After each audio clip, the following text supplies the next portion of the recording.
What up, player?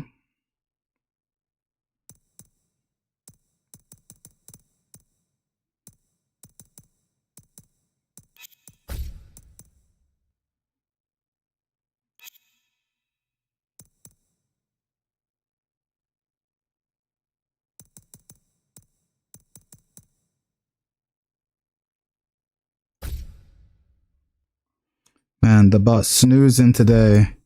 What bot snoozing? What the? What are you yapping about, bro? What are you yapping about? What up?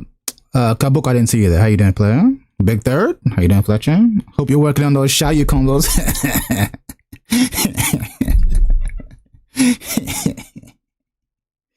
I've been procrastinating and sleeping, and I got shit to do at 7 in the morning. How many hours is that? Go to sleep, bro. Go to sleep. Go to fucking sleep. Go to fucking sleep, bro.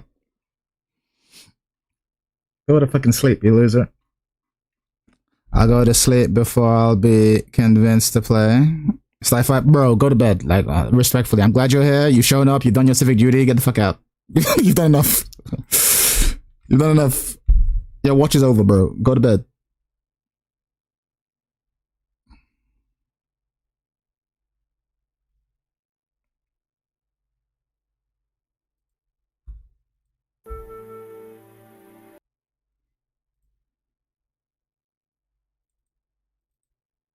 Now that we've established that Shayu is top 1, when is the Kaz arc beginning? Listen, never. I came here to play Tekken. Not big down, make it big down low.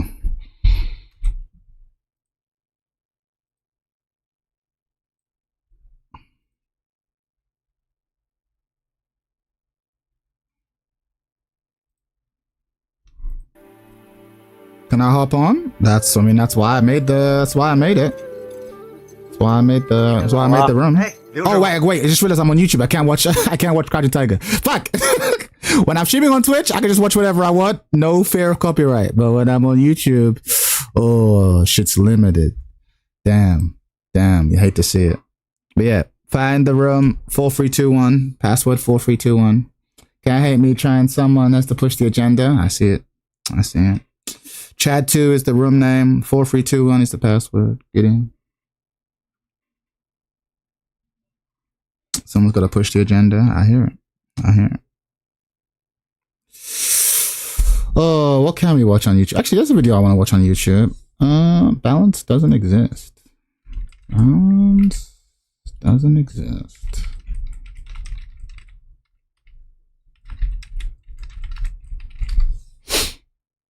balance isn't real. This is a good video. Character versus character, or hold on. Give me a second. Boop, boop, boop, boop, boop. Where are you at? I haven't been on since season 3 dropped. Yeah, I mean, it's a good instinct. The last patch has been really good, but it's still Tekken 8. I think you should consider jumping on if the next patch is equally good, though. I said that I wouldn't come back until I saw 2 good patches in a row, or 3 good patches in a row, and I kind of lied. I took 1 good patch, and I'm like, all right, let me give it a shot. And it is better, but it's still not there.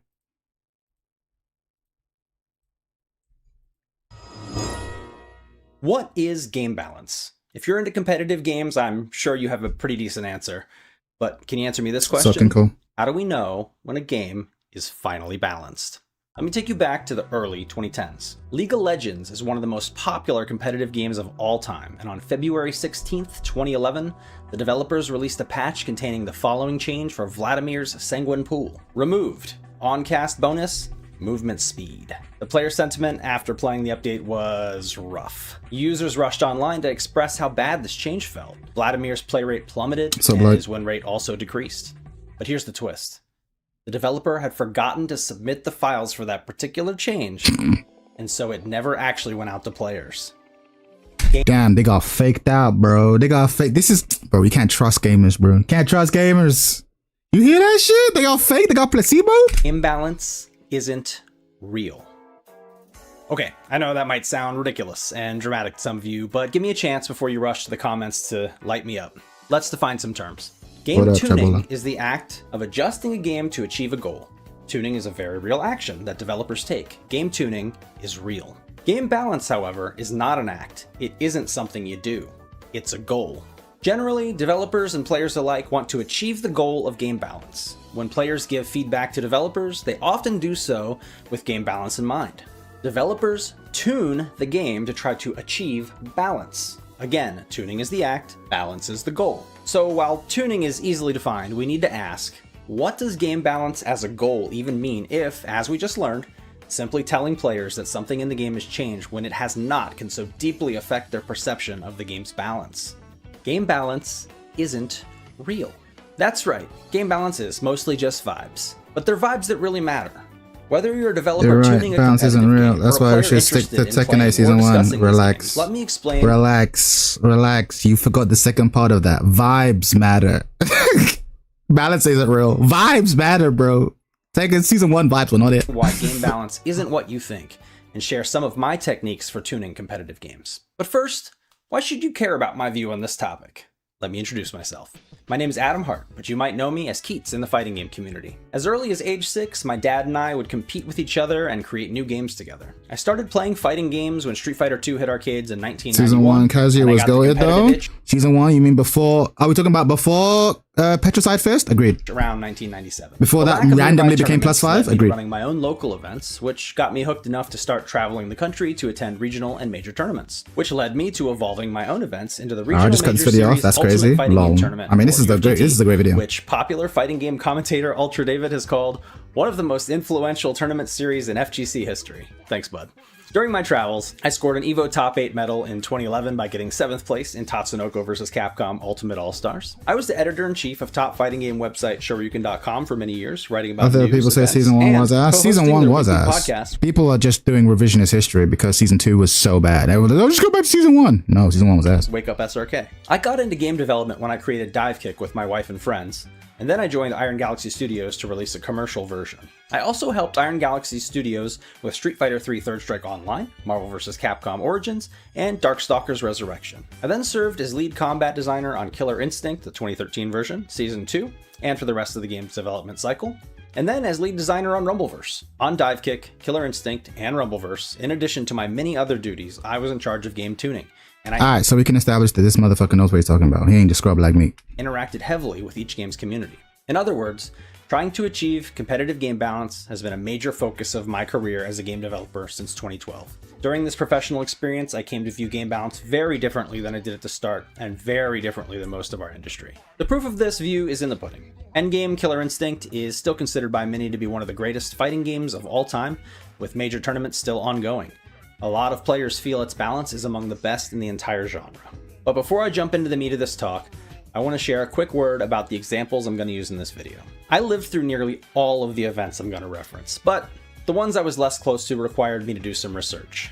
I did my absolute best to represent the facts and feelings of the time, and I want to make it clear that if I use an example in a negative way, that I'm not disparaging the people who made those games, made those design choices, or players who love those games. Oh shit! I want to acknowledge that all of us developers are trying to do the best we can at a very difficult task. We've all made mistakes, me very much included, and I'll probably make more mistakes in the future. The point of this video and its examples isn't to point fingers or say I'm the best or something like that. It's to use our history to observe lessons to help you understand my perspective on game balance. Cool? Yes, sir. Alright, let's begin.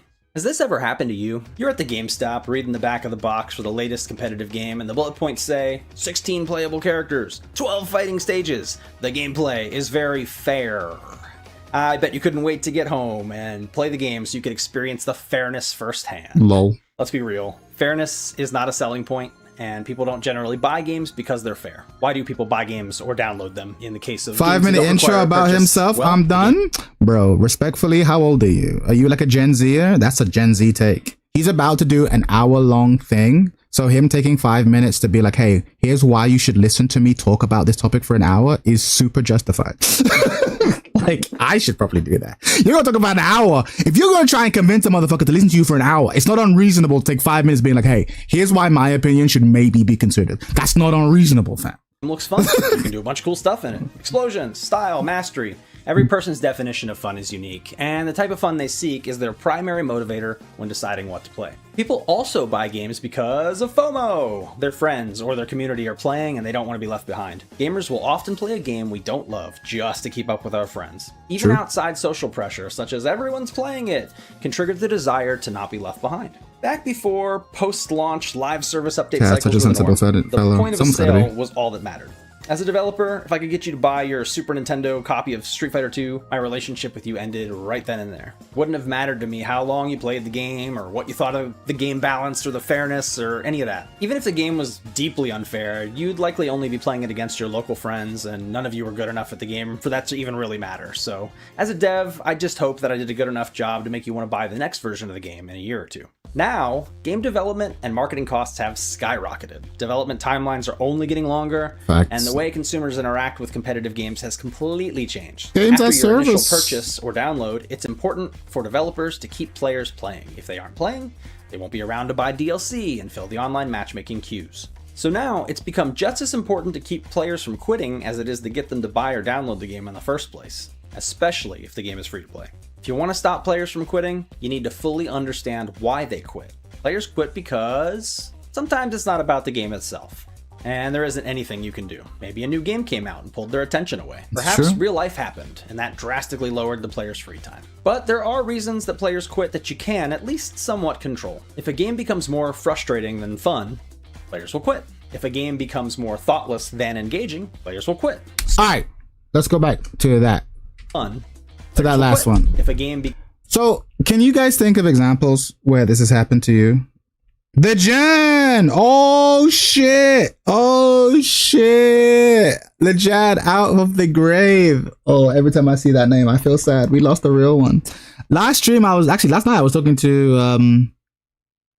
the 2 nights ago I was talking to Blackheart, and I was saying that we need to get the old gang together. Me, you, Finty, Blackheart. Get the whole gang together, even if you don't play the game no more. We need to do that at some point, preferably before I go to Taiwan. May I ask some Chad Law, how did you come to meet Mike and Finty? If you don't mind, I didn't meet them. I just make YouTube content, and then we started collabing. I've not met them in person ever. Same with the Jan. You just make content, and you be like, I like this person's content, I like their content, and you have a conversation, and then you're cool. That's how it is. It's not that hard. If you become a content creator, make some good shit, you probably end up meeting us too. Online, that is. It's just how it is. It's people forget this, but Tekken's a pretty small pond. But yeah, what I was gonna ask is like, how many of you have like dropped the game for any of these reasons? Like, new game came out, so I'm dropping the old game, or the game just makes me too mad, so I'm leaving, or I feel like I've pretty much solved this game, I'm done.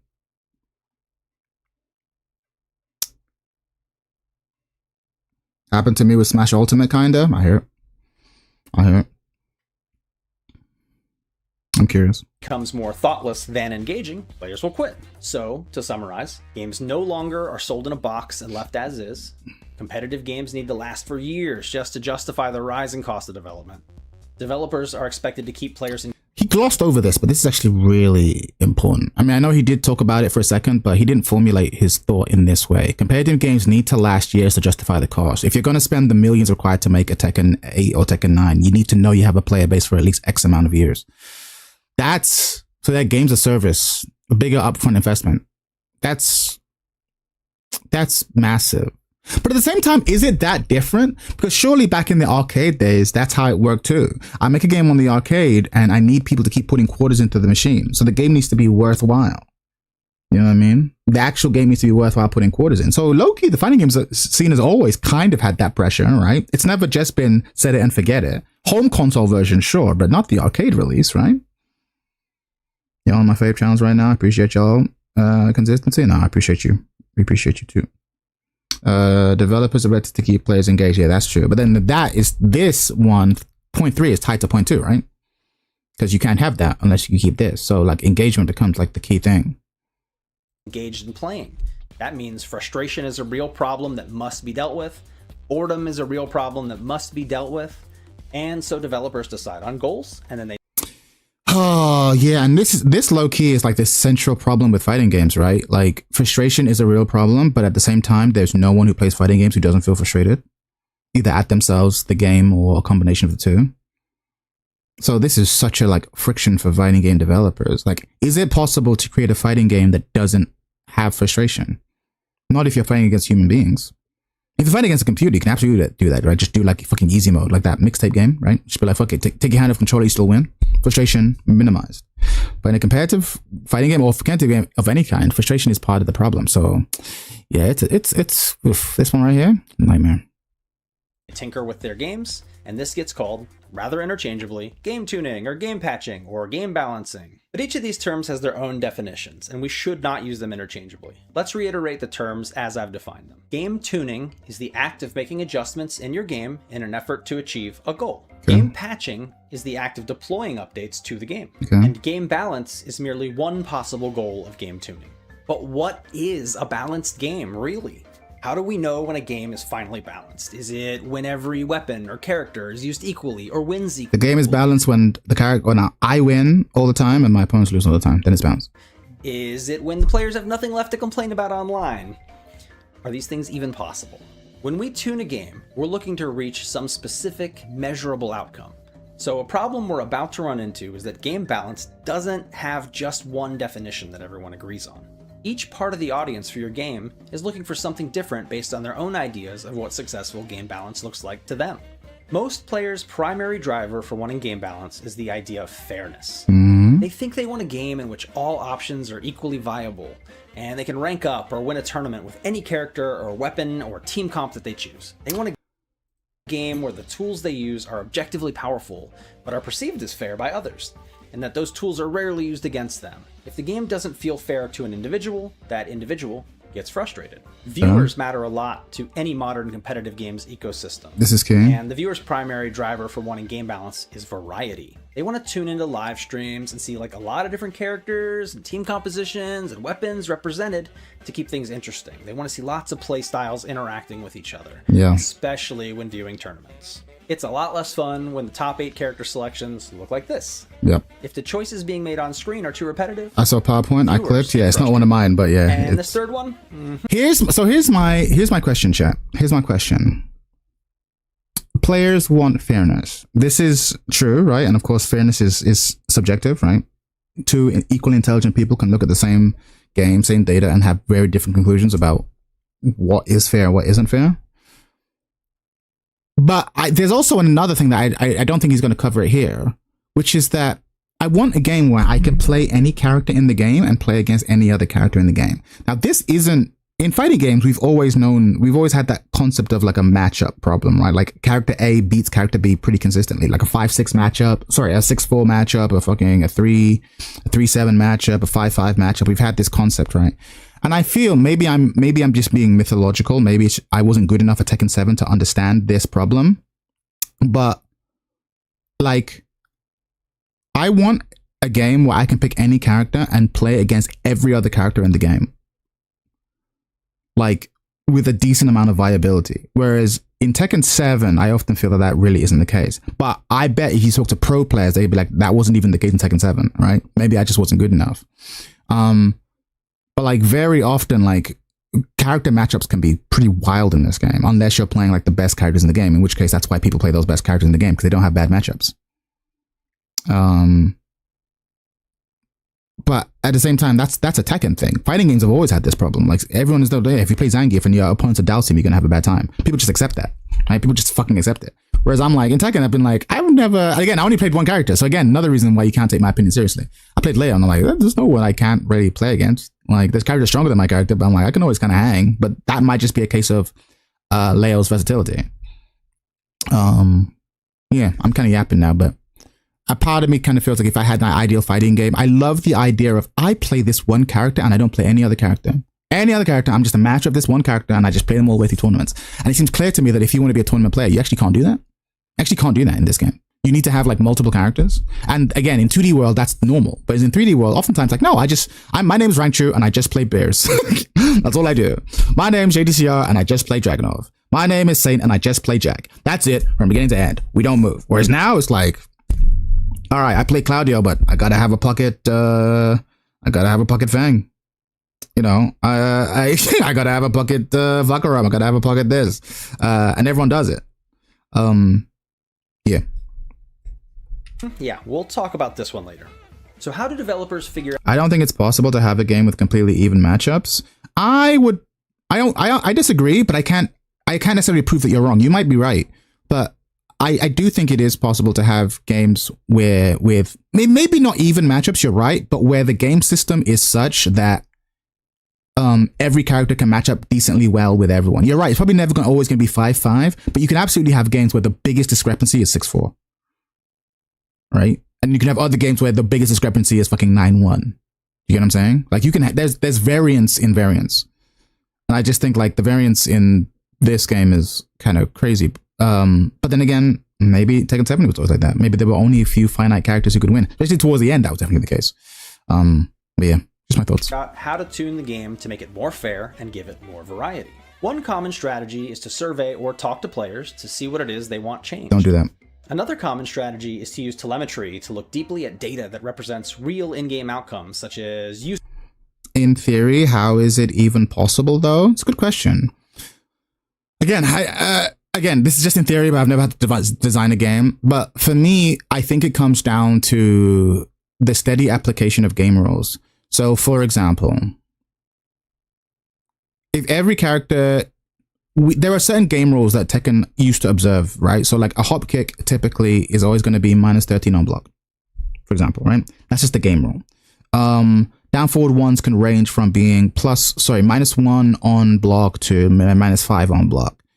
Jabs are always 10 frames. They are typically +1 on block. Like you have all these standard things. And then character A will have a deviation. So maybe their Hopkick will be stronger than other people's, but their down forward one will be weaker. Character 2 will have a stronger down forward one, but a weaker Hopkick. So basically, very often, every character is basically the same, but then they have tweaks. And then every character also has like a unique special splash. Like this is a thing that only this character can do, only other character can do. But if at their base, the majority of their kit is fairly uniform and balanced around central things, and then your choice of character is like, okay, but I want a character who has a stronger this, and I'm willing to trade it for a weaker this, right?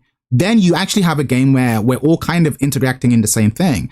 But at the same time, you could argue that a game like that is boring, right? Because every character is too similar, right?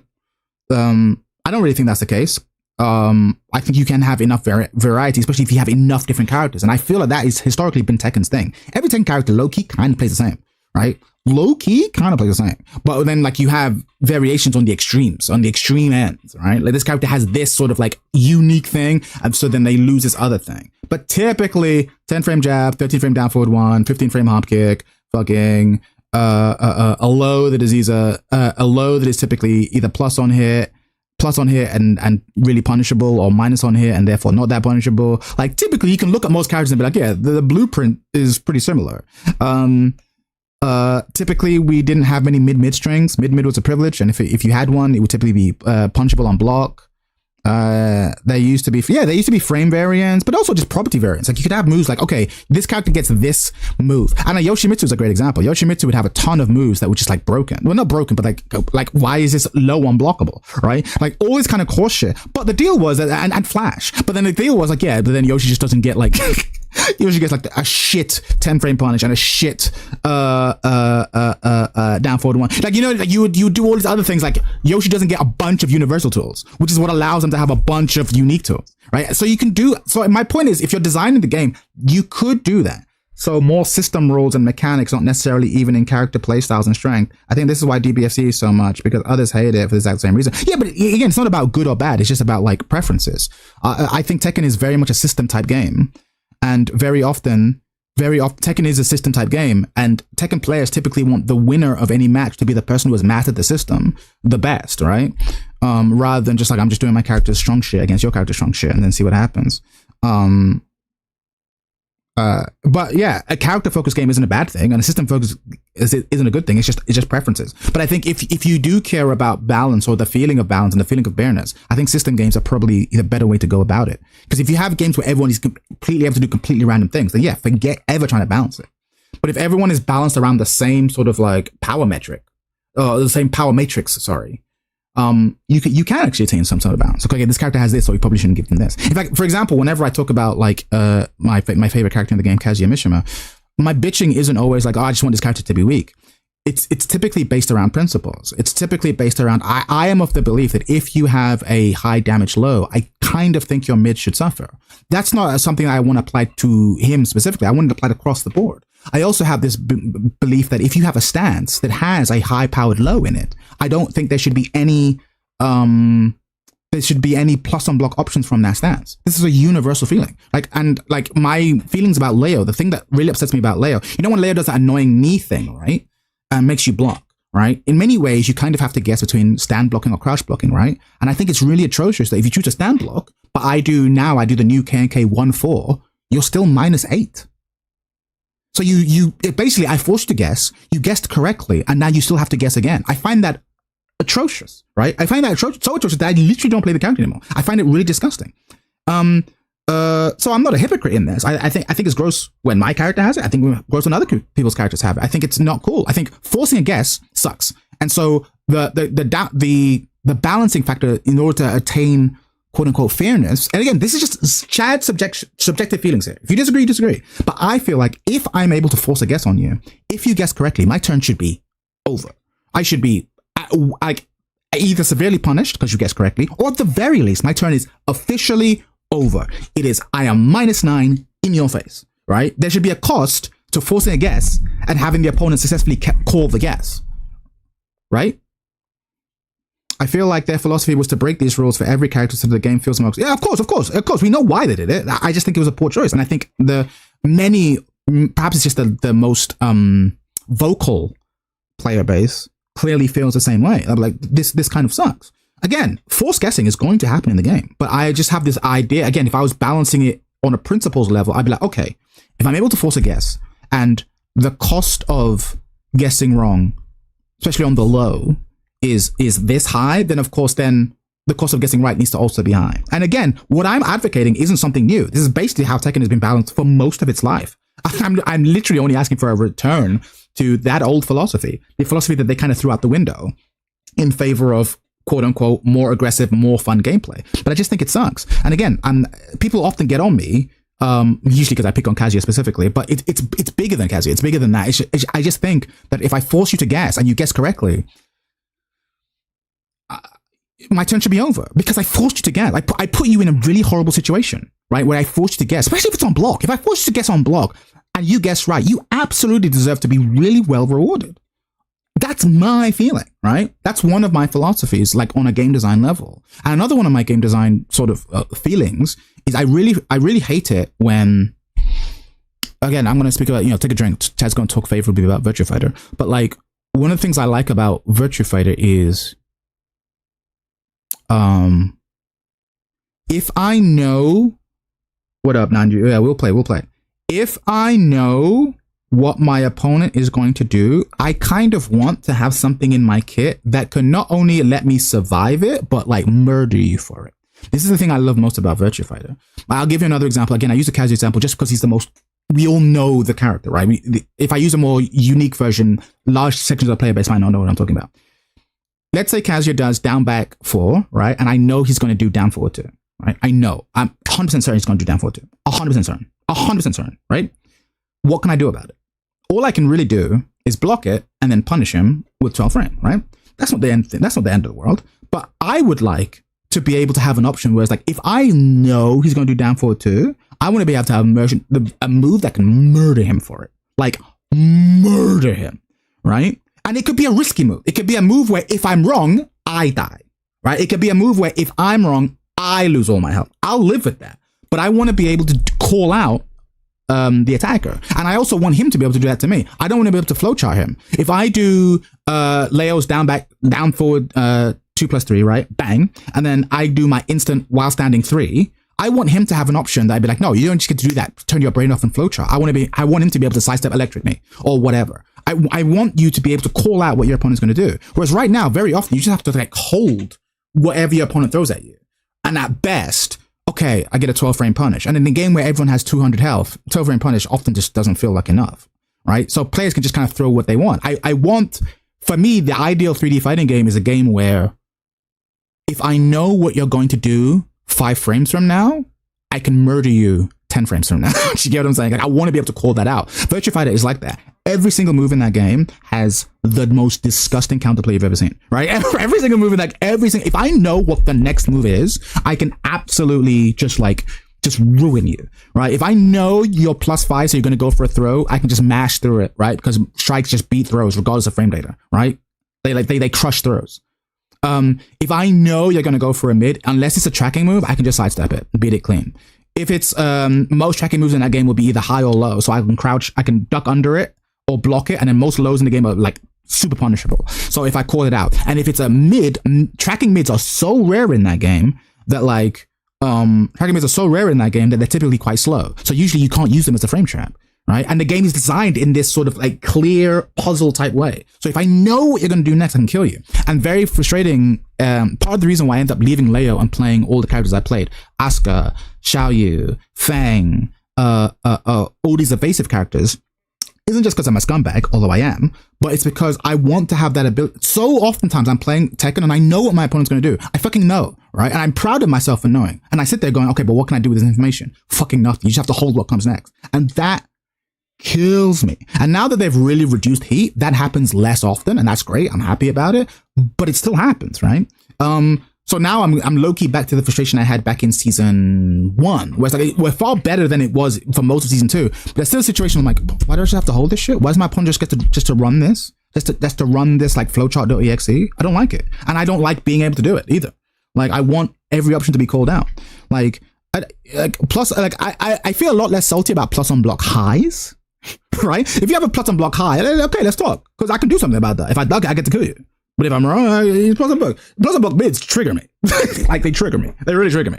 And again, we knew this. Dragunov's a great example. Dragunov used to always be like captain plus frames, but we didn't really complain about him being unfair because he only had one good low, and it was a really good low to be fair, but it's down 2. Low damage, minus on hit. So it's like, that's the trade-off. Okay, you have all the plus frames in the world, but if you don't have a low to cash in, we're fine. But then when he does fucking running 2, but then we gave him a hatchet kick, we're like, what are you doing? You can't give this character a hatchet kick? You can't give this character the plus frames and the hatchet kick. That's illegal. That's illegal. And you used to know this. You used to know this. Other characters can have a hatchet kick. Sure. Other characters can absolutely have a hatchet kick. You cannot give Dragunov a hatchet kick. That's not fair. You come back second, but your heart wants VF. Yeah, my heart wants VF. No, that's not true. The Tekken community is my community. So like, I'm always going to be biased in favor of Tekken, but there is a beauty to VF systems that is awesome. But unfortunately, a fighting game is more than its systems. It's its people. It's its community. It's the netcode. It's everything, right? It's the aesthetic. It's the vibe. It's everything, right? And so, but yeah, VF systems is incredible. It's super incredible. And playing VF has really opened my eyes to. It helps you understand, kind of like how like dating someone who's like emotionally healthy can make you realize, oh wow, my ex was my ex is a bitch. like playing VFX, you go, oh no, Tekken's actually pretty degenerate. Like it's not just a skill issue on my part, it's pretty degenerate. Like my salty feeling totally makes sense. Like I really came to understand my feelings about fighting games in general by playing VF, because you go, oh no, I thought I hate guessing. I didn't hate guessing. I hate bullshit guessing, and I hate having to hold stuff. But like having to guess and then being able to be rewarded heavily when I'm right makes me feel less bad when I'm wrong and I lose. You know what I mean? But if you go back to the down back 4, down 4-2 scenario, if the best reward I get is a 12 frame punish, but if I'm wrong, I mash at that instance and I fucking die, I go, well, this fucking sucked. Like, this fucking sucked. But if I could have killed him, then I feel less salty about the fact that I called it wrong. You get what I'm saying? Like, I want to be able to, I'm fine with you killing me if I also could have killed you. But if the situation is actually no, if you're right, you get the right to, if you're wrong, you die. And if you're right, you get the right to guess again. I'm like, what the fuck are we doing? Like, what the fuck are we doing? So it's play pattern is probably the term that game designers would use. Like it's Tekken Virtua Fighter's play patterns are just immaculate. They're so good. And Tekken 8's play patterns are often whack. Mounting rates or win rates to try and make it so that things make sense mathematically. And yet, despite trying all of these things, competitive games so often struggle to achieve good game balance. Why is that? Let's break down each of the traditional methods for making tuning decisions and see where they tend to go wrong. Let's start with telemetry. Data lies. On the first day of my high school statistics class, our teacher shared with us a quote from early 20th century Austrian psychiatrist Wilhelm Steckel. Statistics is the art of lying by means of figures. That quote really stuck with me. As it turns out, if you're clever, you can use data to prove almost any point you want. Or worse, data can convince you of a false truth. Data can be very useful in convincing your development teammates of a design direction. It's much less useful for finding the right tuning decision to make for your audience. Checking telemetry from League of Legends, you might find that the item Mejai's Soul Stealer has an absurdly high win rate, often close to 80%, but this statistic is highly misleading. The item is rarely purchased unless you're already winning, which means the player purchasing it was already very likely to win before making the purchase. Sure. The developers understood why the win rate for this item was the way it was, and that kept them from making the mistake of trusting the numbers alone and making a poor tuning decision. This means that in order to find guidance within the numbers, you need an extraordinary amount of context. Makes sense. Let's say that you look at your character pick rates, and one of the characters is very underrepresented. Do we have any idea why just from the numbers alone? Is it because the character's too weak? Or are they difficult to use? Or do they lose matchups to some of the most common characters? Or are they just kind of ugly? Low. Without the reason why, this data is effectively useless as a means to understanding what changes to make in your game. Early on in Overwatch's lifespan, developers saw the use rate of the support hero I never played Overwatch, but I remember thinking Symmetra was a baddie. Just want to share that. Symmetra was low, and so on December 13th, 2016, they overhauled the character, changing the way her moveset worked. Developer design notes said they wanted to make Symmetra feel more active and give her more meaningful contributions to the team. Overall, Symmetra players liked the changes, but the use rate barely went up. The players were somewhat happy, but the goal of normalizing the use rate was not achieved. She still wasn't very popular. Yeah. On June 26th, 2018, a year and a half later, Symmetra was reworked a second time, this time moving her from a support role into a damage role. Many Symmetra players lost their fun in this overhaul, and some physically disabled players could no longer play the character at all. Damn. The use rate dropped below the original version while simultaneously making the player base upset. Damn. Without understanding why the use rate was low to begin with, tuning the character, or worse, reworking them entirely, is like throwing darts while blindfolded after being punched in the face. Was the pick rate low because Symmetra was weak? Or was it because her toolkit didn't fit in well with the dominant strategies running the game? Or was it because she was only fun to a certain type of player? And if I may ask, is it even a problem that her pick rate was low, or that the game has niche characters that aren't tournament viable? This is such a good fucking question. This is such a good fucking question. Because I think it was last night we were talking about Lei Wulong, and people were talking about, like, why should Lei Wulong... I'm a big advocate for Lei Wulong. Should I go over to YouTube? No, you're welcome everywhere. I was like, I've got... Yeah, I was looking at Lei Wulong, and people were like, but why? Because people don't play Lei Wulong. And I was like, I don't care. I don't care that Lei Wulong isn't popular. I found him in the game. And I feel a lot of people feel that way. And this is the idea. It's like, no, the only people in the game, Lei looks like a corny playstyle version. But the thing is, it's like, but no, though, because he's like the original stance dancer. Like, he was the original stance dancer. He has like a million different stances and the ability of different moves. And if you didn't know how to deal with them, you just fucking died because you would push buttons at the wrong time. But like, he was dope. I don't know what to tell you. Like, he was dope. He was typically dope. And he's one of these characters that, like, I just think is just super iconic. But that question of, okay, but does it matter that the character has low pick rate? Does that mean that we shouldn't play them? And does that mean that if a character has low pick rate, oh, well, that means there's something wrong with them and they need to be fixed? Do you know what I mean? I would hate for them to bring back Lei Wulong and be like, okay, but we're going to make him more accessible. We're going to make him more whatever. I'm like, no, that's kind of whack. Old fighting games had low usage characters and I didn't care. That's why I love playing old games. New games have too much company interference. But like, we established why that is earlier on in the video, right? It's because back in the day, once you bought the game, it sounds weird, but once you bought the game, I didn't really care what you did because all the money I was going to make with you was in that purchase. So we just did it and it is what it is. Whereas now it's like, in order to justify the upfront cost, the game has to keep you playing for 5 years. So your engagement matters. So companies constantly are tweaking. And also, to be fair, let's be real, we expect it. Like, let's not pretend that we would be happy with this game if there was no balance patches. Like, let's not pretend to be like, okay, Tekken 8 is here and we're just going to play this version of the game for the next 20 years. Like, our expectations have changed.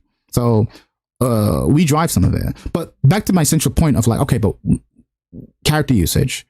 Does every character need to be like overplayed? Does every character need to be like fucking the Mishimas and like King and whatever. It's like, are we saying that we should just like limit the cast like 6 people who everyone likes? Would Tekken be better if the game was just literally just boiled down to 10 characters for 4 of the missions?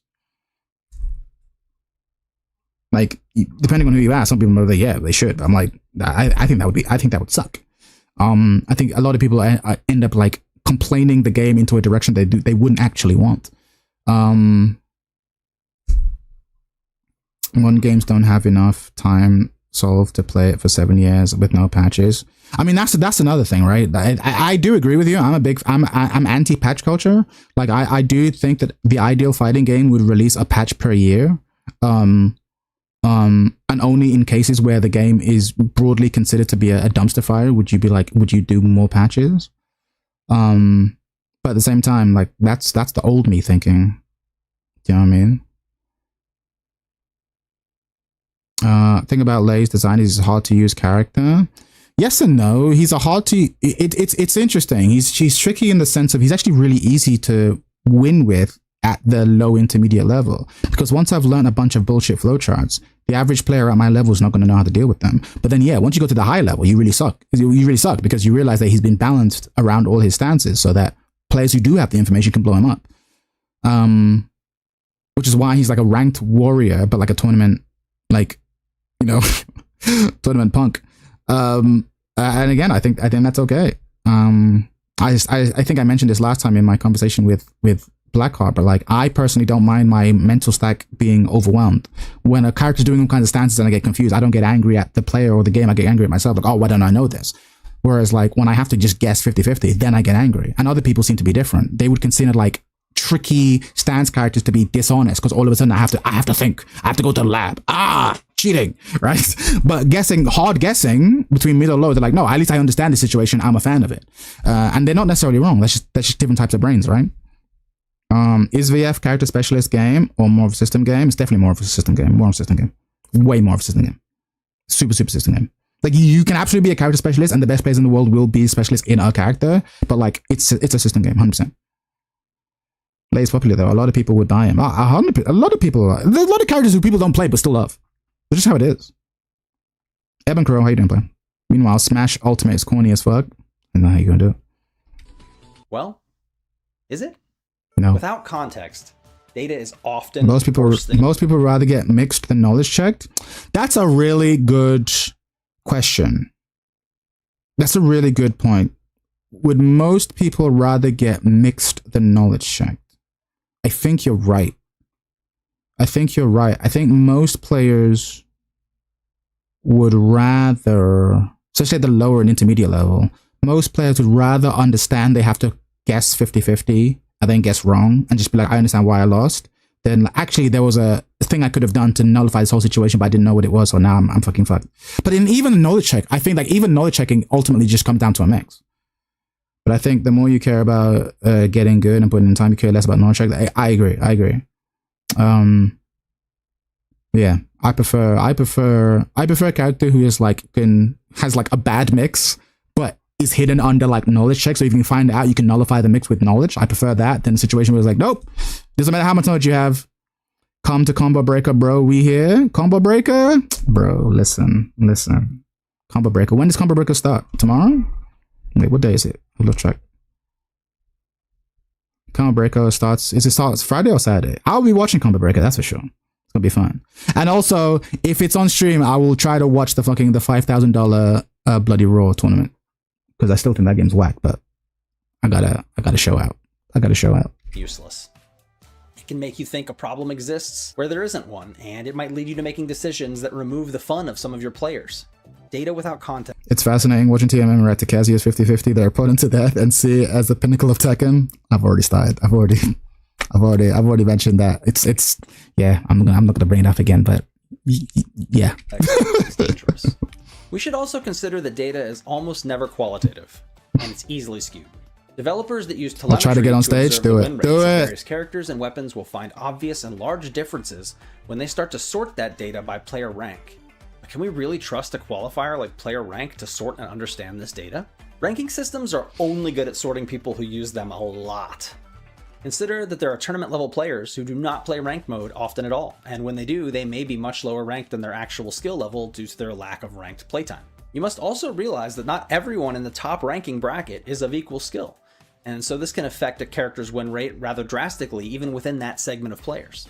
And within that segment, you may find that certain strategies or characters are barely used at all. Think about what else goes into the win rate. Is this a 1v1 game or a team game? Is the C Viper is a great example. Yeah, people want C Viper, people don't want to play C Viper. So true. So true. character difficult or easy to use? How do we interpret the stats of a character who thrives in online matchmaking, but struggles to place well in full tournament brackets? How close are the game's best character specialists to reaching each character's known potential? And what don't we know about a character's potential? Even if we can perfectly understand the quality of our win rate data, we simply can't learn enough from it to identify if we even have a problem to address, let alone possible solutions to that problem. Maybe we can spot a lopsided matchup with data from time to time, which could... What's the... Oh yeah, the classic fucking 9-1-8-2 matchup, bro. Dalsim Zangief, miserable. be really helpful in knowing where to look, but it isn't at all helpful in figuring out what to change. Remember, data will lie to you. Using Street Fighter 6's public... I tell you what though, he's right to say that we shouldn't look at, we should be skeptical with data. He's not saying don't look at data. He's saying be skeptical of data, be very critical of data. But I actually like this type of matchup chart data a lot. I find it really useful actually. Because at the end of the day, fighting games are a game of individual matchups, and you can see, and it's really good at finding stress points. Yeah, and we used to have someone on, I think it was like Not So Factual. There was like a Redditor. He used to, like every couple of months, they used to produce like tons of just like great data on Tekken 8, and then I think they just gave up on the game. But that was the closest thing that we had. I wish we had like Street Fighter 6's like just the Tekken team just be like, here's the data, here's all the data. We have like ewgf.gg, which is really good. But even they don't have like this data graph. I wonder if they can produce it. But it would be really good to see them. Actually, no, I think they do have matchup win rate, universal matchup win rates, I think. But yeah, it's a good.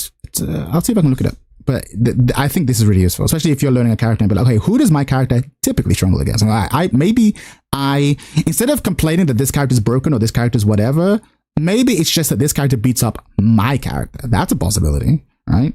So you know what I mean? So to change. I like Remember, this. Data will lie to you. Using Street Fighter 6's publicly available telemetry, we can see such a case in action.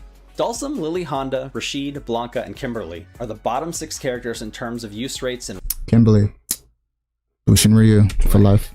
Both across all ranks overall and when isolating the master rank players. And yet, the characters with the highest win rates in master rank are, in order, Honda, Kimberly, Dalsim, JP, Blanka, Rashid. Hold up. So this is almost the exact inverse. And player conceptions of these characters placed in the tier lists bear no relation to any of this data. Most players think Blanka and Rashid are high tier, Honda and Lily are low tier, and ideas about Dalsim and Kimberly's strength vary wildly. This data could easily lead you to believe that these 6 characters are weak due to underuse, or make you think that they're too strong because of their high win rates. Data without context is dangerous, yes, but even trying to apply proper context to your data is almost impossibly difficult. So if we... This actually leads me to something that I've been thinking a lot about. I remember I had this like epiphany, this moment of wisdom. I was in one of the many arguments on the Mike Hollow stream. It's one of those big ones where it's like me, Mike Hollow, Finn T, I think Blackheart's there, fucking Mike ATL is there, Shinblade. It's one of those big panels. And everyone's yapping. I've been yapping, they've been yapping. And I just have this moment where I go quiet and I realize that like, we're talking about numbers and we're talking about frames, whereas like, actually low key, we need to be a little bit more liberal arts about this. Because really what we're talking about is game feel. And I think getting into the numbers kind of misses the point. Like, I don't care if a character has a high win rate or low win rate or is top tier or low tier. Fighting this character just sucks. This character's vibes are just off. Like, and like, you sound unacademic or you sound like casual or you sound unintellectual when you use such vague terms. But low key, I think it's like that weird bell curve where it's like casual speaking vague terms, intermediate intellect speaking specifics and frame data, but then like people who truly understand the big picture also speak in vague terms. Because at the end of it, it's just about game feel. I don't care if Eddie is like, I don't care if Eddie is balanced. Is fighting him fun? And that's a perfectly reasonable question. like, is Zafina balanced? Maybe, but is she fun? I don't know. That's a perfectly valid question. Like, I remember saying this like multiple times. I've said that, like, bro, my win rate with Leo is like 56%. That's pretty low, bro. It's over 50. You can shut the fuck up. But like, I just feel that, like, for example, I've said this multiple times. Xiaoyu should absolutely be one of the weakest characters in terms of raw power level in any Tekken game. She should. Zangief should probably be one of the weakest in terms of tools. I also think the same is true for Kazuya, but y'all don't want to hear that. I think characters you can, like, because I think the players get really frustrated with the super evasive playstyle, and that should be enough to be like, okay, so maybe this character should suck. But I think players also get annoyed with having to guess for large chunks of their health. So any character who does that should probably suck. Do you know what I mean? like, do you know what I mean? And I know that'll piss a lot of people off. I'm like, I think there is a dark wisdom, and I think this is what this guy's getting to. There is a dark wisdom being like, hey, look, there's this type of game that people want to play, and there's a type of game that people don't want to play. And we should put our finger on the scale of what type playstyle should be strong in our game and what playstyle should be weak. Also, King, yeah, I agree. I think any Tekken game where King is one of the best characters in the game is probably a bad game. Kazuya doesn't piss Tekken players off for some reason. No, he does. He pisses players off, but the problem is he's the largest player base. So he also has the largest defenders. It's the largest player base. When grapplers are the best archetype, that's bad. 100%. Because he has aura. Yeah, he's popular for that reason too. You gotta hold that. True. Maybe there's even brain. Well, no, it's just the largest player base. Obviously, whichever character has the largest player base is also going to have the large number of people tell you, hey, don't nerf my character. that's universal. It is what it is, right? But I'm not talking about like player base. I'm talking about systems. I'm talking about, okay, cool. Xiaoyu, I don't think Xiaoyu's broken. You've heard me defend Xiaoyu constantly, but I freely acknowledge that people are frustrated with that. And that's real, right? People's frustration is not fake. It's real, right? I can tell you to lab the matchup. I can tell you that you need to do stuff. That's fine. But like, she frustrates people. So she probably shouldn't be strong. I don't think that's unreasonable, but I know that's such a vibes argument. And a lot of like Xiaoyu loyalists are going to like get in their feelings about it. But I'm like, no, I think certain archetypes should maybe be weak. Like, same with Horang. I think Horang shouldn't be strong. I think Horang shouldn't be strong. I think that playstyle, while popular to do, it creates so much frustration in the player base that he probably shouldn't be the strongest. Again, I don't mean that your legs should be chopped off. You still have to keep them viable, right? There should still be a flaw on how bad you make them. But you shouldn't be like, okay, they need to be balanced with whoever the top tier character is. No, I don't think that. I don't think that. I think, no, Horang should probably be at best mid-tier in any game. Probably lower mid. And I think Xiaoyu should probably always be lower mid in your ideal version of the game. And I think the best developers would probably look at the game and go, actually, what do we want our game to encourage? Do we want our game to encourage guessing? Okay, then in that case, sure, make all the Mishimans the best characters in the game. Fuck it. You can no longer step their hell sweep. You now have to walk it. And we'll make the electric track to their weak side. Fuck it. Right? Just do it, because we're down with guessing. Oh, we want to de-emphasize guessing? Okay, fine. Then the Mishimans no longer have good mids. Right? The electric doesn't track to the weak side or whatever. Like, you do stuff to incentivize the type of play patterns that you want. Right? And Tekken 8, the play pattern they seem to have wanted, as I've been saying constantly, is plus frames into mid-low gas, plus frames into mid-low gas, plus frames into mid-low gas. And I think as a community, we've gone, hey, this is a shitty play pattern. I don't like this. I don't like this play pattern at all. Let's see. Interesting. So do you think Dragunov or Nina should be strong? I think Dragunov was in a good spot before. I think Dragunov should be strong. Yeah, I think Dragunov should be strong. I think I'm okay with Nina being strong. Again, it's you are chasing this mythical dragon of balance, but I'm just saying about how aggressively where you put your fingers on the scales. I think most people agree when I talk about Xiaoyu. They look at Xiaoyu and be like, okay, I think Xiaoyu's got a point here.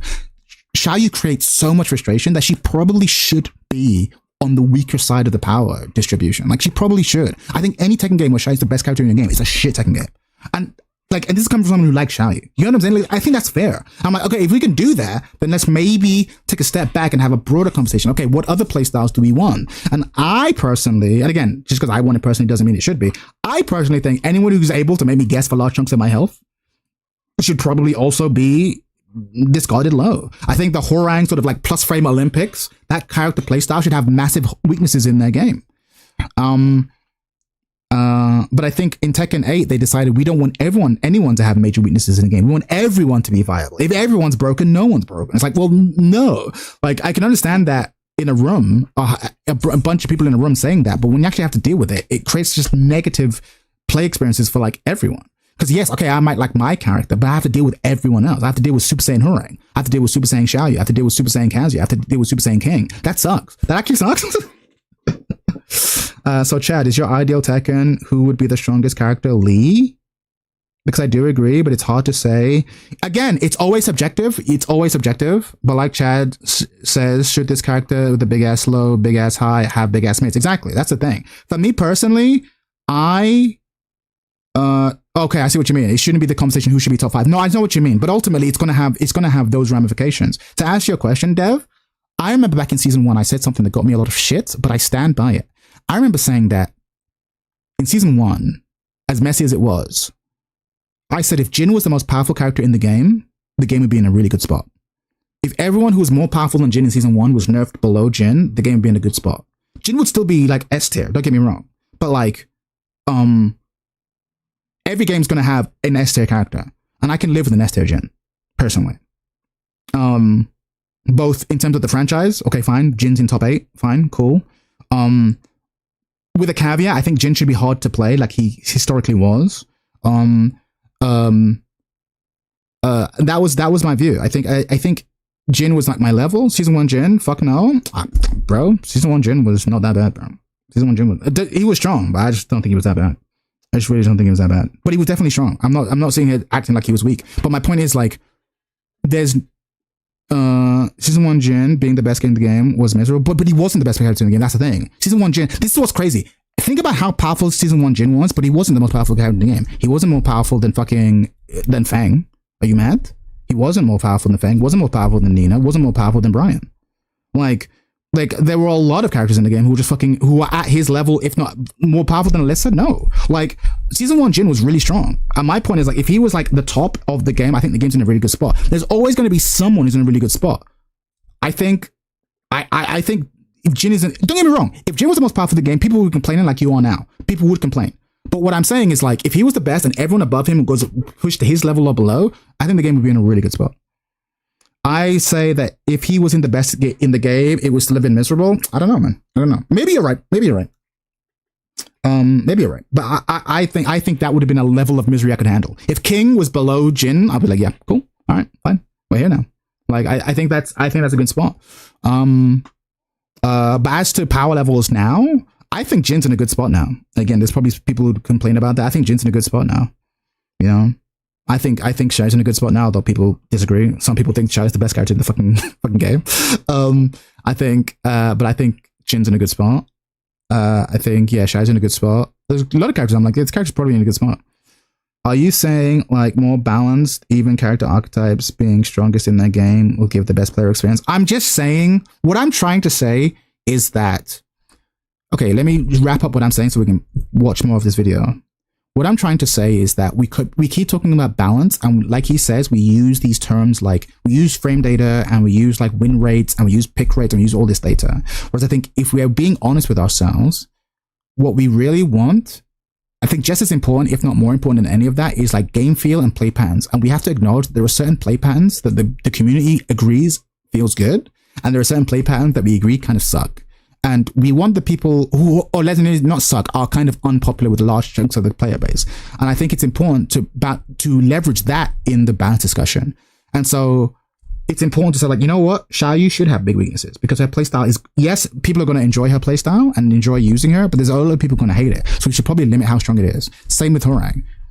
People love Hurang, so we shouldn't fuck the people who want to play Hurang. Okay, fine.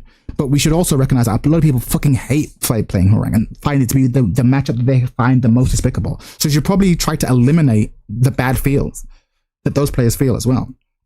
You know what I mean? Rather than only focusing on the player. We want to give every Hurang player everything he's ever wanted. We want to give Kazuya everything he's ever wanted. We want to give Lee everything he's ever wanted. We want to give Leo everything he's ever wanted. Like, no, don't think about that. You also have to think about the people who have to deal with the other end of it. But yeah. Can't really trust data to guide us. We should probably talk to the players in our community, right? After all, they play the most, they're often extremely skilled, and they know the game pretty damn well. Well, unfortunately, even though most of them don't mean to, players frequently lie too. If you've been in or around game dev long enough, you've certainly heard the phrase, players don't know what they want. But feelings are subjective, you can't decide what's certain. 100%. I agree, you can't. And you're never going to make a game that's going to please everyone. But my point is, given that you're not going to land on perfection, you have to decide what you're going to prioritize where. And I think it's wise to go, you know what? Large chunks of the player base hate this character and this playstyle. We need to keep that in mind. That's what I'm saying, right? And so when people come around and say like, oh yeah, but look at Xiaoyu's win rate, people look at this, I'm like, to the character needs boss. I'm like, actually, if you're gonna have conversations, like, people hate fighting this character, so like, she probably shouldn't be the best character in the game. Like, you know what I mean? Like, I don't know. Again, it's very vague, and this is why we always lead on data, because it allows us to have the illusion of certainty and science, when in reality it's more art. It is subjective, and we have to embrace that subjectivity, right? You know what I mean? We have to embrace it. Like your comment, it's a good comment, by the way, but your comment, like, but feelings are subjective. You use that term to mean, therefore we can't base our decisions on those factors. But I put it to you that it's all subjective at the end of the day. And our refusal to acknowledge that actually leads us to making worse decisions. Well, if we just acknowledge that it's all vibes, if we just acknowledge that the game is all vibes and all feel, then it actually might lead us closer to the promised land. Okay, people just don't like the way this feels. We're not going to make it that strong. Right? We're gonna put enough that people who like doing it still get to do it, but maybe we're gonna make it so that they have to work harder to win. You know, some people might be like, well, that's not very scientific, that's not very mathematical. Now, I put it to you that our attempt to be super scientific and mathematical in our approach to this is what leads to the problem. That's just the idea that I want. I say it's my idea. I'm pretty sure that's what he's getting to as well. But yeah, that's a good example. It's hard. Hey, balance, but I don't know Marvel Rivals, so I can comment. This isn't entirely true in my experience. There's a relatively well-known clip of me from the wonderful Fight On Killer Instinct documentary by Hold Back to Block, in which I tell an anecdote about a time when the KI community rallied together and really wanted us to nerf Jago. Specifically, his ability to heal himself by landing fireballs during his instinct mode made them feel like they had to kill him 3 times instead of 2. But nerfing his healing, as they'd requested... Healing? Man, fighting game players fucking hate healing. Would have cut away at the character's core identity and a large part of what makes him unique and fun to play. The community was laser focused on seeing the healing as the problem, and their view of the game was that Jago was either too strong or too frustrating to play against, depending on... It's a hard pill to swallow, but it's true. If you play weird and annoying, that should be your strength, as it is in life. 100%. This was Yoshi's thing too. Yoshi's whole thing was like, Yoshi has historically always been weak, but has infinite creativity because they have so many rule-breaking moves. That's the deal. On who you asked. Whether this was the true state of the game or not is not... Theory is also scientific. You don't need numbers to be scientific. No, but you know what I mean. They're trying to apply a hyper-rationalist view and try to ignore quantitative data, like factors such as like feelings and vibes. I'm like, okay, but like, ironically, it leads to worse game design. Relevant. They believed Jago was a problem, and their perception, no matter how flawed, is the reality they live in. To tune games properly, you must accept this.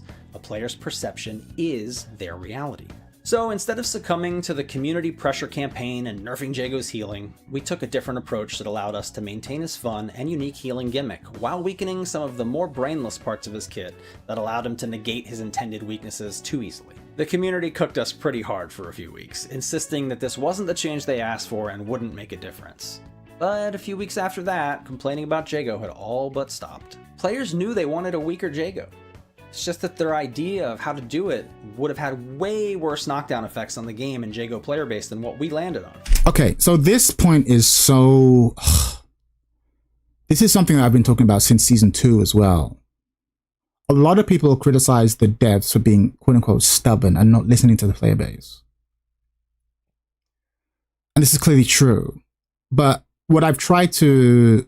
what I've sometimes tried to convey is that the real tragedy is not that they aren't giving us what we want, it's that what they want sucks. Because to some extent, every artist, every team, whether you're writing a TV show, you're making a video game, or you're a band making music, you have to make it for yourself first, right? You have to put out into the world what you think will be awesome. You cannot just be giving people what they constantly ask for. That's not the point. That's really not the point. Your job is to put out what you think is awesome and hope that people jump on board, right? And so when people come out and say Chip Damage is bad in Tekken, get rid of it, he is bad in Tekken, I can kind of understand and sympathize with artists being like, give it time. They just don't understand it. They're just complaining because it's different. But if you give it time, I can understand that, and I have sympathy for it. The real tragedy, though, is that like we let them cook, and they're bad cooks, right? Because what they replaced our old conservative Tekken with is shit. And I think it took a while, and it's taken a while for them to realize, oh, they're not just complaining because it's different. They're actually complaining because they genuinely think it's quite bad, right? Or maybe I'm projecting. Maybe that's not the conclusion they've come to, but it seems like that's the conclusion they've come to. But I can understand them being quite slow in like changing it. But like, no, we believe that this aggressive direction is what's necessary. We believe that for every one person who's complaining about the change of direction, there will be 5 people, 10 people who will actually love it more than the old version, right? It's a gamble. And as artists, you have to make that gamble. You can't just make the same show over and over again, same thing. We're going to do this. We're going to try this thing. And sometimes it's going to pay off, sometimes it's not. I think for me, the biggest issue has been when you're making that pivot, not being honest about it. I think their lack of honesty is the real kicker. It's like, okay, we're going this new direction, but we're going to signal back to basics and then they'll go back to basics, right? Defensive patch and it's not defensive patch. That's what really fucks you. Whereas if they're like, no, we're going this bold new direction and we think it's going to be better in the long run. That would be better. We at least would know what we're doing. We'd adjust our expectations accordingly. The communication has been bad. But the decision to like go in their own direction, I think it's valid.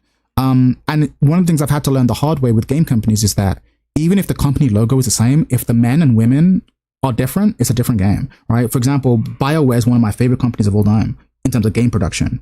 But like, it's clear that ever since the doctors left, that quality of their writing has gone to the floor, right? And so now, whereas once upon a time, if you put BioWare in the box, I'm buying the game day one, immediately. No, I don't need to watch the reviews. I'm buying the game. Now, I can't do that because it's a different group. Do you know what I mean? I think the difference though, Chad, is that when you wait for artists' new experimental song, you can always listen to their older music if you dislike it. With Tekken 8, it's the only option for most people. You're right. They should be more conservative because you're taking the entire player base and stuff. I do get that. But even then, I still think it applies, right? I think it's possible for them to have made a new type of Tekken that truly was better than the old one. That's what they were aiming for. I can respect their ambition, and they fucking failed. And they fucking failed. Like, it is what it is. Like, everything new sucks. everything that's dope and people love is like the old shit. And they're realizing that the hard way. Which is a shame. But like, even then, I could totally understand the version of the Heat that doesn't suck. They just didn't land on it. You know what I mean? Like, and again, even that is subjective. I remember I played DOA 6, right? And DOA 6 has a mechanic called break hold. Normally, in order to do a hold, you need to know the level of the next attack. Whereas break hold allows you to just like instantly break out of shit. And I really like that system as a newbie. And in fact, I would go so far to say that if that system wasn't in the game, I probably would have dropped DOA a lot sooner, because I think it allowed me to engage with what DOA is trying to do, i.e. the hold system, earlier than I otherwise would. Because otherwise, I wouldn't be able to use that system until I knew every character string in the game, which is fucking ridiculous, right? And so that system allowed me to engage with DOA after hour 6 instead of hour 60, which is a big deal in game development. And so I can understand Heat as a get off me button. Hurang is doing all kinds of Hurang shit. I don't know what's happening. I don't know if he's plus. I don't know if he's minus. Giving me a button that lets me go, get off me, I think is great. And if I'm designing a fighting game, especially a 3D fighting game, I'm probably going to introduce a noob system like that lets you, he's like, go get off me. Because there's nothing more annoying than just dying. Someone just in your face, like, I don't know, when do I push it? Being able to just be like, okay, reset to neutral is pretty cool. But the fact that it's also an offensive thing is where you start to lose me, and I think you lose a lot of people. So I like good noob defensive mechanics. I think overpowered noob offensive mechanics is where people go, ugh. I just saw your video about the United player base against the Mishimas. I love the monthly rant. Chad the third stolen our signature Mishima move, pocket sand. How you doing, Jimmy? Pocket sand, baby. No, 100%. We gotta unite. Against the Mishima. The bloodline ends here. But yeah, again, people shit on like noob mechanics. I'm like, no, I think noob mechanics, especially for Tekken. Tekken is so overwhelming to learn. The idea of a noob get off me button, I think is great. I think it's fucking great. But does it also need to be a combo extender? You know what I mean? Tekken, DOA, VF, boy, does Chad not like 2D games? I don't like 2D fighting games. I don't, typically. I'm trying to learn them. because I think they're important to understand the vocabulary. But I prefer Jaden. You're new here. I feel like you've been part of the family forever. But we appreciate you, Jaden. You've been here like 2 minutes and you're already giving good feedback. But yeah, no, yeah, Tekken, DOA, VF, I love all that shit. 2D games just don't do it for me. But again, just because I like the complexity of 3D games.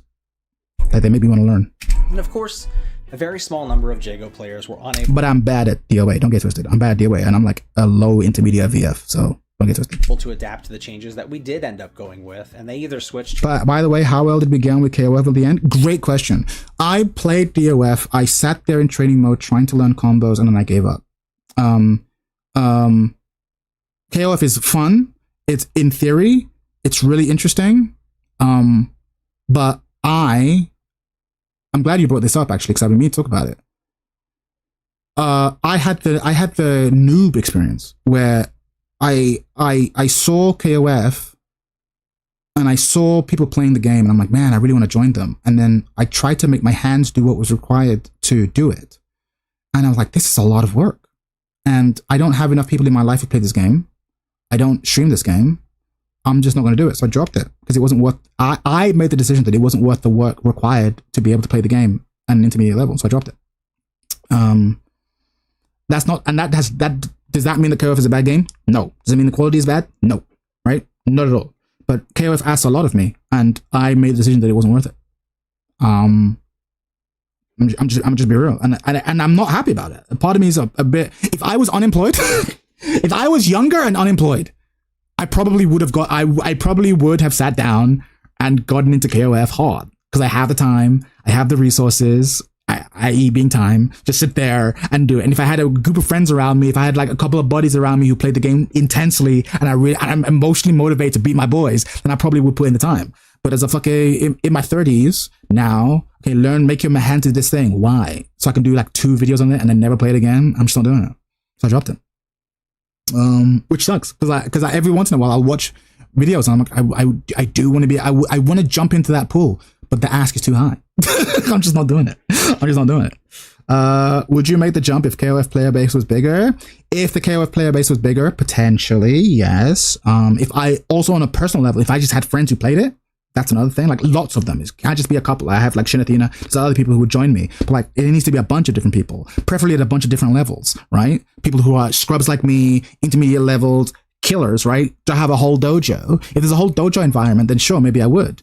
But KOF is like, and I think a lot of fighting game franchises have this. It's like if you're not there, you're done. Oh my god, I was shocked to hear the 2D hate out of the horse's mouth himself. You and Finn can learn Strive together. Fuck Strive. No, I'm joking.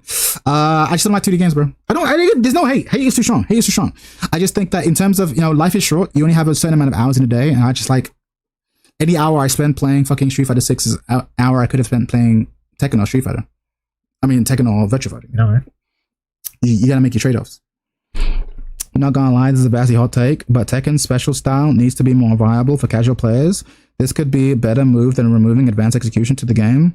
I agree with some of that. I think introducing something for noobs needs to happen. I think playing DOA made me realize how fucking stupid 3D fighting games are to learn. Because I reached a point in DOA where it's like, bro, if I want to break past the intermediate plateau, I have to learn every character in the game strings.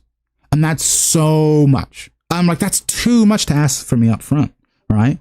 Whereas if there was a system that would just let me be like I said, with that break hold, get off me. Get off me, hooray. I think that would do a lot of it. And I also think, yeah, maybe there should be a combo button where if I hit you with my down forward 2, I press this combo button and it just does a combo that is suboptimal. I think that could be viable too. Yeah, I think that could be dope. So long as it's like, a decent chunk beneath the highest level combo. I think that's viable. That's the level of stuff I think I would appreciate. Yeah, there's a Tekken 5 style combo. That's like, it's meaningful, right? Maybe break the 50 damage mark. Like, so it's not completely nothing, right? But at the same time, a Harada combo, yeah, exactly. Like, let it do like a 50 damage combo, right? Most combos in this game are doing like, 70 to something, right? So it's like, okay, cool. The combo consistently does 50 something and it doesn't adjust for the wall. Okay. I think if you're complaining about that, you're an asshole. I think if you're complaining about a system like that, you're an asshole. But like, should Special Style do the electric wind golfers for you? No, I don't think it should. Right? Like, string offense in 3D games is the most cancerous thing. Yeah, 100%. I think people underestimate I hate strings so much. And again, Virtua Fighter, take a drink. I love strings in Virtua Fighter because you can step them. You might be doing, I don't know the frame data. I don't know anything. All I know is that if the second hit of this string is not programmed to track left, I'm just gonna step left and I'm just gonna make it whiff. Well, strings are low-key kind of weak. And I love that. I love that about Virtua Fighter. Motherfuckers are out here just doing, and I just go, now I'm behind you. It just works. It just fucking works. Oh man, Virtua Fighter is so good. And you know what else I love? You know what else I love about Virtua Fighter? Right? If my character has so I'll give you an example. So I won't pick Hurang. I'll pick someone. I won't pick Kazi. I'll pick someone. Paul. So Paul will have a string that's like high mid string or something, right? And it'd be a punch, but like, and your character will have a punch parry, and you'll try and do the punch parry for the second punch, and the game will be like, nope, sorry, like there's not enough space in between the hits, right? There's not enough space for you to step, and there's not enough space for you to parry, but there is enough space for you to get hit. It's like, wait, what? So if I let go of the back button, I will get hit, but if I try to side step, I can't, right? Whereas in Virtua Fighter, if there's enough space for you to get hit by the second hit, it's not jailing. There's enough hit. No, like it doesn't jail. That's my point. It doesn't jail, right? I could be okay with it if it jails. It doesn't jail, right? This is the thing. If it jailed, right? So the move is there is enough space after the first hit for me to get hit, right? But there is enough space for me to do a punch parry, right? A punch sabaki, a sidestep. I hate that. Whereas I'm like, no, if there's enough space for me to get hit by the second hit, there should be enough space for me to move after. You get what I'm saying? That's what I mean. And so I'll have situations where I'm like, I have a punch sabaki, and I know the second hit of this string is a punch. I'll go do it, and I get hit by the punch. It's like, why? I'm sorry. That's just not one of the ones that work because there's not a big enough gap. In Virtua Fighter, that does not happen. In Virtua Fighter, if the second hit of this string is a punch, and I have a punch parry, oh boy, we're parrying the punch. Period, point blank. And in the few examples where that isn't the case, that move that isn't parryable is like minus 18 on block. Because it's a move you have to hold, therefore the penalty of it is like fucking minus 18. And you go, freaked. I'm like, yeah, this game is made by people who know what's up. They know what's up. And Virtua Fighter, bro, my beloved.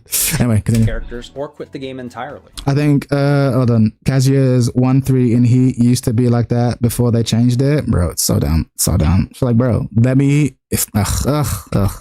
that sucks. But it's a natural part of the tuning process. You can't please everyone, but you can limit the negative blowback of a nerf if you're thoughtful. True. Was Jago too strong on paper? Did he even need to be nerfed in the first place? Believe it or not, it doesn't actually matter. Ultimately, players were frustrated, and something had to be done about that. The something we chose weakened Jago, which is what the players wanted. Sounds like Tekken is the most unintuitive game. Sounds like Tekken is the most unintuitive game in an unintuitive genre of fighting game. It's up there. 100%. I very much. And again, it took me playing other games to make me realize how unintuitive this one was. And the only reason I got into Tekken is because I played it during a period where I was unemployed and therefore had the time. But trying to get into it as an employed man, forget about it. Anyway, I'll be back in a bit. Gotta get some water. Oh. I'll push play. Most of the common complaints. So, in a way, players do occasionally know what they want. It's just that they don't usually know the least destructive way to get there. Most of your user base will lie to you, but I'll state again, they usually don't mean to. They're generally well-intentioned and they just want the game to get better. But better for who? Even among the most well-meaning users, you'll find that the overwhelming majority of them struggle to see the big picture or consider the viewpoints of others. Their idea of a better game is very commonly one in which they, with their character or weapon of choice, can win more easily. Things that beat their playstyle get weakened. Oh, it's the Keats video? Yeah, 100%. This video is great. No one complains about their playstyle, so they can feel good about using it. I used to think this way myself, by the way, sure. So I'm not trying to cut you down if you currently think this way. It goes without saying that this isn't a good way to make a more fair or less frustrating game. What up, Cam? So you need to take every piece of feedback that you get with a massive grain of salt and try to apply as much context to it as possible. Developers can be easily misled by data, sure, but they can even more easily be misled by players. Data can be convincing, but players can be very, very loud and hard to ignore. Thankfully, we don't have any content creators with disproportionate sway on the opinions of the player base in the Tekken community. Am I right? It is, of course, not possible to know what you don't currently know. But that won't stop players from insisting that their perspective is the truth. After all, to them, it currently is. But their perspective can shift quickly. Players are very easily influenced and misled. Influencer types can, often without even meaning to, construct completely false narratives that large swaths of your user base will bandwagon on and help amplify. Suddenly, the desires or misinformation of just one popular player can start to sound like hundreds or thousands of people who all agree about what the problem is. Yo, why are they showing 3DX here? That's wild. That's not Tekken content creator I would have picked. Player can start to sound like hundreds or thousands of people who all agree about what the problem is and how to fix it. Groupthink is a major issue that puts a lot of social pressure on devs that can be very difficult to navigate. And it isn't just influential players or malicious players. Maybe I don't say it as much. Crowd. It's often tournament results themselves. Early on, after the launch of Injustice 2 in May of 2017, generational talent Sonic Fox won nearly every tournament they attended using Captain Cold, a character that many at the time thought was on the weaker end of the roster. Sonic Fox's dominant win streak resulted in a community that was forced to reassess the actual strength of the character. Man, the animations are actually clean as fuck. Look at this. Influence the crowd. It's all May of 2017. Look at this. It's actually, it looks kind of cool. I mean, the move animations are jank, but like the actual move animations. They attended using Captain Cold, a bang, character that many at the bang, time thought was on the weaker end of the roster. Bang, Sonic Fox's dominant win streak resulted in a community that was forced to reassess the actual strength of the character. That's kind of clean. Eventually, developers that nerfed the character. So real, Shy, you top 100%. The Captain Cold was indeed weak, and just counterpicked certain characters well. But you don't even have to go on a dominant winning streak to change people's views. After Super Street Fighter IV launched in April of 2010, right before tournament season really kicked off, many of us looked to our strongest players to assess the power levels of the 10 new characters that were added to the roster. Going into EVO 2010 on July 9th, the widespread sentiment among top players was that Adon was among the weaker characters added to the game. Many of us went into that event writing the character off completely. And then GamerB took 5th place. Shanathina, I think what you said about 3DX kind of applies to Main Man. I don't necessarily think Main Man's a piece of shit. I think he's just a dude. I think he's just a dude who likes the game and has opinions. It's his fans who piss me off. If I'm keeping a buck. 'Cause I'm like, yeah, he has, I think he has garbage takes, but I know people who have garbage takes. Yeah, but what you want? There's people who think Shy is number one. I don't know what to tell you. There's people who have bad takes. It is what it is. I think he's grifting on that. No, I think Mishimas legitimately think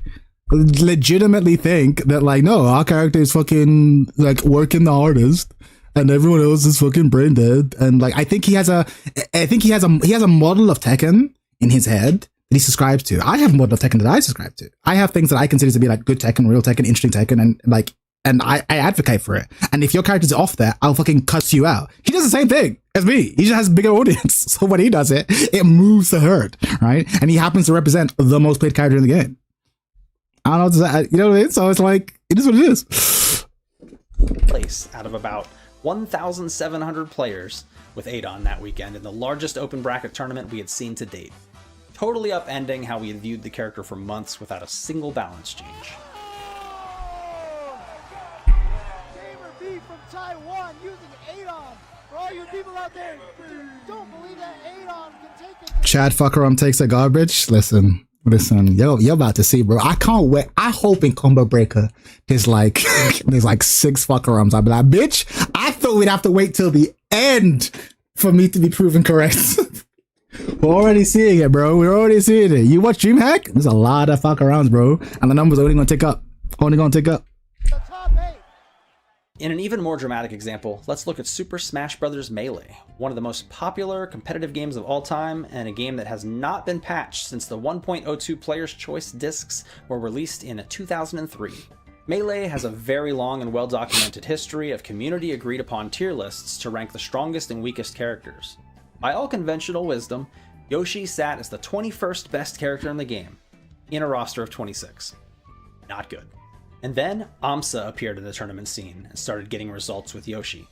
Yoshi's rank went from 21st to 12th, from 2013 to 2015, and after AMSA's win at Big House 10 in October of 2022, arguably the hardest Melee major of all time, Yoshi now sits as the 10th best character in the game on community tier lists. Despite nothing. This is like the most famous example, right? So here you have a game that hasn't actually been patched in forever, but like everyone's tier list shifted dramatically years after the fact.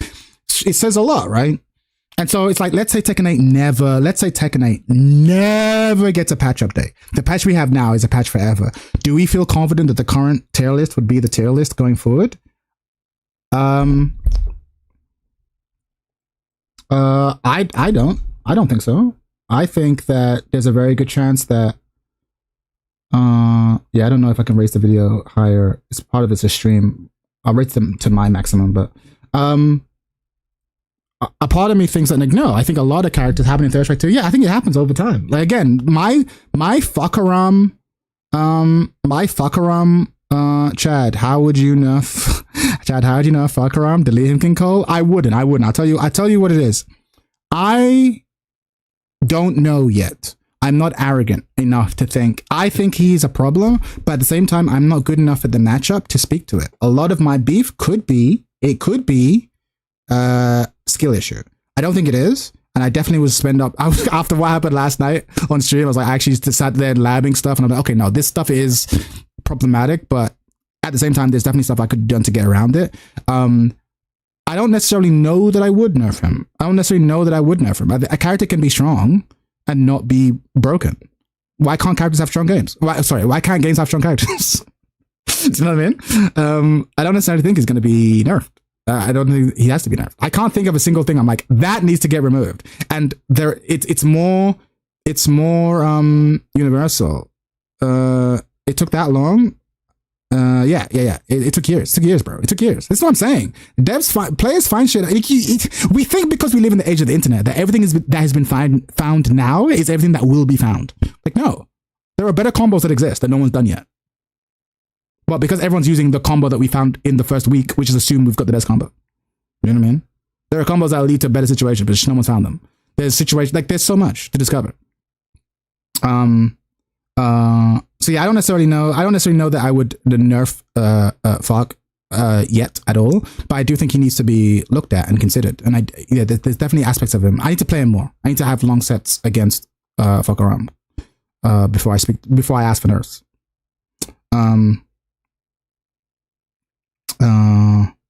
Infinite range on some of his moves. Yeah, there's stuff like that. Yeah, like his range moving him forward.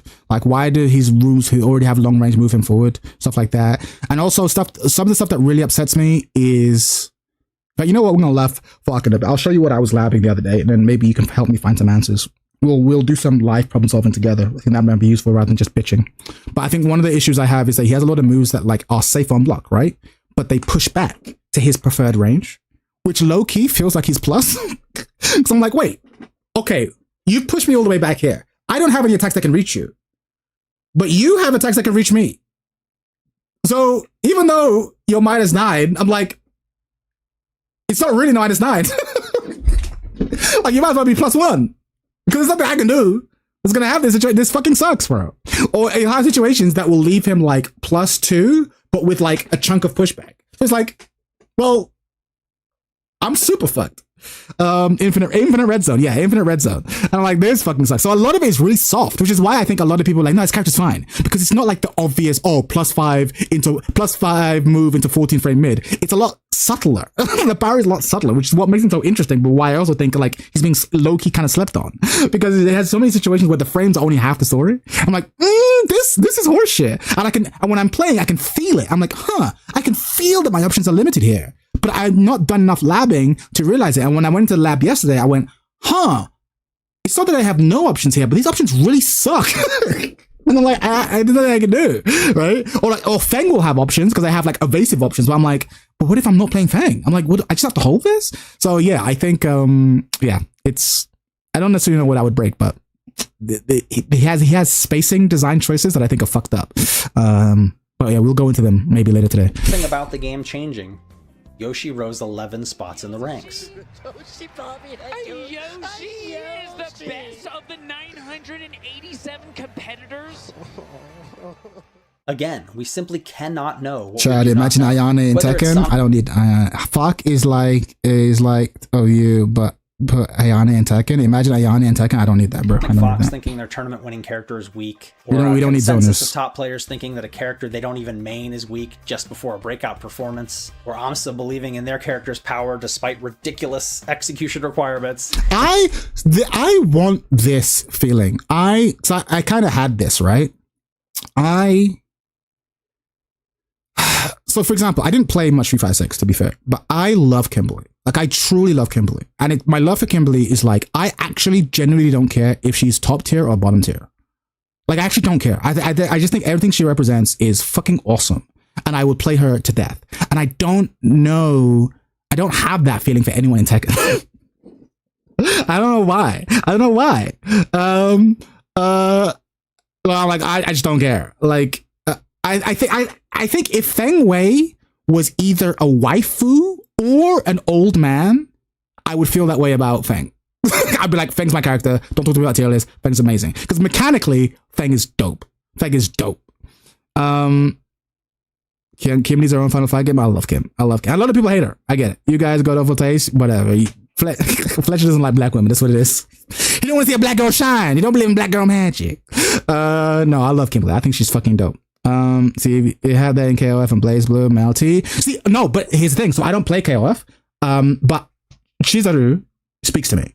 Legit speaks to me. I'm like, I want to learn this character. And that's why for the first weekend, you saw me, Athena, being up like 5 hours trying to learn her hardest combos. I'm like, no, she speaks to me. Like, I really like this. And maybe if it was a one player game, maybe I could stick around more. So I don't have to do this for 3 characters. Elena is peak, but Kim, Elena's not there, bro. Kim's amazing. So sometimes I'd rather play 1,000 Lings than a single Kim. Damn, Chad loves cheap characters. Listen, I'm not hearing it from you, bro.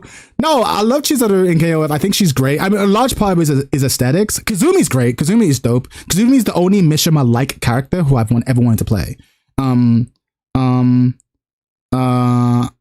But what was I yapping about? Yeah, but that sense of like, I love Yoshi and I don't care what tier he's in. I'm going to push this character to the maximum. I wish I had that feeling for someone in Tekken, and there's no one to have that feeling for.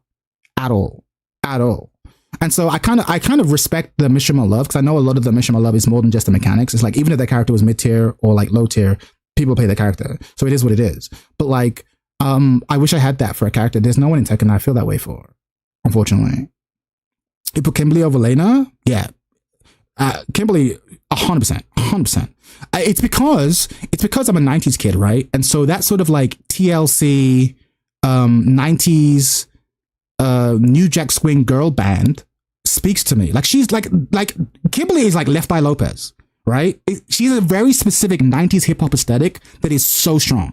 And then ninjutsu, teleportation, all this stuff. But then also she's a black nerd, because her whole gimmick is that she's like a child genius. Right? And I'm like, so as a black nerd who loved 90s hip hop, I'm like, there's never been a more Chad coded character in a single fighting game. Ever. I forgot y'all talking about it. Yeah, generally, there's never been a more Chad coded character. And therefore, I was going to think about gameplay. Yeah, sure. But then for me, so I was like, so when for example, I don't normally play rushdown characters, but Kimberly was so me coded. I was like, all right, I'm going to play Kimberly. Oh, she's rushdown? Then I guess I'm playing rushdown. Oh, she's set play? Then I guess I'm playing set play. Like, whatever she's doing, I'm doing. Whereas with Tekken, I'm like, it's all mechanics. because there's no character whose aesthetic is so strong to me. I'm like, fuck aesthetics. I'm playing this character. And I'll do whatever. I have to play this character. There's no one in the game currently who's like that. But if you give me like an old man, Leroy was almost there, but they tried to make Leroy cool. And by making him cool, they made him uncool to me. Because if he was just a straight up like monk, I'd be like, yes. If it was straight up just Pai Mei with the Fu Manchu, I'd be like, yes. T8 was my first Tekken as well, then you're gonna love it. Tekken aesthetics took a nosedive 50 years ago, 100%. I'm not gonna lie, I think the old heads are out of touch. I hear it. You're not wrong. I mean, every generation says that about generations above them. Like, it is what it is. It'll happen to you too, Jaden. It'll happen to you too. Your kids, the generation below you, will call you unks. They'll call you unks and they'll make fun of your aesthetics. But for me, Kimberly is, I love Bushin Ryu. I fucking love it. I think it's great. She has a fucking Walkman. Why she got a Walkman? Because fuck you, that's why. Yo, Kimberly's so sick. Being the only one in the world who can do it, it just goes to show you how easily players and developer opinions can be swayed by tournament results and influencers. When groupthink and player pressure campaigns arrive at your Uncle Chad and shit. it's incredibly hard, We're real maybe unks. impossible as a developer to know what How situation much did you love you're actually in Azucena? and guess right. Azucena is interesting. I like Azucena's personality. I just wish she had more lines. I think I've said this. People dismiss her character because all she talks about is coffee, and I think it's dumb. She talks like she has brain damage because all she talks about is coffee. But like aesthetically, she's gorgeous. Like not just in terms of like just raw like sex appeal, but also just like she's well animated. Her dancing is really cool. The way she moves around the stage is really cool. Her personality, that grab where she like knees you and then looks at the camera and does that. I'm like, there's so much personality with Azucena. I think she's great. I think she's great. I just wish she said more than just coffee, coffee, coffee, coffee, coffee. Yeah, I think she's great design, but the writing sucks, and writing is a large part of it, unfortunately. Is the character weak or strong? Without many years of evidence, you'll have to make an assumption. You'll be right sometimes. She'll be going to take a Wrong 9 chat other 100%. times. She's not staying. She's not staying. If you're an Azucena main dev, respectfully, you need to learn another character because there's a very good chance she will not show up in Tekken 9. I'm gonna keep it a buck because she is Katarina. And if you're asking who, my point is exactly. Why tuning a competitive game is so difficult. And of course, when talking about our inability to know what we don't yet know and how that influences the way we think Azucena talk like she got brain damage is crazy. She does, bro. She talks like she got brain. She just coffee, coffee, coffee, coffee, coffee, coffee, coffee, coffee, coffee. Like she sucks. But her actual personality is just really bubbly and stuff. Like the way she fights, she's really cool. But when she talks, when she has lines of dialogue, it's just coffee, coffee, coffee, coffee, coffee, coffee, coffee. Like she talks like she has brain damage. in the world, I need to remind you, dear viewer, of the Dunning-Kruger effect. We can be extremely confident that Here's a question. You say you miss Katarina Alves? Listen, I had a theory. They should make Chun-Li and then just give Chun-Li Katarina Alves' move list. Think about it. Think about it. know everything about the state of a game when we, in fact, are only seeing a small part of the big picture. Even the strongest players in the world who are regularly winning tournaments I agree. may As only be overrated, aware of a personally. tiny fraction of what's possible within a play space. And while balanced discussions and tier list theorizing can be incredibly fun, it is for these reasons that players make misleading and unreliable sources of guidance when deciding how to tune your game. Okay, so we can't rely on data or players for guidance. But what about the goals we'd set out to achieve? Yeah, Raiders and T9, 100%. Let's examine our list of goals and try to understand if we're even attempting to steer in the right direction. Goal number 1, a favorite goal of players, is fairness. Fairness should not and cannot ever be a goal. Why? Because no two players can ever universally agree on what is fair. It's an emotional metric that changes by the minute depending on who you ask, the results of their latest ranked match, what salty player showed up on their social media algorithm that day. It is simply not an achievable goal because game balance is mostly vibes. You cannot measure your success by measuring fairness, as the only way to do so, data or player surveys, are frequently misleading. Remember, as a developer, you also don't know what you don't know. Things you think you know may be false, and you are just as easy to manipulate as the players are. Remember that League of Legends example from the start of the video about Vladimir Sanguine Pool? That wasn't the only time something like that happened in League. When the champion Riven was released, she was viewed by the community as weak. Riot devs apparently agreed and hotfixed in some buffs for the character. Shortly after posting the hotfix notes on the forums, the character's play rate spiked and the feedback was very positive. Players reported how good the buffs felt and what a difference they made, but the hotfix hadn't actually gone live yet. The character was unchanged. Game balance is mostly vibes. The idea of fairness is so individual to each player that it can never be an achievable or even measurable goal. Even when groupthink makes it seem like thousands of players have the same view on an issue, their overall feelings of fairness will differ greatly. Only way to tune your game into a state in which no player is complaining is to make them all quit. Because of these reasons, I strongly recommend that we stop using the idea of fairness as a tuning goal. Goal number 2. A favorite goal of viewers is variety.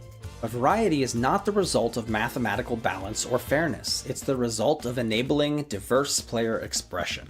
Let me explain why. Each individual player has their own playstyle and their own view on what aspects of your game or characters are fun.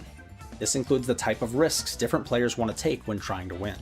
Some players want to play it as safe as possible and focus on reactions with a low-risk, low-reward strategy. Other players may want to gamble, taking big bets and trying to get maximum rewards. And everything in between those two extremes exists as well. If a character is harder to learn and pilot and optimize, should that character be equal in theoretical power output with a character that's trivial to learn and pilot and optimize? An easy character could be considered low risk. A difficult character could be considered high risk. If both risks result in the same reward, which character will most players choose? Or, to put it more plainly, one character is low risk, high reward, and the other one is high risk, high reward. What I've observed over the years is that when a game is tuned toward a more flat mathematical balance, playstyles start to converge. When this happens, players gravitate towards one of two types of characters. They'll either play the characters that are easiest to win with, thus lowering their risk, or they'll play the characters that look the coolest or sexiest. The vibes matter a lot to us. They do. And watch out if your easy characters are also your coolest ones. We won't often achieve tournament variety by flattening win rate and use rates, because doing so flattens out the number of reasons different players gravitate toward different characters or play patterns. It's the quantity of different motivators that you offer to your players that breeds variety. Look how cool Strive is. Not being Strive does look gorgeous. To have the most balanced roster, the original version of Guilty Gear Xrd Sign would frequently see large variety of characters in tournament top 8s. Why? Because the characters are so different and diverse that they appeal strongly to different player types. Conversely, in the Tekken series, many of the characters share variations of the same game plan and have similar risk-reward values. But in Guilty Gear, almost no characters play even remotely alike. True. This is why when Tekken misses the mark, it's much more common to see something like 4 Bobs in a Tekken 6 top 8, like at EVO 2011, or 6 Leroys in a Tekken 7 top 8, like at EVO Japan in 2020. If the Guilty Gear developers worked hard to flatten the game using data, they'd end up destroying many players' favorite playstyles, and the result would almost certainly be a game with less variety for viewers. And we did, in fact, end up seeing this in motion at the launch of Guilty Gear Strive, which had top 8s dominated by many appearances of Soul Bad Guy, a character boasting the trifecta of easy-to-use, You're talking about Guilty Gear, not Strive. Super cool. Because at launch, Strive was more simple, and many of the characters felt more samey than in past iterations of the franchise. Players gravitated towards this very easy and powerful badass. Down the line, as new mechanics and extremely unique characters were added to the roster, tournament variety improved a great deal. As a goal, variety is an admirable and understandable one. It's actually measurable with telemetry or by looking at tournament results. And if you aren't hitting a good level of variety, your player base will absolutely let you know. But unfortunately, I believe that you'll have a much harder time achieving variety by making I gotta get into the office. Oh, it's got time for bed. Oh, you need your first to 5? All right. Listen, I actually look for the room. Variety is another. I already have a room. I already have a room open. Patterns, which I'm going to talk more about later. I already have a room open. And finally, the third goal that we skipped over at the beginning. The only real and true goal worth pursuing with game tuning efforts. No, we can play. Retention is all about making your existing players find the room. More. I literally made the room so we could have a first to 5. Preventing them from quitting.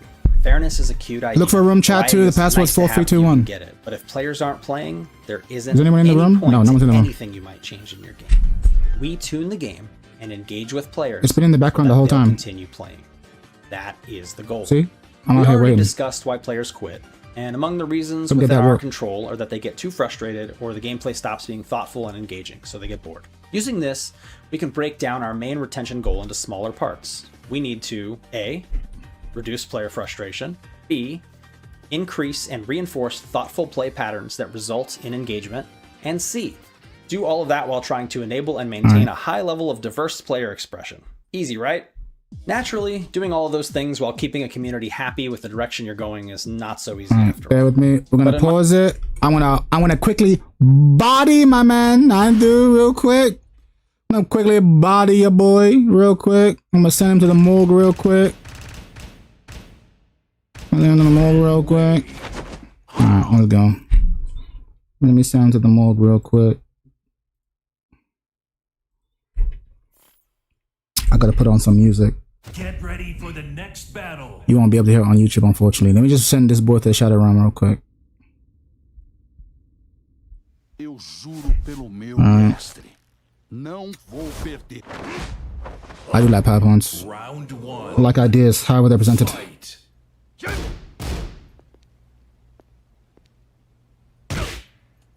Oh, you whore. Alright. No duck. You learned nothing.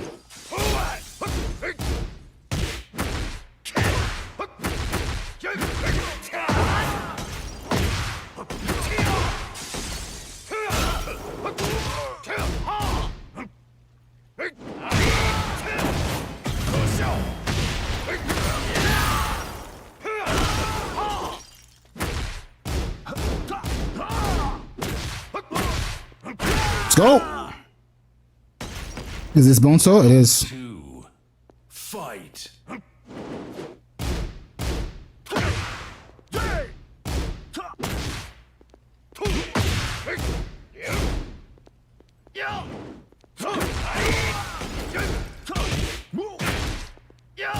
Oh!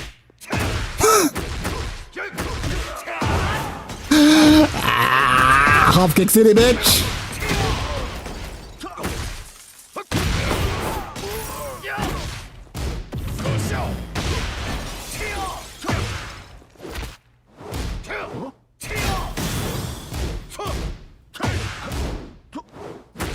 I did crouch. No, not like this.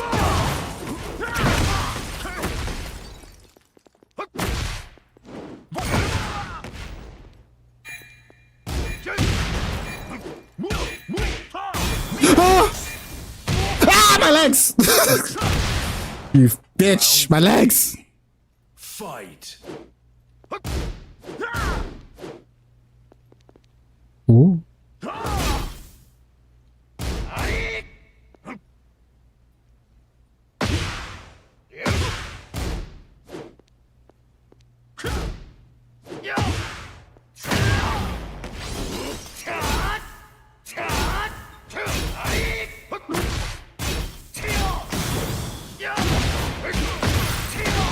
Very nervous. Oh! He's ducking mid. He's ducking highs. Oh, he's been labbing. He's been labbing. Whatever will I do? He's been labbing. He's been labbing. Oh shit. He's been labbing. Fight. Oh my face.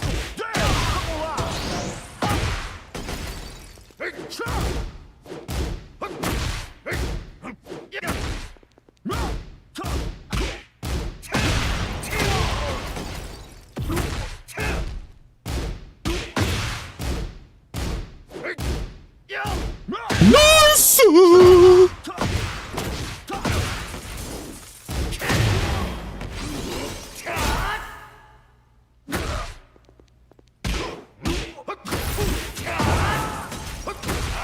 Fuck!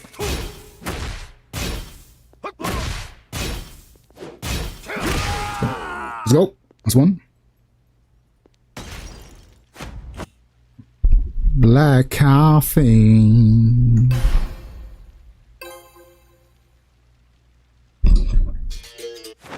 Round 1. Fight. You?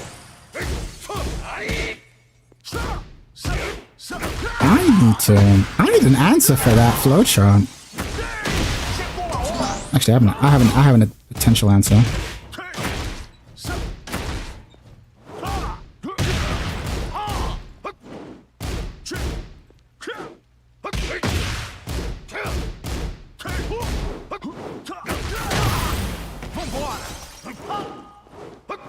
Woo!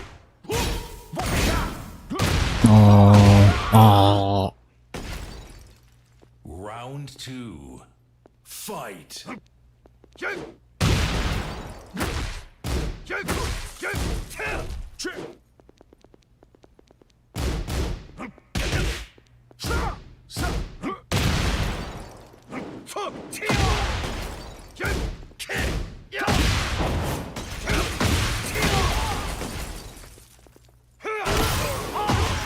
Stop!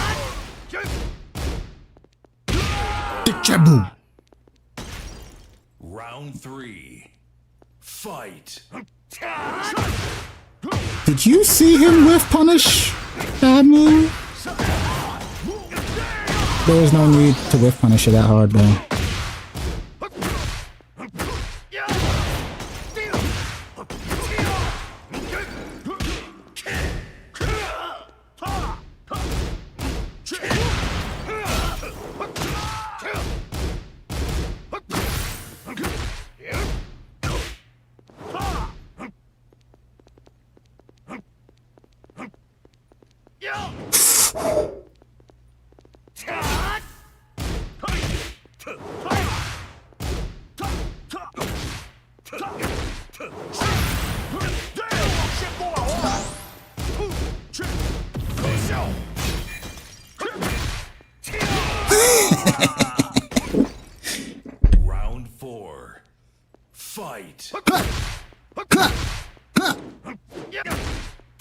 Oh, you should have died.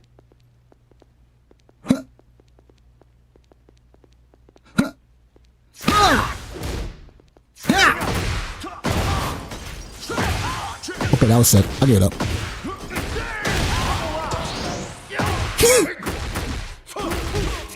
He forgot what city he was in. He forgot what city he was in. He forgot the name of the dojo. He forgot the name of the dojo. He forgot the name of the dojo. I had to remind him. I had to remind him. I had to remind him. I had to remind him. He forgot what dojo he was in. I had to remind him.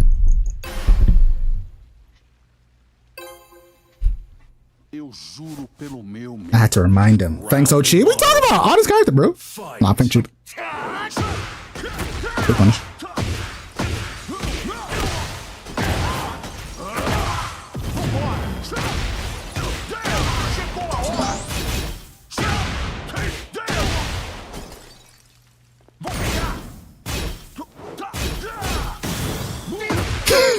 I had to remind him. I had to remind him. In case he forgot.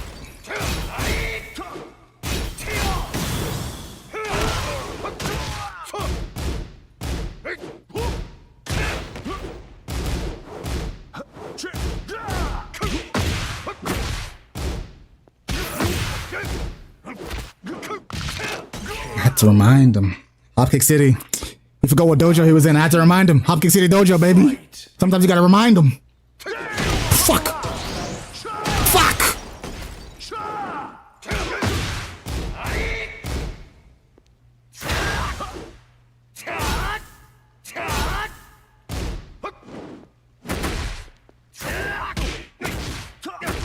I did try and walk. Why does that track? Actually, to be fair, he does sweep his leg. To be fair, he does sweep his leg. Fight. Oh! I should have died.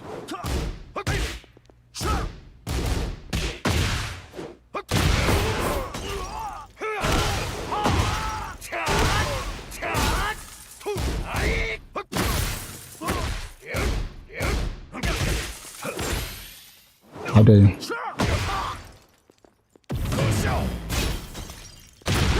The audacity to challenge me there. I respect it.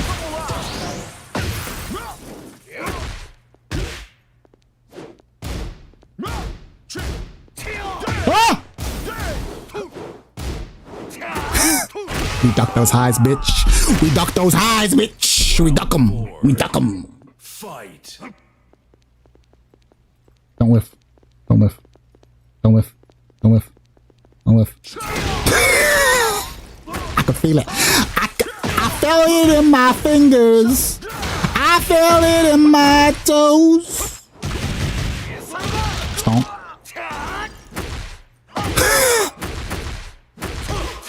Alright, chat. Honestly, is that 100% win rate on fucking Hopkicks? Is that 100%? Is that 100%? Is that 100%? Is that 100% hit rate on the Hopkicks? Is that 100%? It might be 100%. You win. Clearly, I'm trolling. You're not trolling, bro. But yeah, your timing's predictable. I'll tell you that right now.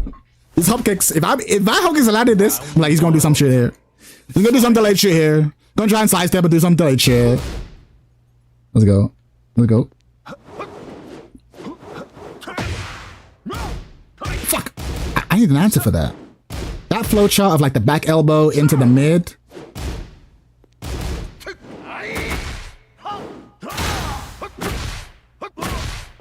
Why don't you forward 3 and do the low? I don't understand why you don't do like the biggest mix. I feel like that's a whole character. Can't stop that. Nope. That wall splat from there? That's racist, bro.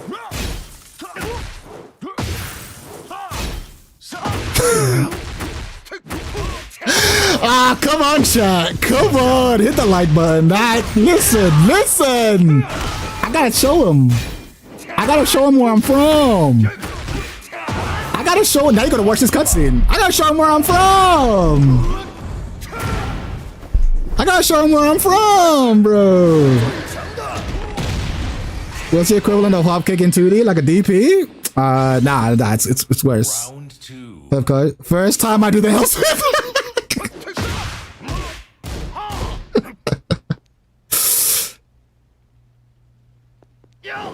Nah, I was feeling it too much. Fuck.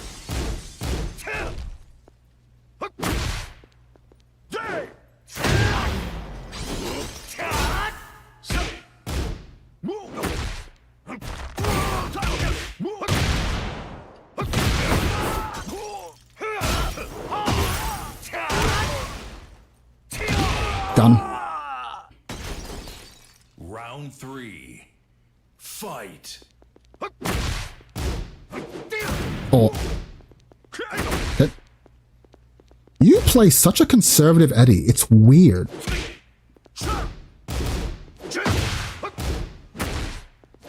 Your playstyle doesn't suit Eddie at all. It's so weird. Because you play like a really smart poking style. Oh! That was sick.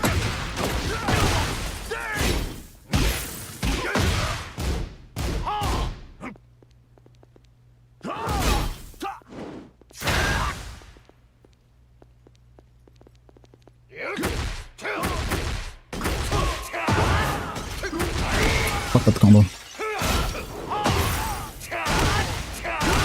Double stomp. Had to come to the stream. YouTube was looking so but. Oh, is the quality actually better on Twitch? I wasn't sure. I thought they were equal. Damn. Round 1. Fight. Oh, my bag.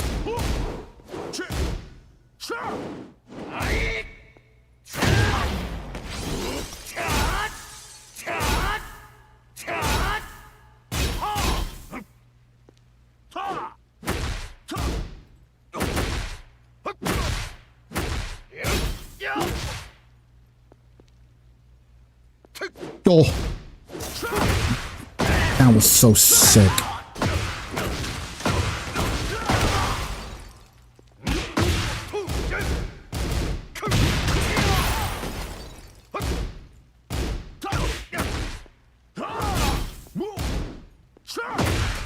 He hit me with the tip, not the tip. Yes.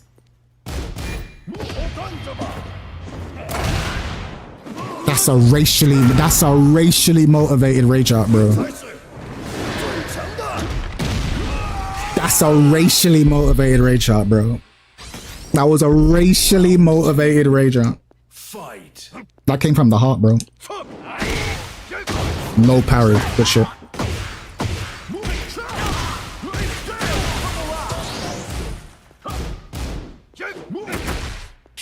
Oh, I missed one.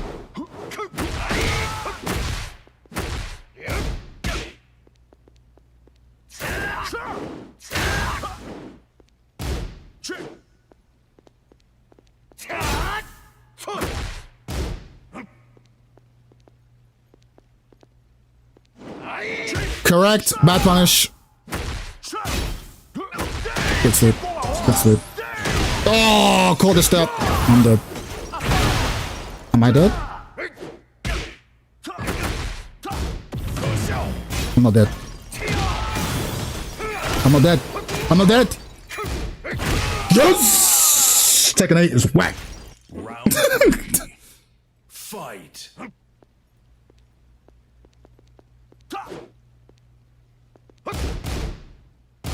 God damn it, I'm killing this shit. I know damn well y'all feeling this shit. Oh, I'm on my own dick. My legs.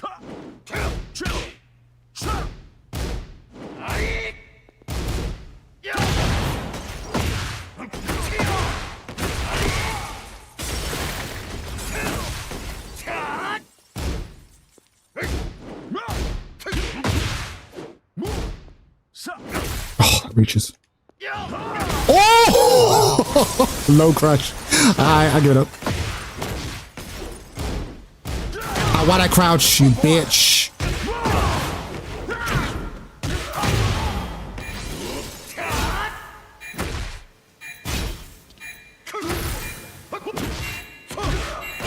Keep out! Keep out! All right. X2, we gotta talk. X2, we gotta talk. Why did I? This is like the Matrix. That's fucking tough. That's so fucking tough. We go do the Matrix. You know the Matrix. Like, why did I beat you? Do you think my muscles have anything to do with this? Your Eddie is strong. The reason why you lost there, we can do. You know what? Next time we'll have another first to 5, and we'll go through the replay first, and then we'll go for the first to 5. Here's my take. I've not gone through the replay just from playing against you. I don't know what happened. I couldn't find the ducks on the highs. That's one thing. But more important than ducking the highs, your Eddie's too safe. 100%. That's exactly what I was going to say. Your Eddie is... No. 9, I'm not just saying this to glaze you. The way you played was not bad. It's not like, oh, you lost because you played bad Tekken. My character was able to put you in more danger than your character was able to put me. Every time you're at the wall, nice sidestep, you have to guess for your life, right? Sidestep 4 or fucking 1+2. That's a dangerous situation, right? Every time you're like 2 steps away from me, down back 3, that annoying low might hit you. But at the same time, if you duck it, you might get hit by forward 2. I'm able to like threaten you with a lot of shit and a lot of different situations. You know what I'm saying? When I was playing against you, I'm like, I don't really feel that nervous. If I whiff, you'll whiff punch me because your whiff punch game is godlike. But like, there's very few situations that I feel nervous about you. When you play Eddie, play him like Kaz and go for the 50-50, 100% Soprano. 100%. So this is Soprano's first chat, and he's 100% speaking correct. Chad, is your peak God? I don't play much ranked. This is the highest I got to with Xiaoyu and Feng. I assume I can get higher. The answer is no, because I have an 82% win rate. So I'm pretty sure there's at least a little bit more room to go. But like, once my prowess got to like 300k, I was like, okay, now I can do quick match against people at God level. So I kind of stopped playing ranked. I got TGS. Are you proud of me? Yeah. I mean, are you better than you were yesterday? Then yeah, I'm proud of you. You know what I'm saying? Look, let me see. But yeah, 9-2. Go back. If you go back and watch our match, forget any one individual move. Pause at random points and be like, okay, what do I have to be nervous of? And what does Chad have to be nervous of? You know what I mean? And I'm like, I'm constantly putting you in situations where you have to deal with a potential low or a potential mid from all kinds of ranges. And when I'm playing against you, I'm never, because like, what is your big scary low? You don't really have one, right? Which is why I was like, wow, you never do the hell sweep. And I understand because I'm Hopkicking, right? Which is why Eddie, unfortunately, I think isn't that strong a character, right? Because he kind of has to force the mix. And there are other characters in the game who force the mix way better. But I really do think that like, I'm able to make you guess for large chunks of your health or at pretty much any point on the screen. Whereas like against your Eddie, I'm like, no, I can just backdash all day perfectly safe, right? Your character needs to force the issue. You basically need to like enter, relax, and force me to get them in the low. As annoying as it is, that to me seems to be the character. And then yes, if I whiff, you whiff punch me, which you're doing, and you do smart pokes in other areas, which you're doing. But like, I'm not going to mash into those. I'm not going to mash into the issues. You know what I mean? I'm not going to mash into the frame traps. So you'll do that big elbow and then that mid. And I didn't know what the option was to beat that mid, but I was like, well, as long as I don't mash into it, we're perfectly fine, right? So every time you have me at advantage, I just backdash until I'm back in neutral, and then I just pepper you. So it's like, I was never in any stress. And it's not because you're playing bad or anything. It's just like, your character, you are not making me have to guess for major chunks. You're trying to play. That's why when I was playing you, I was like, you're playing this as a pokey character, but Eddie's not really good at the pokey. Like, if you're going to play a pokey character, play a pokey. Eddie's a hard guessing character. And like, by your own admission, you're like, I never want to go for the hell sweep. So I'm like, then why are you playing? Then why are you playing Eddie? Then why are you playing Eddie?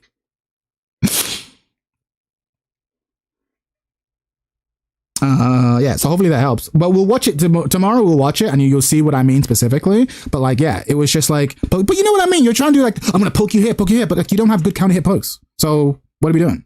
Like, you're trying to outpoke Fang? You crazy? You think you're gonna outpoke Fang? Like, what are you doing? You know what I mean? If you don't play like that, play Steve. Play Fang, play Steve, right? Playing dishonest character in an honest way.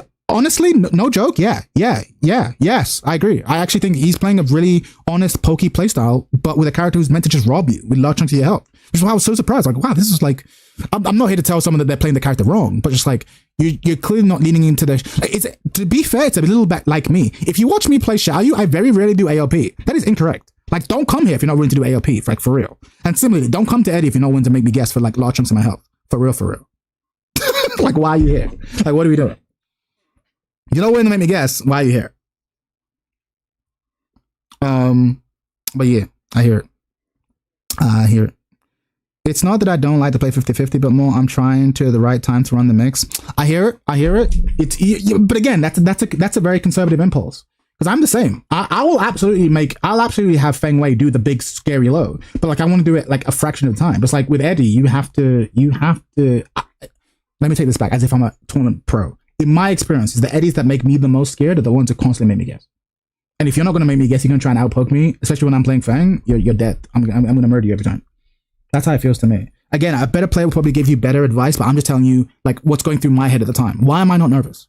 Why am I not nervous? Because I'm like, so long as I don't whiff, and so long as I don't mash into your button, as long as I don't whiff, and so long as I don't mash into your counter hit buttons, I'll be fine. And it was proved correctly. Could you show me a better situation to use AOP? No, because I'm a bad Xiaoyu player. I play Xiaoyu very fundamentally. Like I have this joke that my Xiaoyu is very conservative. My Xiaoyu votes Republican. Because it's not a like sort of like super flowcharty fucking AOP. It's like literally down back to down 3, down forward 1, and then whiff punish. I have a very conservative Xiaoyu, which is like it's suboptimal. Like you have to be willing to do some of the crazy shit. My Xiaoyu literally just votes Republican. My Xiaoyu only does missionary. But I can show you my Xiaoyu. If you I can show you Xiaoyu against Nindu. Maybe it might be a more interesting matchup for this Eddie. But like but yeah, I want to flow. Yeah, I can't flow. I don't have that Xiaoyu flow. I don't have it. I don't have it at all.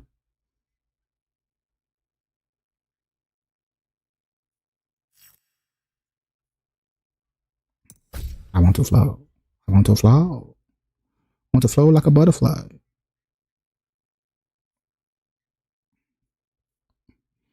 I've practiced fuck around 15 minutes ago because I want to help Chad. Oh, fuck you. Say it again. Discord was cooking me. Sorry, that dude. All I was saying was that when I'm fighting against Eddie, it needs to be an Eddie that makes me nervous, like makes me guess, forced to guess, because you're not gonna. I don't think Eddie's a really good Pokken character, personally. I'll play Xiaoyu this time, and you'll see the way I play Xiaoyu. Like you play Eddie the way I play Xiaoyu. And hopefully I am a tourist visa into Ling. 100%. Me too. For me, it's more. I'm more than a tourist. I'm like on a working visa. Like I definitely work here. I definitely pay taxes. But I'm not a citizen of Ling Nation. Get ready for the next battle. I couldn't run for office in Ling Nation. I'll put it that way. I couldn't run for office. I can't even vote. Round 1. Fight. Nice.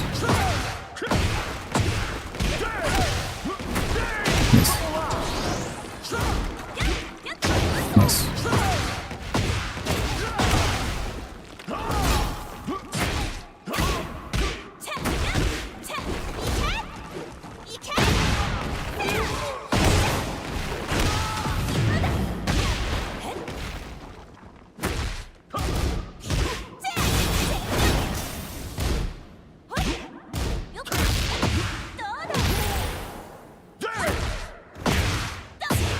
Nice pull up.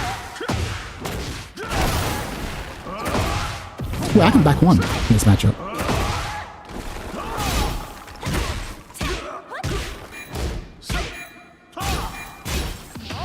I fell for it. Alright, fair enough. Round 2. So this is going to be a more even matchup, I think.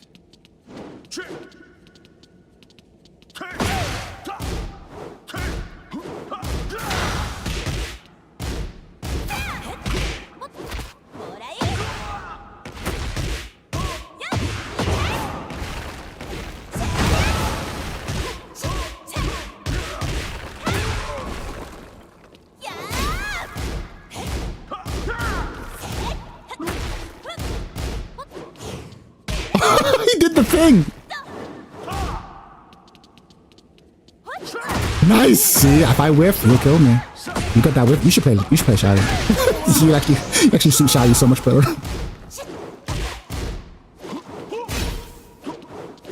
Fuck. Is that gonna wall splat? It is gonna wall splat.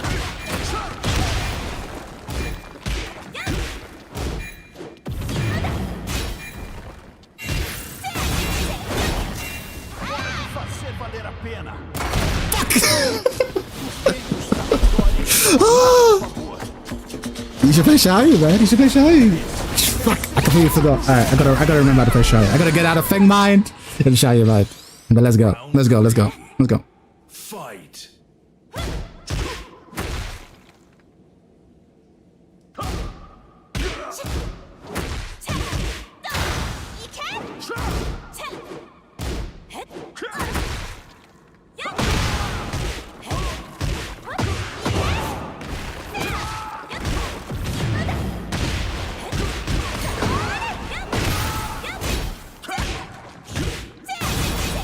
Stop it. So, alright, we're back. We're back. We're back. Round 4. Fight. Oh, I'm punishing that with Xiaoyu.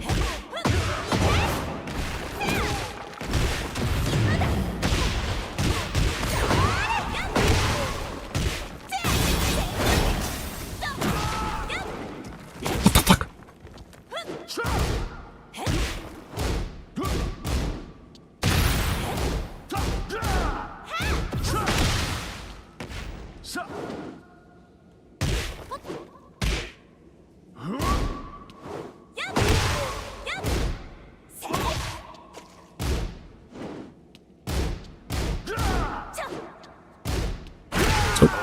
All right. But you see, this is like a super see, this is so much more just like poke, poke, poke, poke, poke. This is why I say your Eddie and my Xiaoyu are the same. You have a super pokey style. With the occasional mix.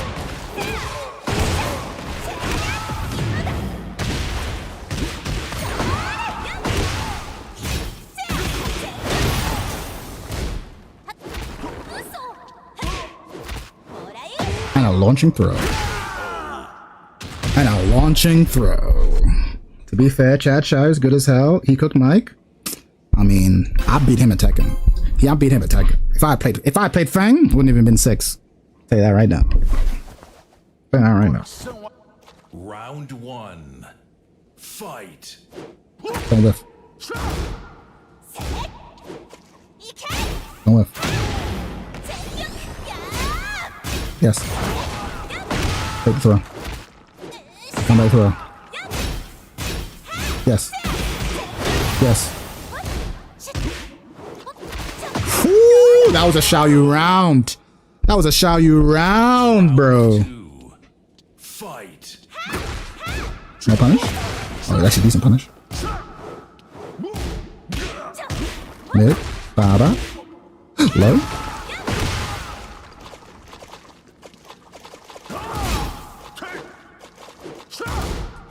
There's a video I think you should watch. Maybe we'll all watch together that I think you'll appreciate, X2. So it makes me think about... it's a video where Speed Kicks is talking to PDX and giving him advice. I think the advice would apply to you as well. Hold on. Give me a second. No! I didn't mention... I'm Hopkicking. I was correct! Wait here, launching throw doesn't require no whack-ass setup or something. No, you just throw that shit. It's a 14-frame throw. It's a slower, slightly slower throw. If they don't break it, they die. Yeah, see, he broke it. He lives. He gets to live. That low parry. I'm gonna mistrust you so bad. I'm gonna hit you with a mistrust. Run up AOP. AOP. AOP. Not to put the AOP the whole thing. The low's coming. Oh, we launched that. Sorry, homie. Sorry, homie. Set up. Got him. Hello. Big block. Incorrect punish.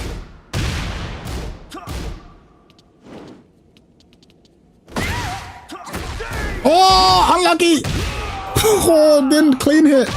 Didn't clean hit. 3-piece meal at Wendy's. 100%. Fight. Send it. No launch punish. Got it. Almost fell for the classic setup. Big block. Oh yeah, counter hit. But you see, even this, I feel like Xiaoyu has better counter hits than Eddie. So it's like we just do pokey pokey, and if one of them happens to counter hit, you just die. Like, what's the counter hit button that you hit me with that's scary? Hold that.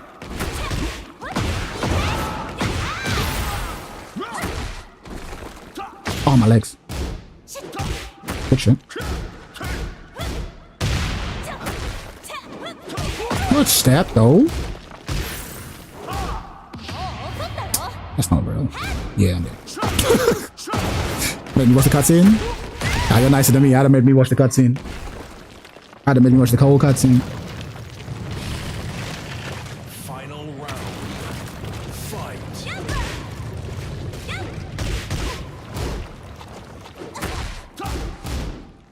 Mistrust. Oh, it didn't work.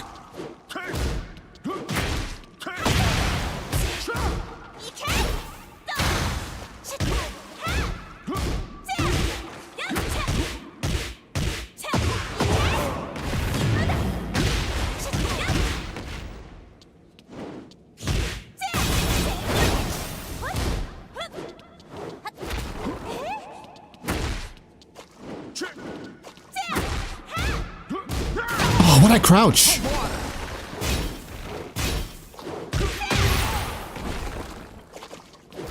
Oh no, he didn't break the throw. It's over.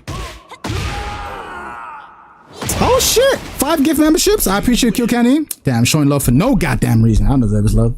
I appreciate you though. I appreciate you. Kill Kenny. Kill Kenny. Don't kill Kenny. Don't kill him. W, Kill Kenny. I don't deserve this level of support, but I appreciate it all the same. Fight. I'm mad the orbital. Nah, me too. That shit was whack. Shao, you've been dodging responsibility since 93. I don't know. Since 98. Sorry, I don't know what to tell you. Gotta hold that. That's low. Ooh. Oh, another Shao Yu round. Oh, another Shao Yu round. Oh, another Shao Yu round. Guess for game. Oh, dick jab. That wasn't real. Oh, bull splang throw. Yeah. I need a list of link gimmicks to abuse. I mean, just watch this. Josh, this bag. I mean, these gimmicks are enough to get you to GOD. Good luck. Got him. Round 2. Fight. You ever play VF? Oh, he would. Oh, yeah. We gotta send XQ to fucking VF Dagestan. We gotta send him to VF Dagestan. 5-month DF Dagestan. Forget. Oh, okay. That was an Eddie round. See, that's the Eddie shit I'm talking about. That's the real Eddie shit. Fight. Send him to 5 months VF Dagestan. Oh, we ain't gonna send him nowhere. Not with those with furnishes. Send man to Dagestan. Oh, kind of AOP on the shit. Buff AOP, bro. Buff AOP. Buff AOP. Bro. See? Man put me in the vortex. Now we're talking. Go to highest house? Bro. Highest house is the best, bro. No one's the same after highest house. Oh, the mistrust.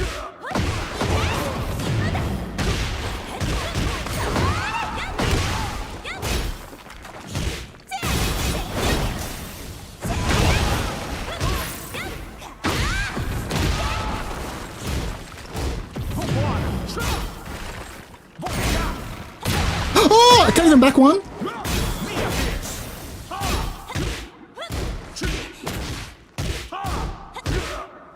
Oof. Back one. Back one saved me. Back one saved me. Get me out of here. Get me out. Get me out. Final round.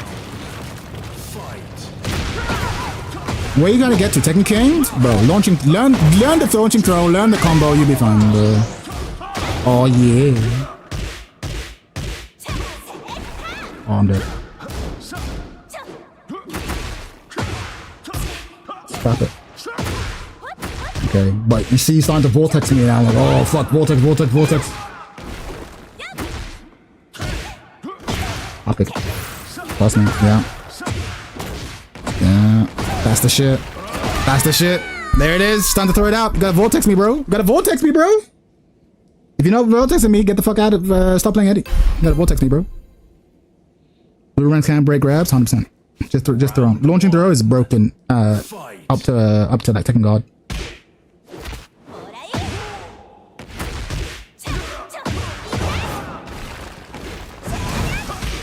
Oh, minus 13. You can launch minus 13. That's combo, asshole.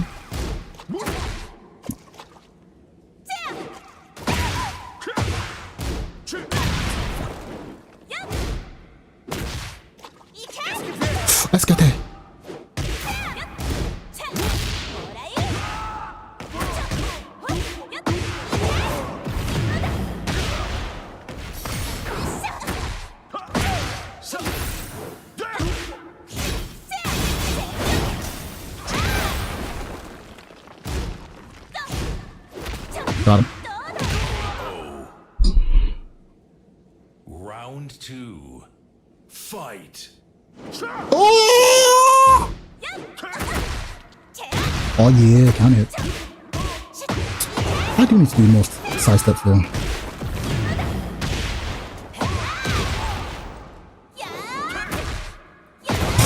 Wake up, Hopkick. Oh, he's taking me to my own city. Hold me taking me to my own city.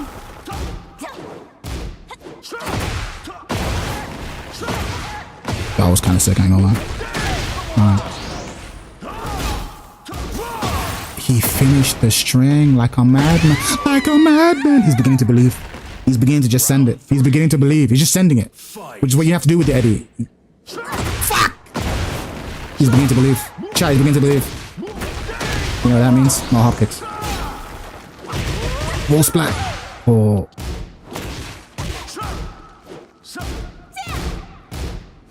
Oh, he's beginning to believe. He's beginning to believe. Who gave him the cheat code? Who gave him the cheat code to my Xiaoyu? He's beginning to believe. Okay, okay, let's go. Oh, you're a bitch. Alright, say less. Alright, say less. Alright. Oh no. Okay. Fuck.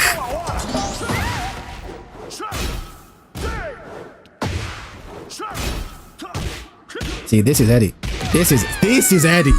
Guess. This is Eddie, bro. I don't know what the fuck you were doing a second ago, but this is Eddie. Alright, bet. Let's go. Round 1. Fight.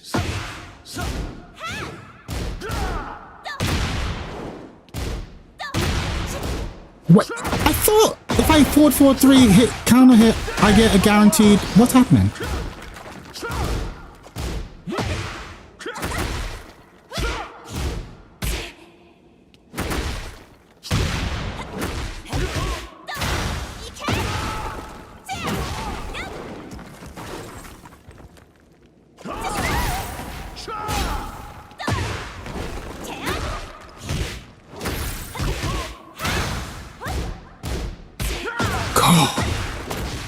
Can't parry that, for sure. Round 2. Fight.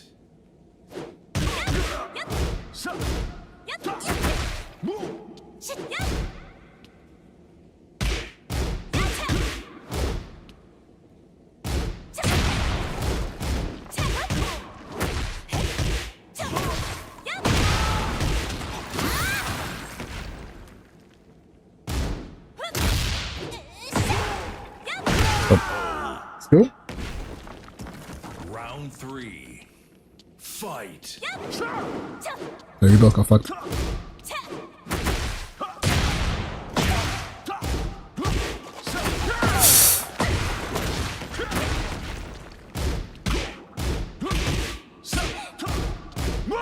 Oh, the finish string? Oh, man's got guts.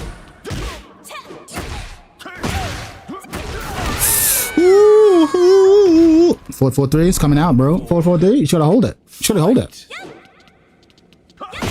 4-4-3.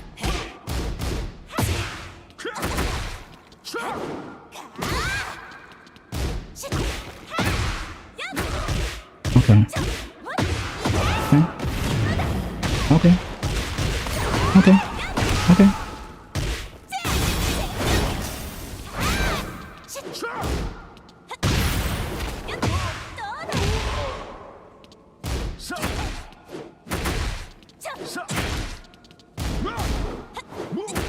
Oh, and the wall flat. Oh, am I losing round? Oh no.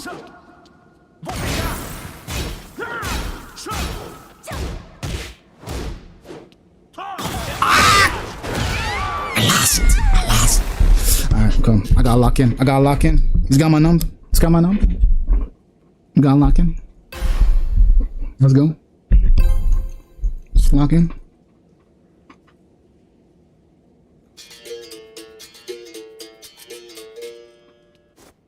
Round 1. But yeah, it's way more threatening now. Fight.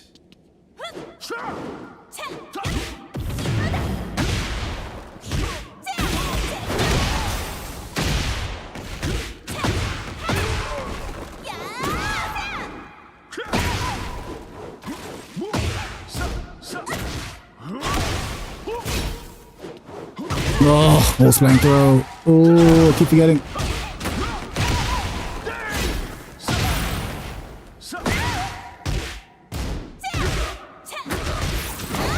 No choice. I go, it's time to take Chad's lunch money. Basically, I'm taking all my lunch money.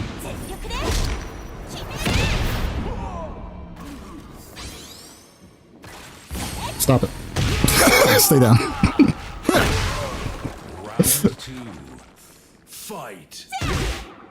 Alright, alright. I gotta start taking my lunch money back. Start taking my lunch money back. Okay.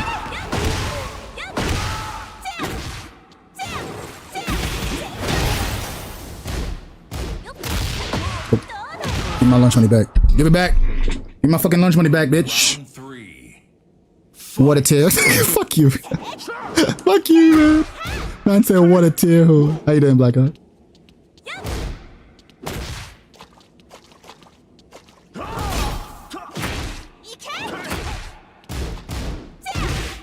What do you think of Eddie's power placement? We didn't talk about Eddie. Definitely annoying. But how powerful? Gotta hold the mid. I hate Oki in this game. Yeah.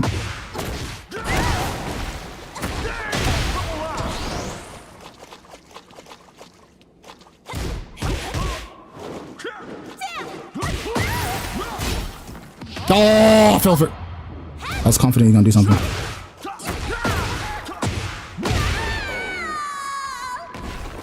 Worst comes to worst, my peoples comes first. Fight.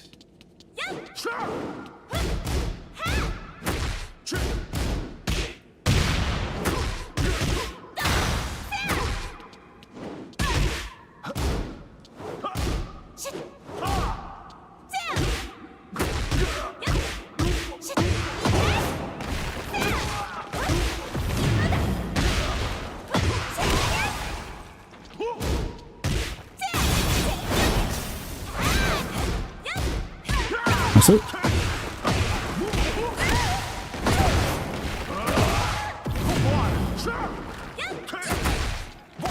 Ugh, yes.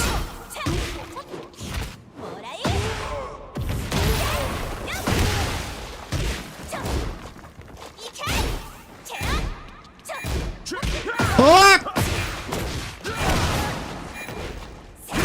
Take it. It's close. But can you guys, hopefully you guys can see why I prefer, even though I'm not as strong with Xiaoyu, I prefer Xiaoyu because you actually have to play Tekken. Sidewall fuck me. What you gonna do, babe? What you gonna do? Round You gotta hold down. 1. Fight. I have to poke and poke and poke and poke and poke. I gotta outpoke you.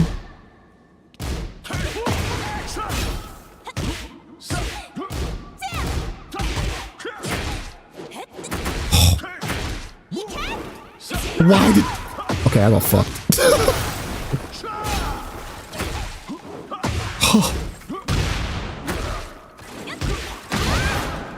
Okay, what sidewall fuck me? You got grabbed, bitch. Oh, I'm dead! Round 2. Fight. What the fuck? Oh, you should have died.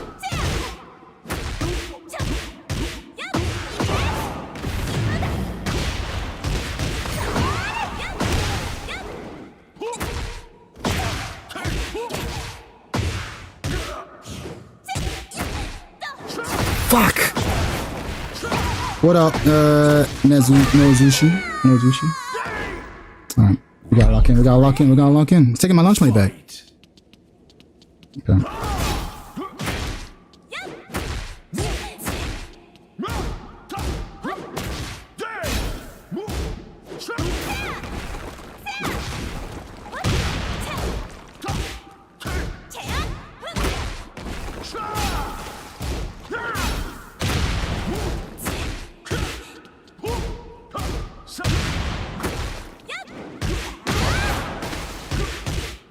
I forgot the combo is there.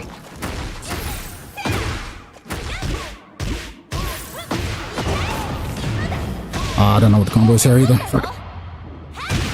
First time I call one of your streams. I'm a big fan of YouTube. I appreciate you, Nevushi. I appreciate you. I appreciate you. Trying to get my munch money back from this Eddie. Yes, bitch. What you gonna do, bro? Round 4. Fight. Got him.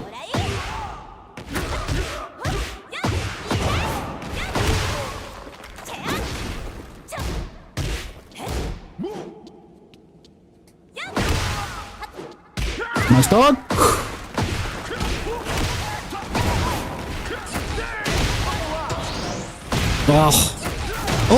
Oh, this is confirmed. If the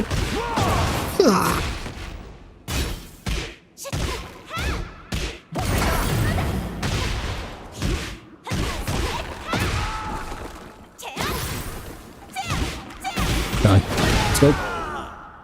Let's go. All right. Lock us in. We gotta lock us in. I want to win this one so bad.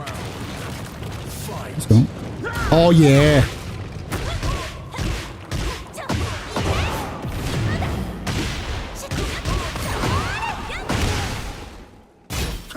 Oh no. That's not even real. I keep doing it to myself.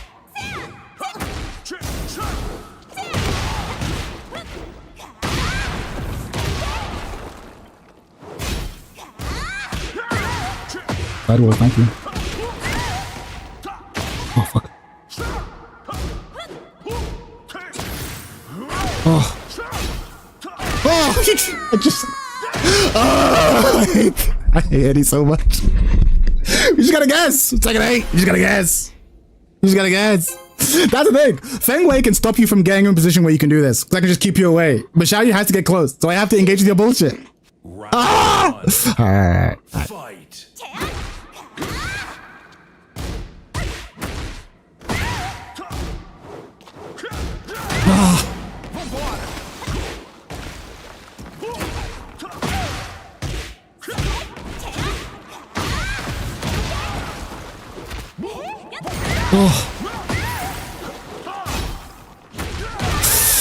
Oh god. -6 and relax. Alright. Final game. Fight. Why wasn't that kind of hit?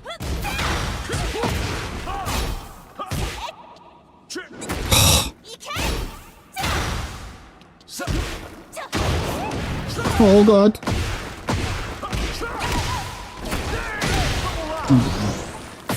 Oh. Ah! Alright, final round. Alright. Final 3 rounds. Final 3 rounds. 3. Alright, let's go. Fight. Oh, I can't punish. Okay. Can I make him whiff? Oh! Okay, I'm blaming lag for that.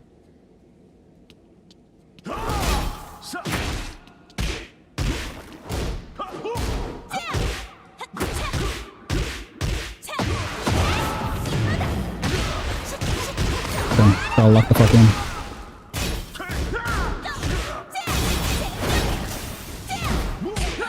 God, I risked everything on that. I should have done it. He sense my desperation.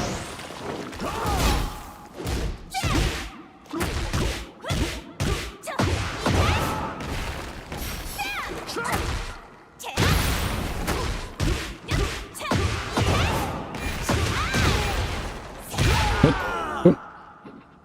2 more rounds. Round 4. Fight.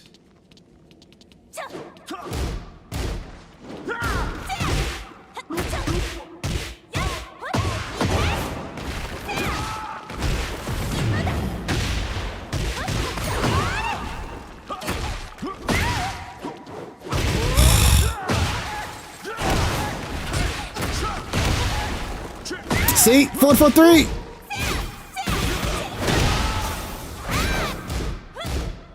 Ah! I keep doing that.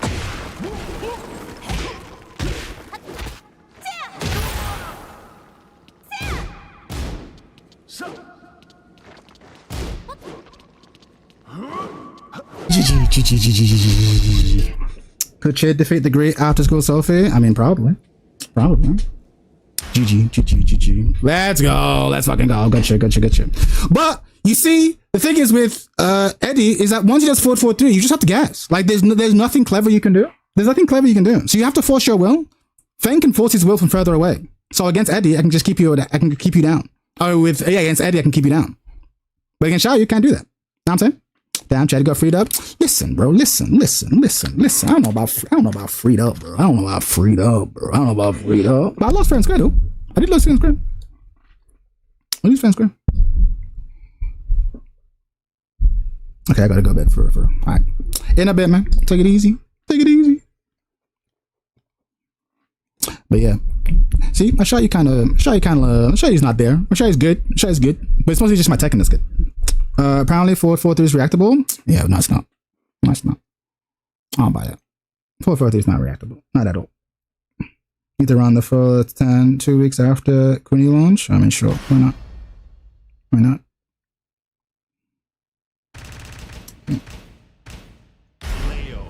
Try Leo now.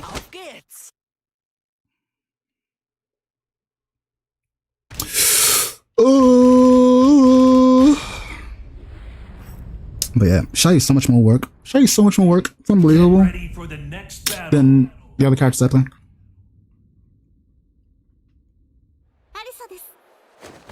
Round 1. Fight.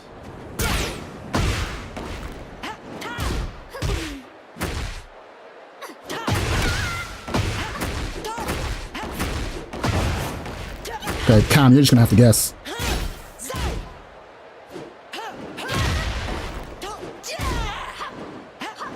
Oh! I did a Fang thing. Yes.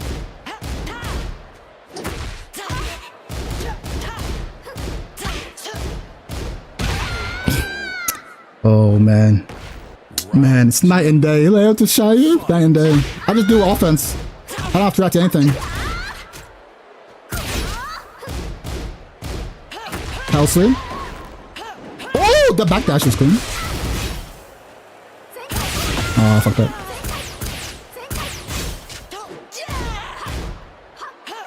Hell sweep.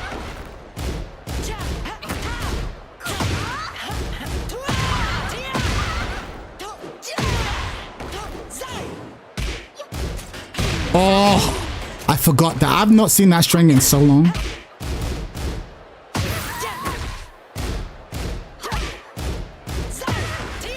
Let's go. Just run offense. Another Dolosaur Jet Set radio. It is what it is, bro.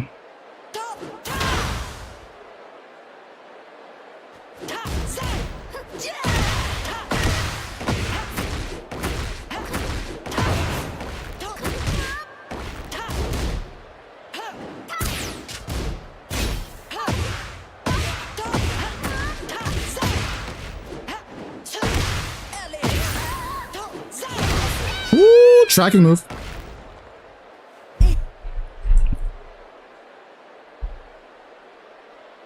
I gotta play some Jet Set radio.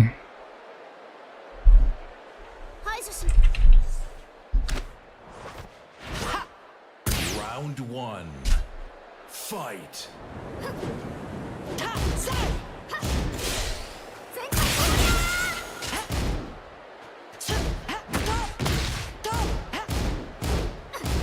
Oh, why did I push that?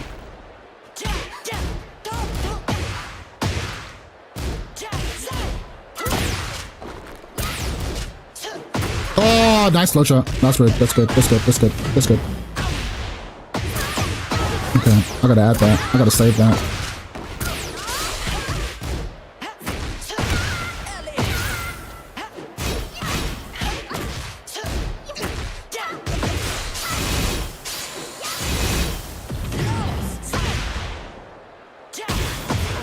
Got him.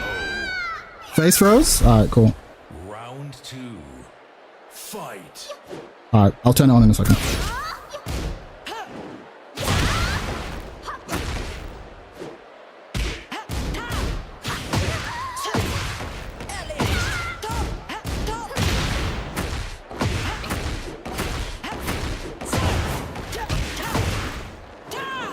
Good stab.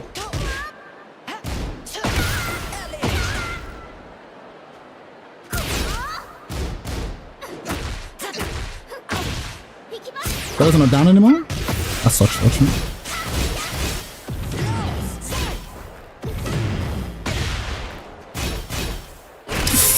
I just pressed down back. No one's gonna believe me though.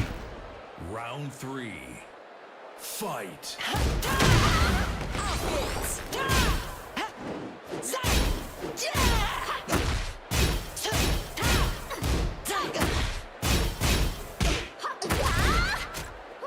Oh, down for 2. Cheeky. Alright.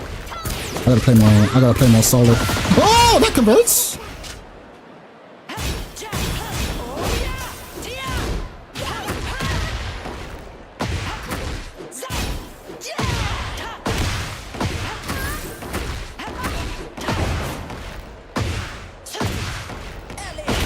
Don't. Sorry. You guessed wrong on my sequence. Round 4. Fight. What is that costume? Bro. You gonna play Jet Set Radio? My legs.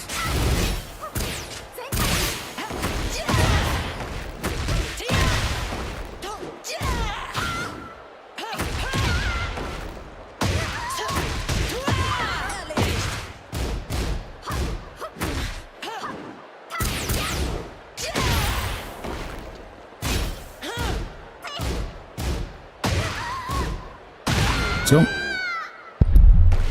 Sheep layout? Yeah? What you gonna do, bro? You streaming tomorrow? Probably. It's not my fault. It's not my fault. I didn't make layout cheap. I've been playing layout for 7 years. I know it's only 10 years. What do you want to do?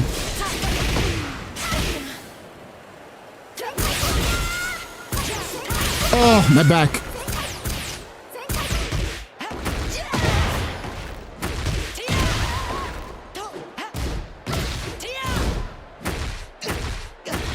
Stop kicking me!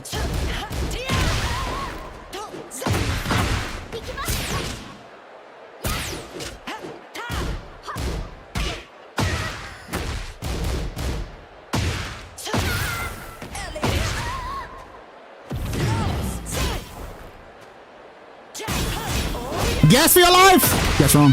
Sorry. The correct answer was mid. Round 2. Fight. Second night.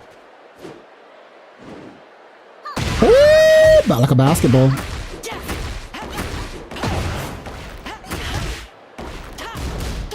Good block.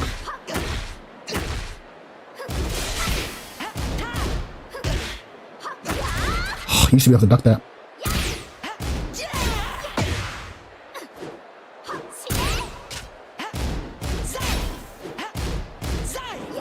He ducked! I respect it. I respect it. Like, I'm ducking. I respect it.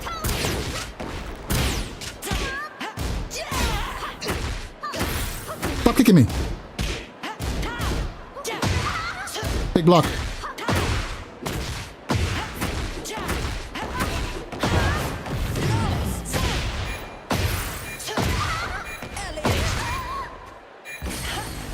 Ah, you lucky hoe. Round 3. You lucky hoe.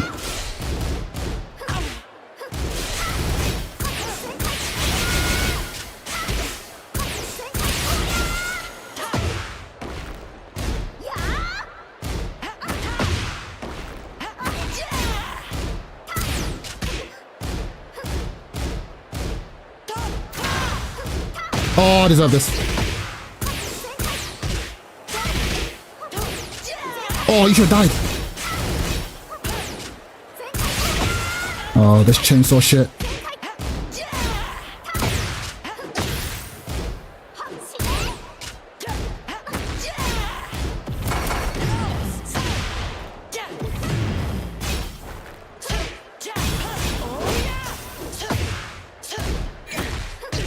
Good shit. Oh shit, moonsault. How you doing, player? Fight.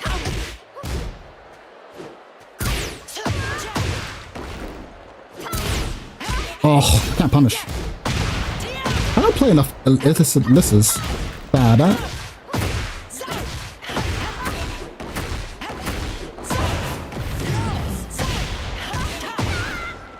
Oh no!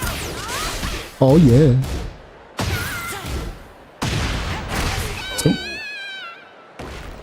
Yeah, mix him, girl. Mix him, girl. Fight. Woo! Basketball.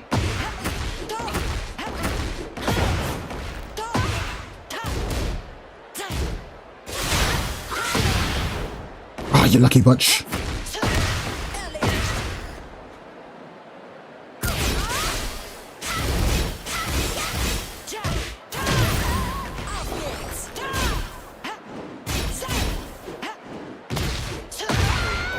Sorry. You had to guess 4 times in a row. You guessed wrong on all of them. Sorry. Leo, Tekken 8. Sorry. Leo, Tekken 8 coming through. Power Crush. Alyssa, please. Don't listen to him. He'll get you killed. If you Power Crush, all my counter hit lows will fuck you up. Round 1. Fight.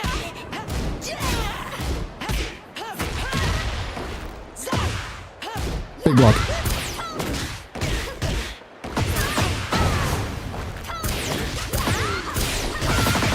That combo is so fucked up.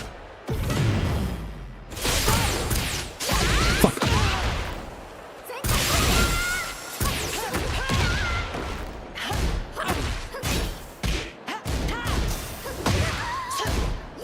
Good block. How you doing? I'm doing alright, player. I'm doing alright. Playing some games, shooting some shit, you know. Why if it's so hard though? Sure. Fight.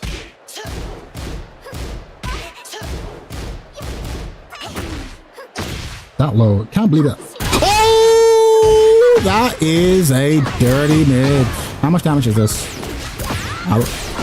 83?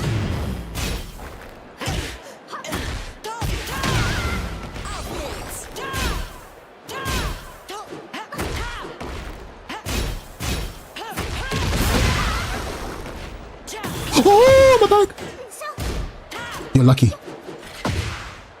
I can't believe that hit me.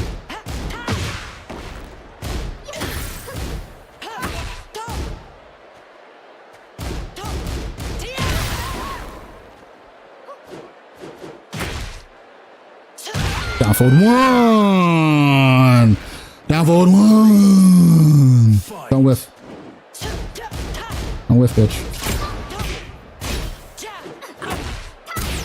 Fuck you. I should have died. I can't believe I mashed. Is it because I'm a scrub? I think it's because I'm a scrub. That combo is so sick.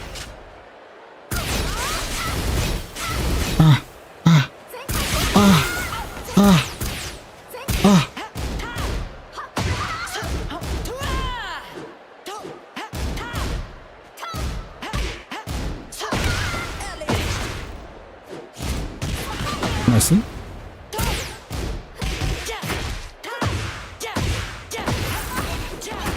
Can I win?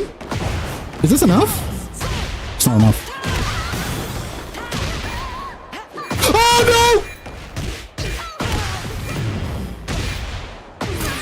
You're lucky I don't know my optimal combos. If I knew my optimal combos, bro! Round 4. But I don't.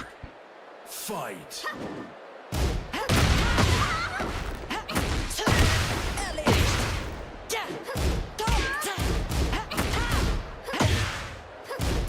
I deserve this.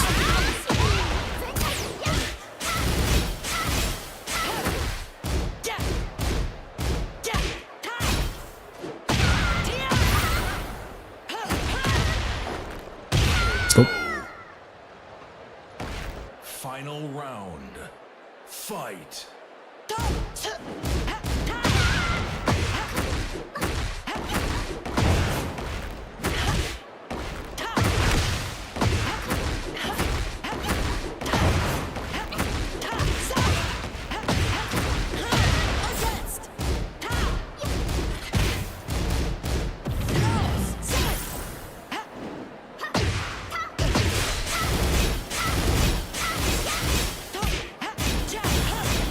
Yes.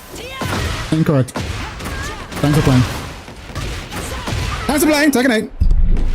Thanks for playing. Tekken 8. Oh, are we back to praising down back 3? Oh, you an old fan, huh? You an old fan. Praise beat the down back 3? Oh, you remember. Praise beat the down back 3? Round 1. Fight.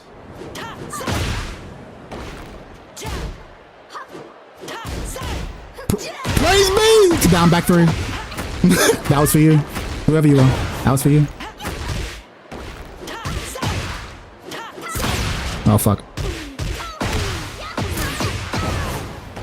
Olo. From back in the day. From back in the day. He remembers. When I was a Leo exclusive.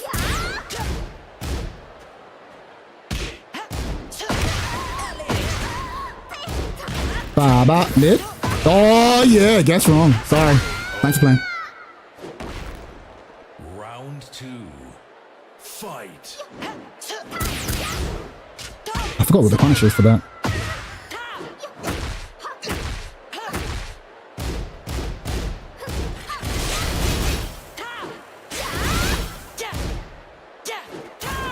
The biggest duck. He's not falling for the Ronaldinho sucker. So much damage without a wall. Oh, the punish.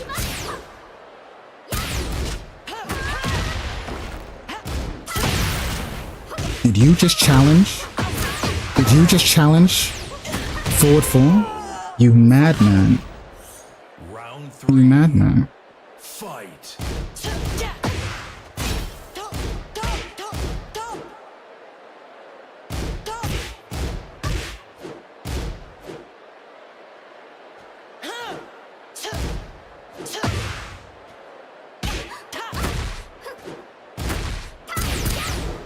What the punish?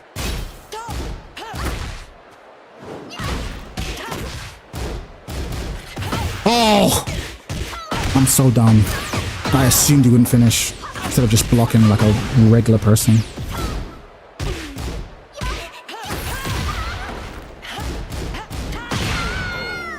Oh. Round 4. Fight. Oh, my legs.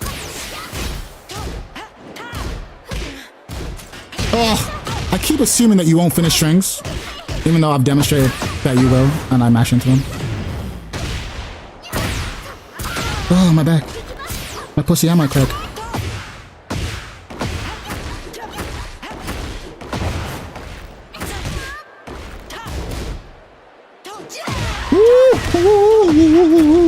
The wolf? The wolf?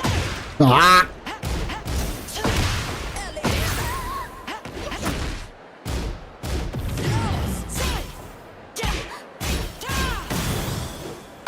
You are a whore.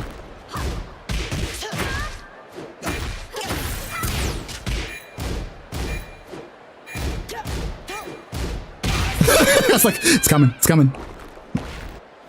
GG's. GG's. Did you enjoy guessing, Alyssa? Did you enjoy that? Did you enjoy how I would like constantly put you in situations where you have to guess between the mid and the low? And then if you guess right, you get nothing. And if you guess wrong, you don't. Did you enjoy that? Did you enjoy that? Did you enjoy that? Did you enjoy that? Just me putting you in situations where you have to constantly guess for your life? For a large chunk of your health? Take an 8? Take an 8? Did you enjoy it? Oh no, I didn't. GG's, Cam. GG's. GG's. Well, I gotta play you, bro, in the lag. In the lag? Alright, I'll play you in the lag. I'll play you in the lag. Last one, and then I'll probably end the stream. Let me watch the rank. It is, I guess. I enjoyed that very much. Well, I'm glad you enjoyed it. Because I was just like, I'm just gonna make you guess. Guess here, guess there, guess everywhere. Oh, more of a behavior. It's a guess. Is it a guess or a behavior? It's a guess. It's a guess. You put me in a situation where you have to guess between the middle. My problem is not knowing Leo strings. No, to be fair, you weren't. There was definitely stuff you could have ducked and dealt with that you weren't. I have to deal with fucking Fakaram in the lag. Bro. This is gonna suck. Round 1. Bro, 2 ball, 250 MS? Awesome. Awesome. This. Awesome.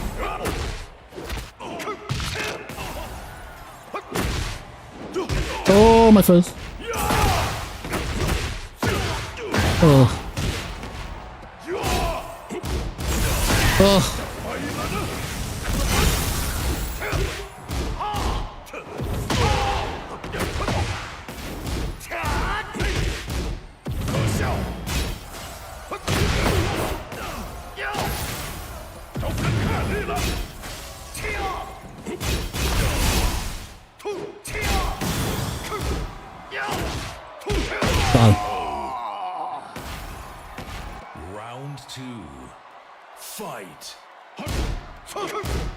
Ugh. Why you do this? Did you need a health suit? Honest question, chat.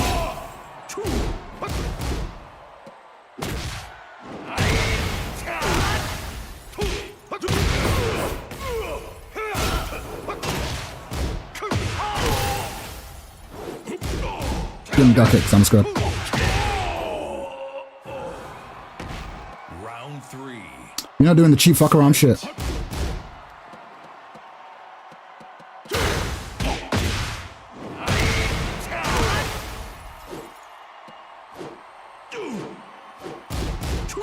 Fuck. Fuck! Look how much health I lost.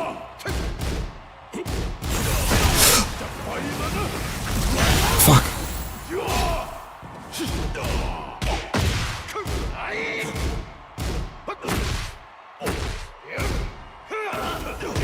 Deserve this.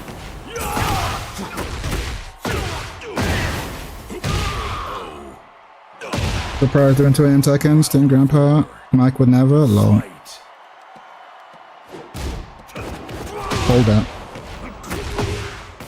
Oh, the internet saved you, bro. Hold that. I'm gonna save you from that. Nice duck, asshole.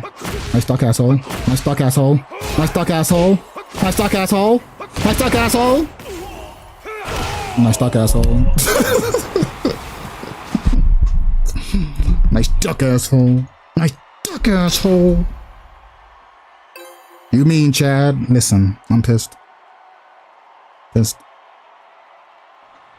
I want my Leo back. Round 1. Fight. My legs.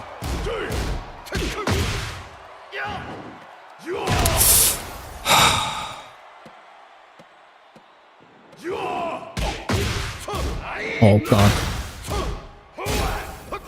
Nice duck, asshole. Nice duck, asshole. Nice duck, asshole. Nice duck, asshole. Nice duck, asshole. Nice duck, asshole. Nice duck, asshole. Fuck.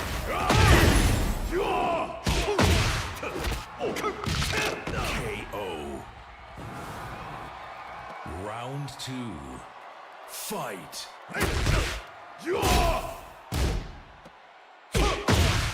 Oh god. Okay. Okay. Okay. Okay. Okay. Is that not punishable? Okay.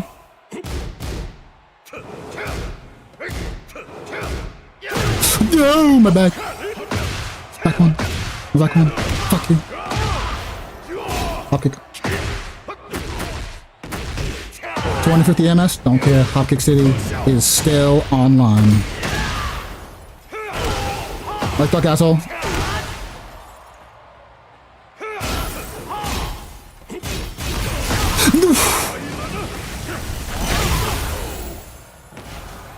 I hate that stance so much, bro. Mashing, Chad? What do you mean mashing? It's working.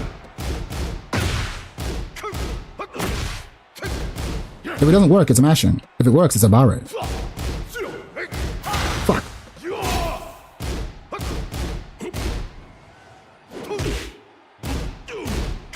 Okay, that's punishable.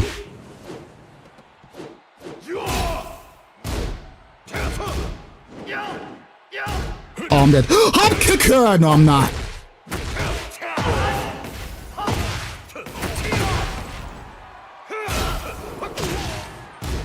Good duck. I don't know how the... I guess that'll have to do. Oh, yeah.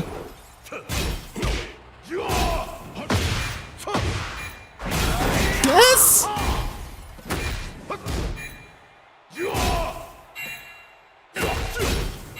Suck my dick. Round 4. Fight.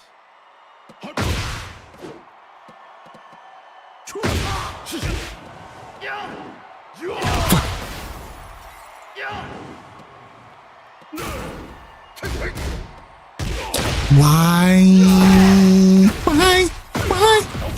Does it trap to his super side? Why? We're gonna get that way.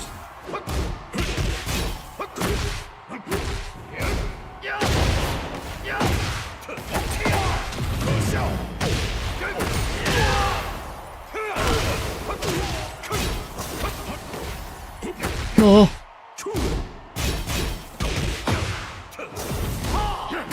What is that? Final round. Fight.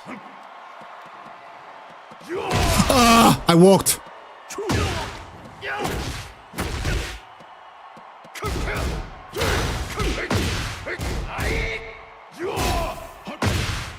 I hate this character so much. Alright. Fine asshole. Fine asshole. Alright. Let's learn.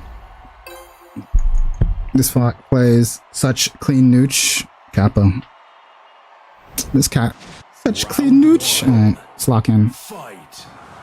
Alright, let's go. Let's go. But you see what he can do. He can just backdash, and then come in however he wants, and then backdash out. Back into the range where he can attack me and I can't attack him. This is what I'm talking about. This character plays himself.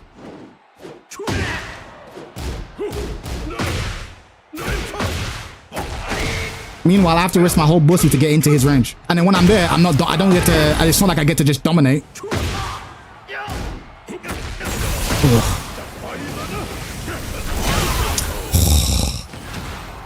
Guy sucks more dicks than Boney. You play Fang? Yeah, 100%. I mean, I play multiple characters, but yes. What are you talking about? You know what's apparently you've been talking so much shit. Who do you play and what's your rank? Let's hear that. You talk a lot of shit. You talk like you're good at this game. Who are you? Who are you? Let me pull up your waiver wank. Let's check your stats, shall we? You talk a lot of shit. You talk a lot of shit. Let's pull up the stats, homie.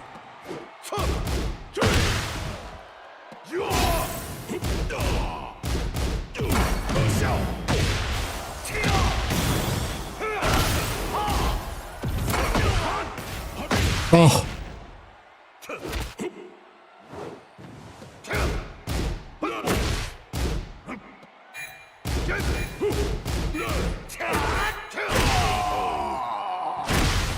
Brian, G.O.D. Alright, let's pull up the stats. We'll pull up the waiver wank. Let's pull up the waiver wank.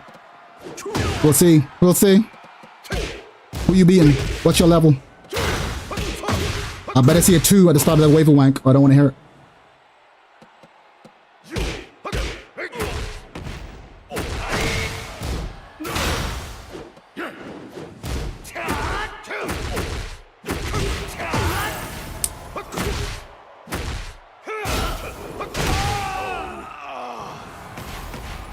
Round 4. Fight.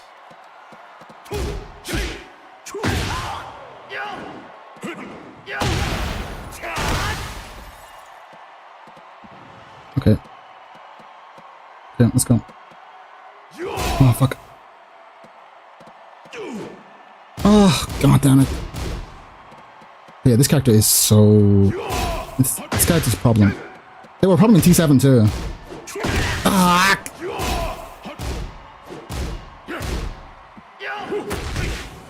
Ah! See what I'm saying? Ah! Ah!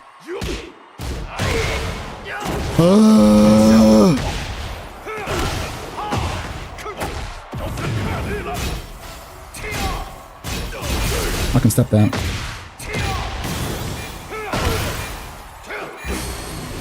Ah! Just got him!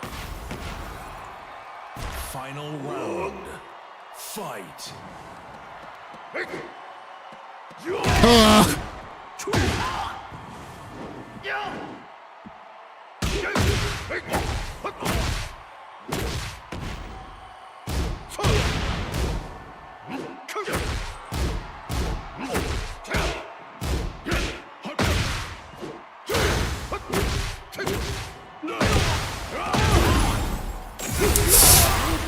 There was no need for the hell sweep.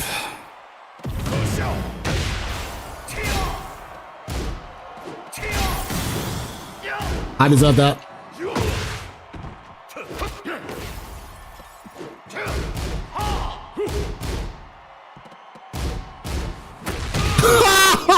Three, 2. I hate this 3 string. All right, let's go.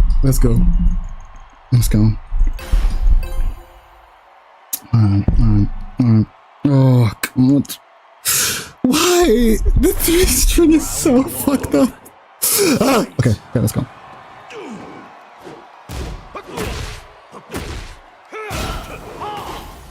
Good step. All footies and rich. Are you seeing how this is going?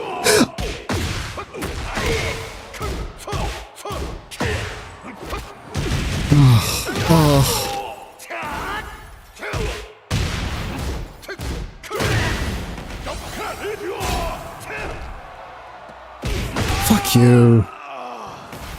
This character's so... Fight.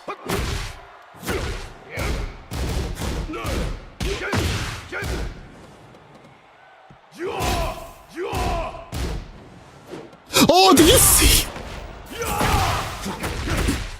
That was rollback.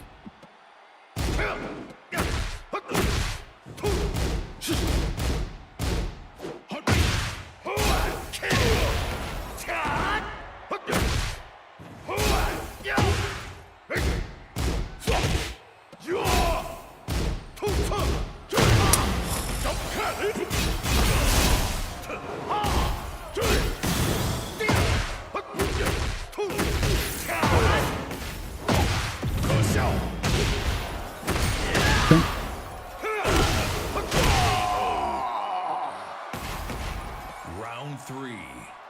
Fight. Fuck you. Oh! Thank God the lag saved me. Well, actually the lag cost me, it then saved me.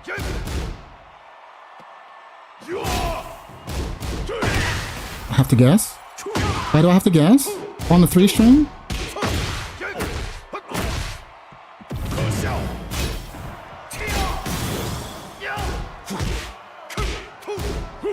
Oh.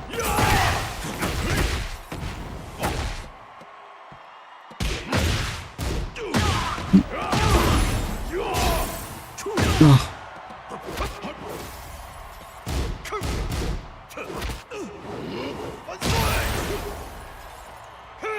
Die.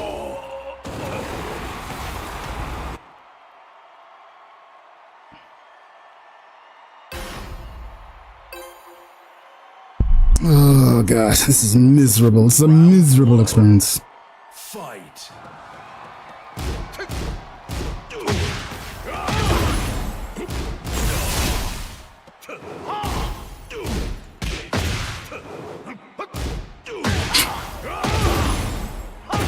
Die. I'll take him to the city.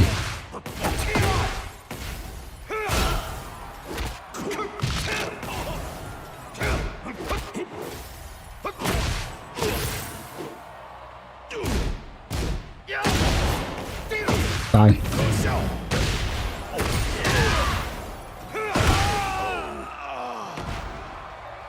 Round 2. Fight.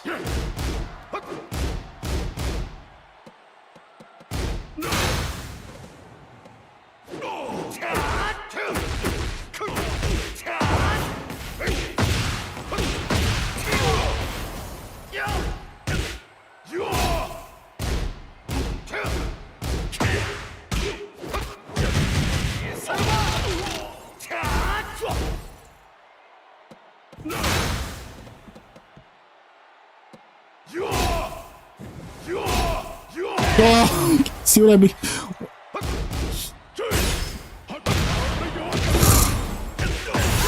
The plus frames.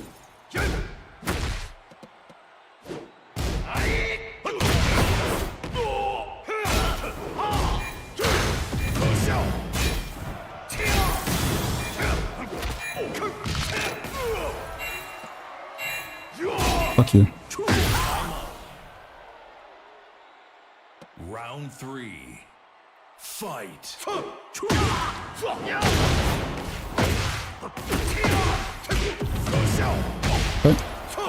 Okay. Okay. Okay.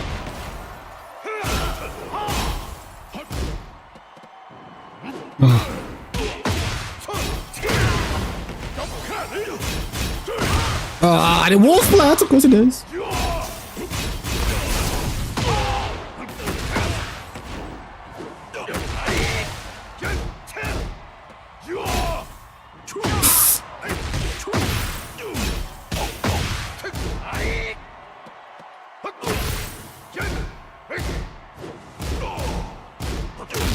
Die. Oh! Ah! I sold. What up, glitching? Fight.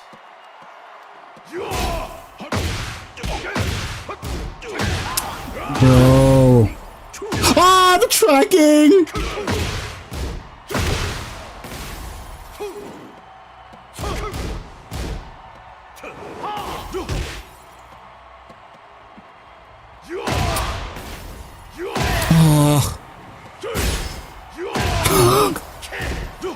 You think I don't see what you're doing?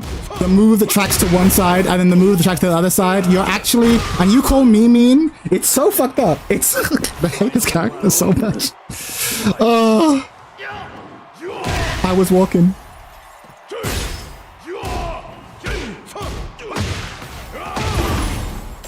Ah, I blocked that.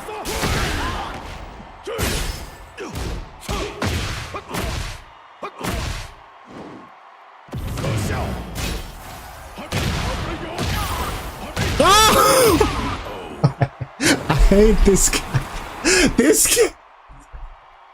Ah! People watch what's happening on screen and be like, it's honest. Ah! This character. Alright. Cool. Round one. Fight.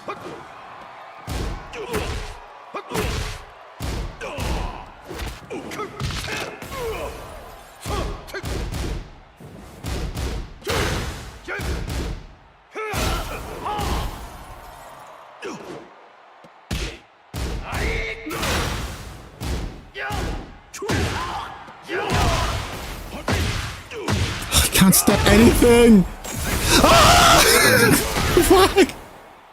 46 damage. There was no need for this character to have a hell sweep. There was none.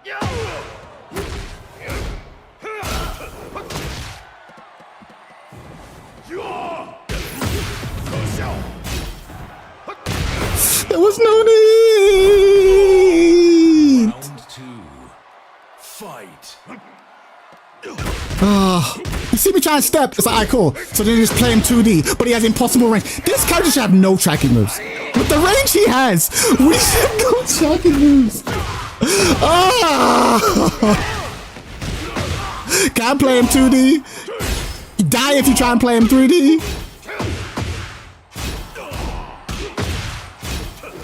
Oh.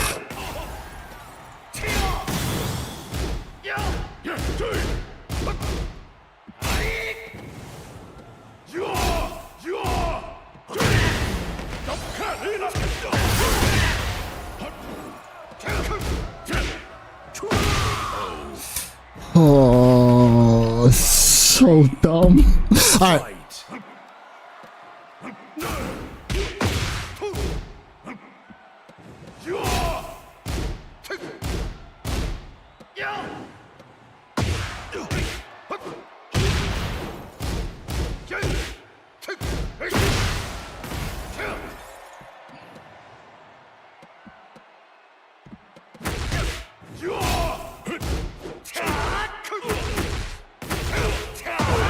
I can't believe that stream has a mid. Zelda.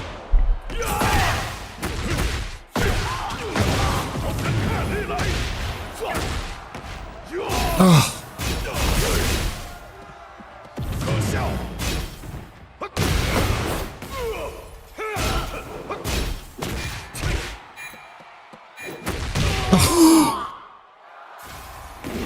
Round four.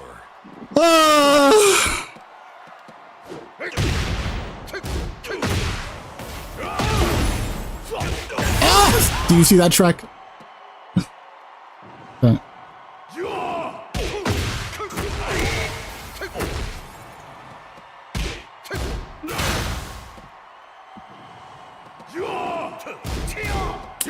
So even if I make that move whiff, he moves so far away that you don't get good juice out of it. Fuck around honesty? Fuck this character, bro. Fight.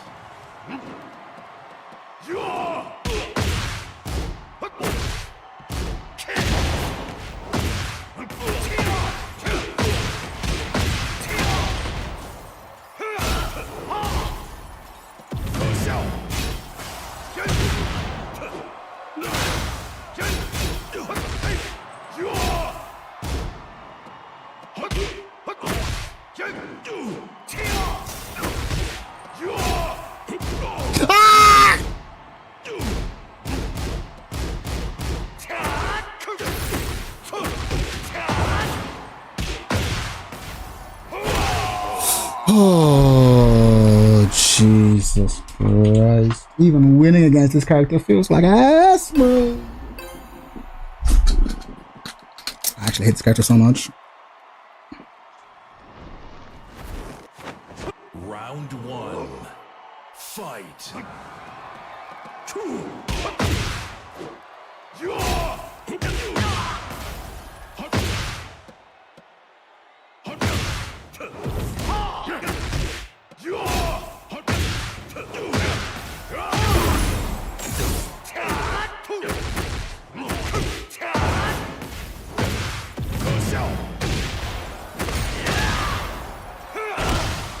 Ah!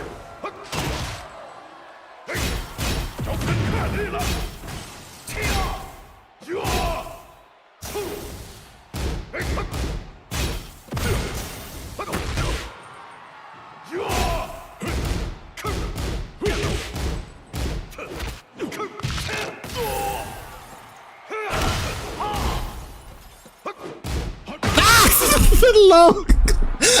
Round two. Fight.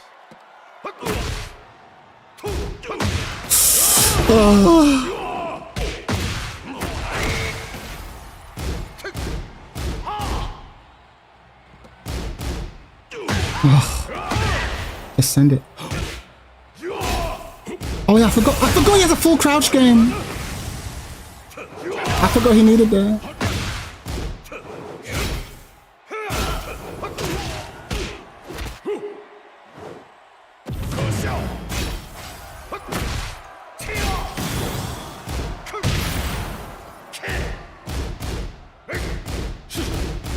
I did mash. I did mash. I did mash. Fight. Not punishable. Oh, it is punishable, but not that punishable.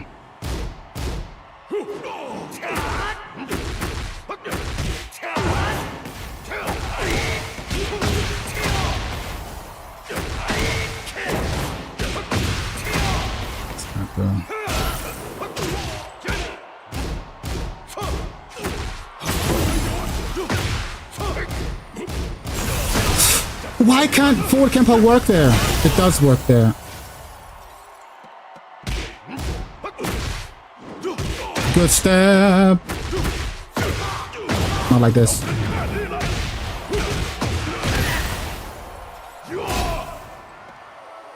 Ah! I pressed down back. Not this character. I pressed down back. No one's gonna believe me. Oh, okay. Let's go. Fight. This character. Okay. Good punch.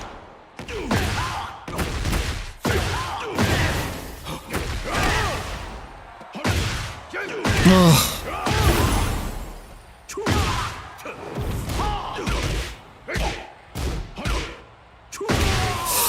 Oh. Round two. Fight.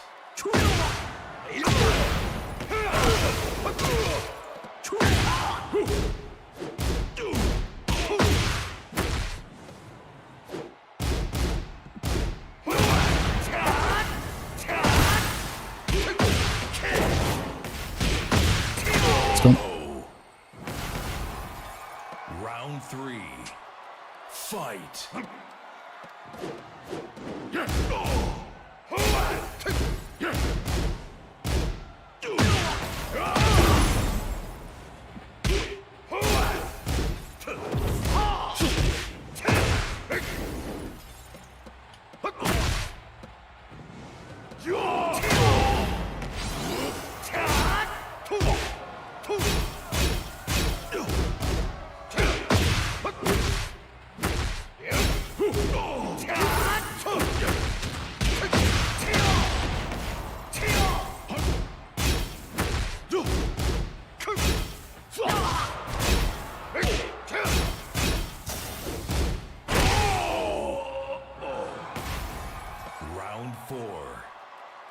Fight.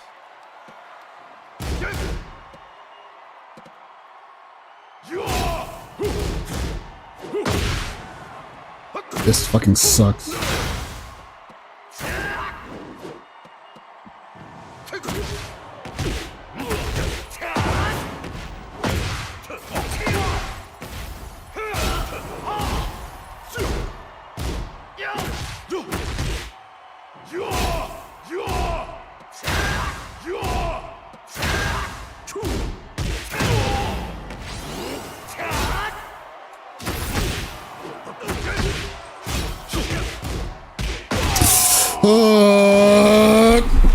Alright, 4-4. Let's go.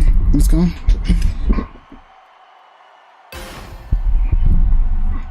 Fucking hate this character so much. I hate this character so much. I hate this character so much. Woo! Lock in. Lock in, boys. Lock in. Lock in, boys. Lock in. Round 1. Fight.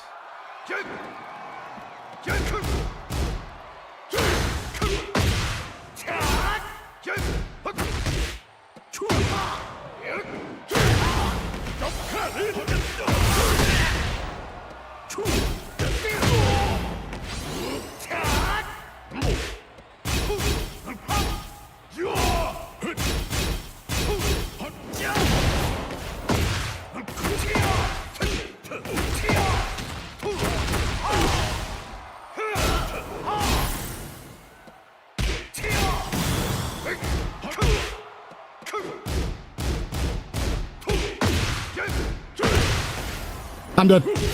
I so. Oh, I cracked. I cracked. Oh, I cracked. All right. It's fine. Lock him. Round 2. Fight. What?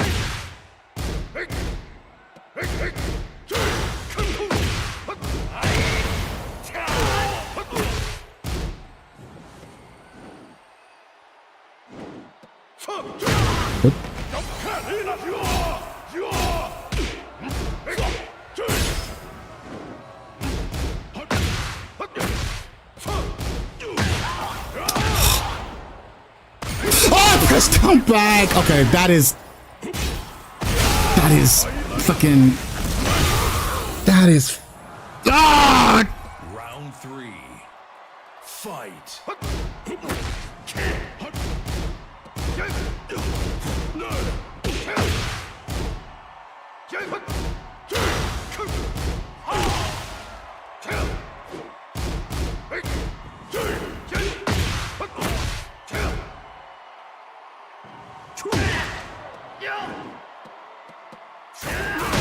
Oh, did you see the range?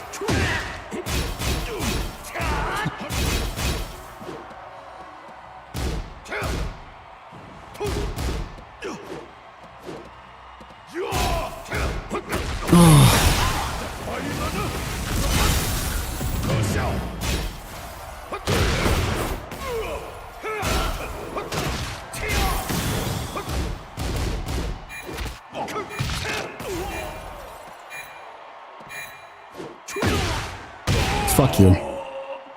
Lock the fuck in. Fight.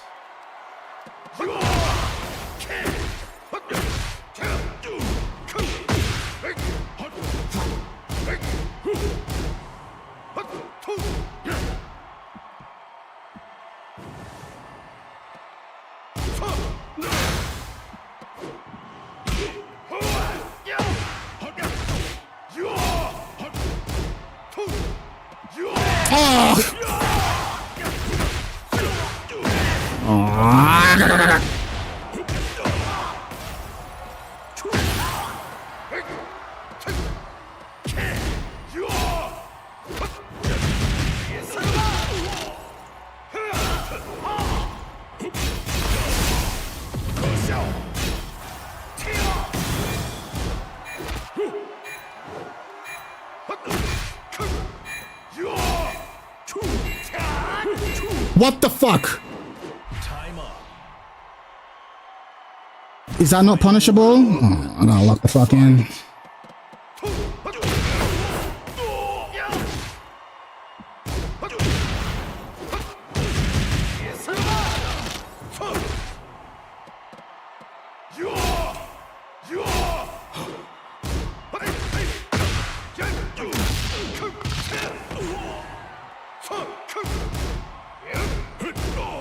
Die.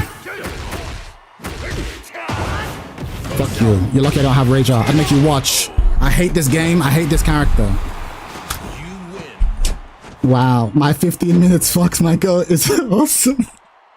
Oh, guy picked up this character in the morning, 15 minutes. Here's a combo and just fucking played and it fucking took me to the limit. This, you see what I'm saying? This character plays himself, bro.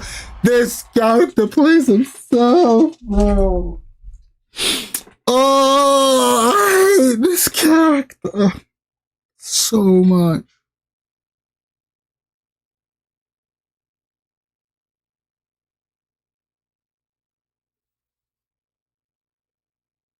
This character is so fucking...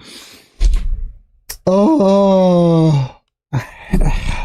It's so fucking whack, bro.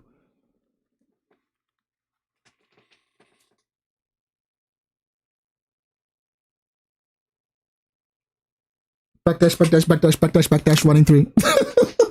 Backdash, backdash, backdash, backdash, backdash, running 3, make him guess. Backdash, backdash, backdash, running 3, make him guess. Backdash, backdash, backdash, backdash, 3. 3, 2. 3, 2, down 3. 3, 2, 4. Backdash, backdash, backdash, backdash, tracking move. This character's so fucking... I hate this character, bro. If it weren't for Murray, he wouldn't... This character literally exists so that Michael Murray can win ranked games.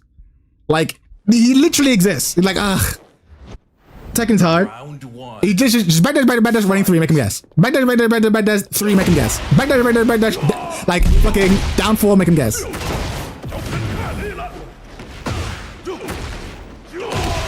Oh. Oh.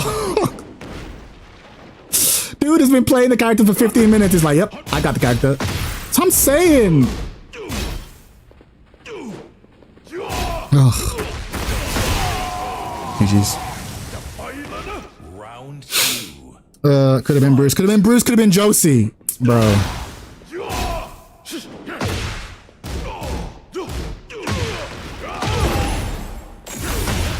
Look at this. Look how ugly this is. These two fucking meatheads. These two meathead characters. Oh, he tried to step? Tried to step? Hold that. Hold this. Move it. Strike to the weak side. Breaks through even like fucking power crushes and... Bro.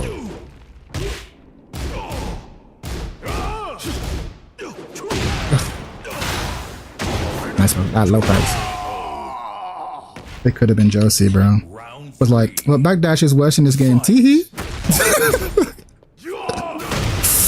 Oh, fuck this character. Hold that.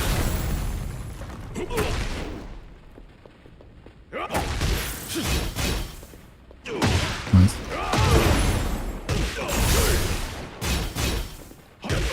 Damn, just send it. No. I feel like whoever's playing against the... It's similar to Hurang, where like I feel like whoever's playing against the character has to play better Tekken. Like it's on you to defend against that shit, because they can just throw it out scot-free. Nice. Nice. But fuck is honest and linear, like the way on Twitter. Kappa doesn't have any moves, attracts to the weak side. Doesn't have any moves. Not a single good move. Doesn't have a fast tracking move. No sir. No sir. No sir. Ugh. Yo, King Cole, what's up? Guess better, bro. This guy's only been playing the character for 15 minutes. Guess better, bro. What's happening? Guy's been playing it for 15 minutes. Just guess better, bro. What's happening? Bro. And they all play the same. They all play the same, bro. They all play the lag, bro. Bro, I had to deal with the lag. Don't give me that. I had to deal with the lag. I had to deal with it. Men playing lag. I don't know what to tell you, bro. This is an international dojo. Hold that shit. Dial your inputs in from the future, son. I don't want to hear it. Just send it. Hold that shit. Chad, how about you play fuck? I would never. I would never. I came here to play Tekken. Not whatever this motherfucker's doing. This guy turns Tekken into a fucking RPG. Where he just puts you in a situation where you gotta guess. You have block 3. What will you do? Duck? Jab? Okay. Is it 3-4? Is it 3-2-3? Is it 3-2-4? Is it 3-2 down 3? Like, and if you guess correctly, guess what happens? You return to neutral, but not just neutral. Neutral in in Fakaram's preferred range. Like, oh, awesome. Awesome. Awesome. So even though you're neutral, you're basically minus. Because he has moves that can hit you, and you don't. But don't you love RPGs? I love RPGs when I'm playing RPGs, bro. Like, what would he say against me from the Middle East? No, come. Come. This dude's in fucking... This game's... Where's Tenya? Where is he from? He's in the Philippines, man. No, Philippines. He's in Asia 3. I don't give a fuck. My only rule in my dojo is just don't be a bitch if you play in a laggy match. That's my only thing. Like, you know what I mean? Don't take it personally. You can... Everyone's welcome, brother. Just don't be a bitch. That's the only rule. Don't care what rank you are. Just don't be a bitch. Although I'm about to end the stream. Yeah, next time. I'm about to end the stream now. But next time, 100%. You're more than welcome, man. Everyone's welcome. Although next time I'll go back to just first to one. Obviously, I just wanted to do this because I knew that there were multiple people who wanted to have a set. I'll bring the Zaf. Oh, fuck. Bring the Zaf. Oh, shit. Laggy Zaf. Well, we're about to learn the matchup one way or the other. Next time, yeah. No worries. No worries, man. Yeah, everyone's welcome. But honestly, I hate this matchup so much, bro. I hate this matchup so much. Fight.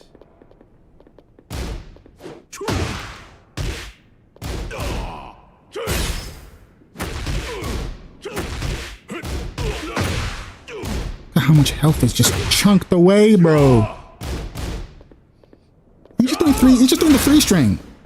That's what we're doing, bro. And that tracking move. Oh, you trying to step? Suck a dick. Oh, punish that. No need. Oh, you can duck that. Fuck it. Look at these motherfuckers just trading the 3-string. I hate this character so much. This is the most ugly match. Hold my 3-string. No, hold my 3-string. Oh, charge 4. Unblockable. Hold it. Running 3. Yes. Peak Tekken. Peak Tekken. Peak Tekken. Fight. Who's gonna do the 3-string first? Oh, get fucked. That was actually nice. That was actually nice. Got fucked up. Come on, bro. Oh, why you stepping? Try and step. Try and step. He's adjusting to the lag. King Cole is adjusting to the lag. He was complaining a second ago, and now it's like, no, I see it now. I see it now. I'm dialing these inputs in from the future. Oh, shit. Someone's like, nah. We're done. Real Tekken right here. Real Tekken. What about my 3-string? Okay, but what about my 3-string? Okay, but what about my 3-string? Guess the game? Thanks for playing. You win. Yes, real Tekken right here, boys. Real Tekken right here. Having fun, Cole? Having fun? Having fun? You look like you're having fun, Cole. Having fun? Damn. Damn. Now we're not done yet. Having fun, Cole? No. 4 more games. 3 more games of this. Minimum. 3 more games. 3 more games. And then you will see. You will suffer as I have suffered. You will suffer as I have suffered. Fight. It's all fun and games when you're on that side of the screen. Now you have to hold this shit. Character's cancer. Sidestep, last hit from 2-1-2. That I know. I know it intellectually. I have to train my muscle memory. I'm labbing this character properly this week, so I think maybe tomorrow I'll start labbing that shit. I can't play this, bro. You better. You better, bro. You better. Ten, you can play it. Real man playing lag. You better. You better, bro. You better, bro. How hard is the press 3-2, bro? Can't play in this. How is it? Just do running 3. Just do running 3 into 3-2. Running 3 into 3-2. You can do it. I believe in you. Round 2. How hard is it? Fight. Fuck. That move is so rude. I can't play this, bro. Yep, you can and you will. I can't play this. You can and you will. You can and you will. Go ahead. I don't want to hear it. Oh, sweet. Hold that. Not bullshit at all. Hold that. Suffer. Suffer. Great. Having fun? Having fun, Kengo? 3. Fight. And the thing is, the fact that it's a mirror match is like, actually it's not fair, because in the mirror match, you at least have moves that attack at range. Imagine playing a character who doesn't have good moves at the range that Buckram is constantly pushing you at. This character plays himself. Hello. You know what it feels like? It feels like everything they did, they came up with a balanced character. And then someone said, okay, but what if they sidestep to my weak side? They were like, okay, we'll give you this move that's a normal hit launcher and breaks power crush. Cool. And then, okay, but what if my opponent gets like really close to me and starts pressuring me? You know what? We'll give you a parry. Okay, cool. But what if they step the other way? You know what? Fine, we'll give you a fast. We'll give you a fast high tracking move. Like they were just like they made it. They started with a decent character, and they're like, oh, but what if they duck the 3-2-1-3, well, the 3-2 down 3 string? Okay, we'll give you a mid extension. Okay, but what if they crouch and then do immediate timing while rising? Okay, we'll give you a delayed 4 high tracking move. That's also plus on block. Thanks. And they just kept putting shit. Like, but what if my opponent applies down counterplay? We'll give you an option that beats it. Cool. Thanks. Thanks.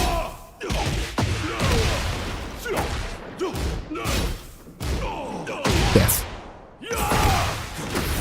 But what if they space me better? What if they space me better? I'm like, well, you know what? We'll give you extra. You know what? What if they space you better? You're right. We'll make it so that your best range moves also move you forward. It's not enough that you have long limbs because you're like 1,000 feet tall. We'll also make it so that your moves actively move you forward so that you can never whiff.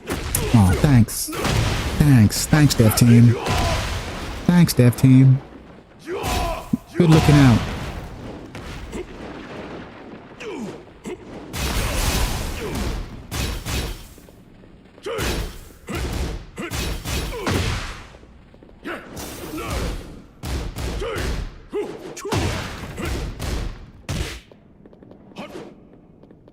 Cause don't Lily match fuck in range and I don't think she matches her here in range, but yeah, she can challenge. Lily can challenge, yeah. Lily can challenge. Lily can challenge. I suspect Brian can challenge.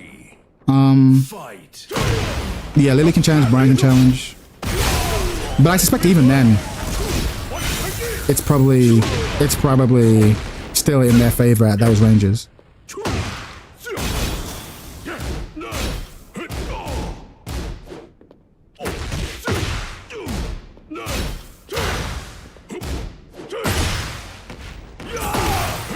And the pickup. Should we make it so that you have to do it on immediate timing to pick up? No, we'll make it so that the knee hits super well grounded so that even if you're super late or you counter hit, you can still pick up on the launch. Thanks, dev team. Thanks, dev team. Yo, seeing his downfall such a good low, like what? Well, how much damage should it do on counter hit? We're thinking, Michael Murray, we're thinking maybe 26 damage. And they look at him like, 26? And they go, maybe 30 damage? And he like looks at him like, 42? That's better. Thanks, dev team. Thanks, dev team.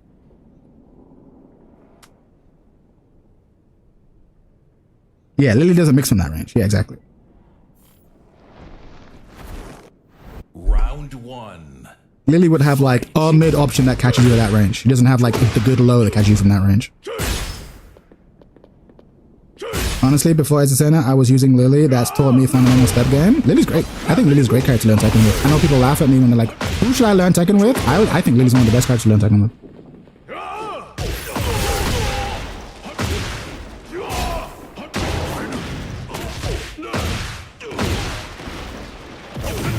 They still the GOAT though? I love it. I think Lily is playing real Tekken. Like, she definitely has some horseshit because it's Tekken 8, but like, she's playing real Tekken. Good down forward 1, good jab strings. Like, her lows don't do much damage, so you have to like move around them. I mean, to be fair, you can knowledge check people. She's a good introduction to frame traps because she has good plus frame moves, but her plus frame moves are like balanced the old way. Or like fucking horseshit plus frame mids, it's like, yeah, plus frame highs and stuff, which is like, okay, fair enough. Like, she has Root of Evil, which is a good low, but it's kind of telegraphed because of the stutter. Yeah, the low, that's what I'm saying. The Tekken 8 stuff is whack, but Lily's great. She always. Even TMM says Lily's a good character, but he doesn't like her design. Yeah, sure. But she's good mechanically.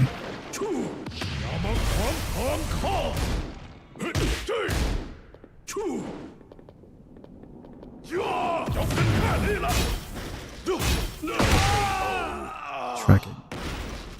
Round 3. Fuck around, man. I remember season 3 came out. I was like, they need to nerf this character, but they're not going to. I was like, because there's a lot of shit that was too powerful in terms of heat stuff, and I figured they'd change it because of, you know, back to basics. That's what they said. But I was like, there's a lot of stuff that's like really problematic and it has nothing to do with heat, just because of ranges and frame data. And I was like, Kazuya's one of them. I said this. You can go back to the tapes, and I said that Fakaram's one of them. So I was like, I want to check to see those characters. And if those characters got changes, then it shows me that they're paying attention. If those characters didn't get changes, then they're just going to change superficial shit. I didn't know that 3 would actually be as bad. Season 3 would be as like lazy as it was. And I still feel this way. And then now, lo and behold, wow, Kazuya's doing better in tournament than ever before. Interesting. And also, well, we've not seen the rise of Fak, but we're going to. I promise you. I've been saying it, bro. I've been saying it. Wow. Wow. 15 minutes of Fak. 15 minutes, and your Fak is real dangerous. Wow. It's good shit. Good shit. Kaz down by 2. This was ass. Now you understand, King Cole. It sucks. And don't get me wrong, lag always sucks. Lag always sucks. But laggy, fuck. Forget about it. All right, let's go. Let me play you with the Leo real quick. TMM is an idiot, even though he said Lily is cliche. Well, Rangchu and Mogul gonna show us all, bro. Everyone's gonna have a pocket fuck, bro. I'm telling you, because his character. Because okay, let me be fair to fuck around players. You still need to have an understanding of Tekken, right? It's a bit like Fang, right? If you have a good understanding of Tekken, you can just pick up Fang and do really well with him because he has great Tekken tools. I feel the same way with fuck around. Like if you understand basic Tekken, mid, low, high, frame data, you just pick him up and just kill. And he with fuck, bro, this character just does it for you because the range is dumb. It's too good. Characters shouldn't have this level of range, and if they're gonna have this level of range, they should be weak everywhere else. But he's like he's good. His ability to apply plus frame from range 3 is just a nightmare.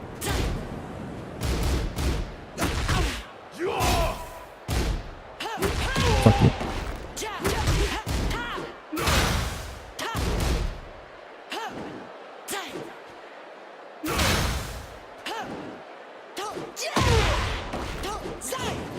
Why didn't you die?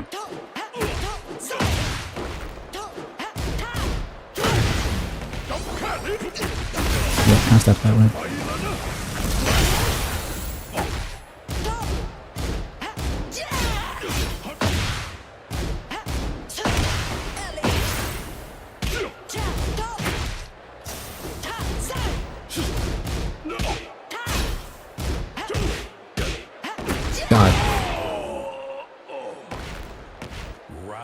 No, your fundamentals are solid, but like, fuck won't help you get better.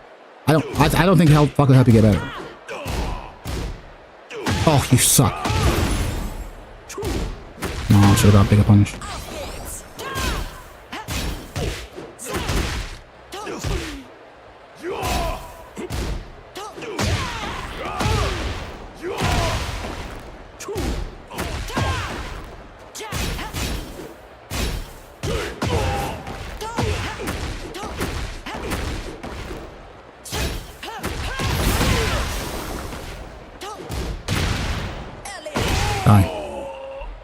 Bully you. I'm just gonna make you guess. Fight.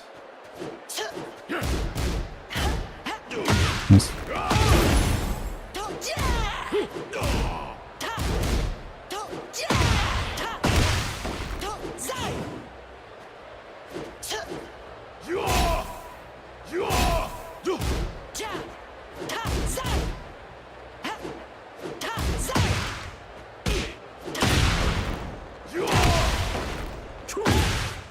Oh, just end it.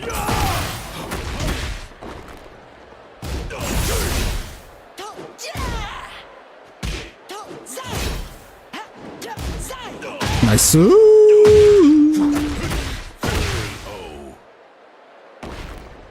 Round 4.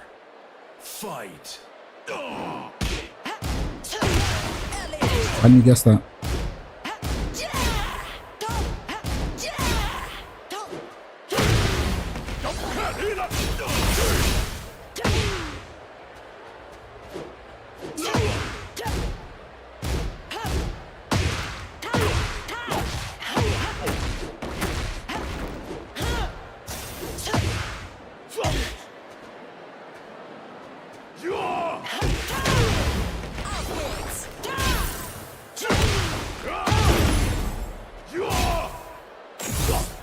Wait, does that sidestep move low crush? Does that sidestep move low crash? Fuck my life. That sidestep move low crash? That is so whack. Round one. Fight.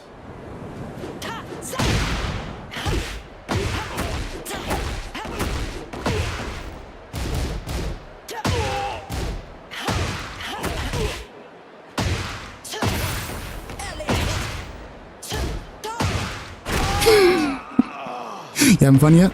Bitch. Having fun yet? Bitch. Fight. Can't run from me. I'll stay here.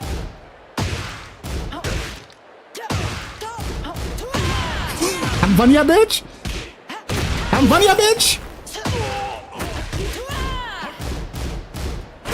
Oh, having fun yet? Having fun yet? Round three. Fight. Oh fuck, do something.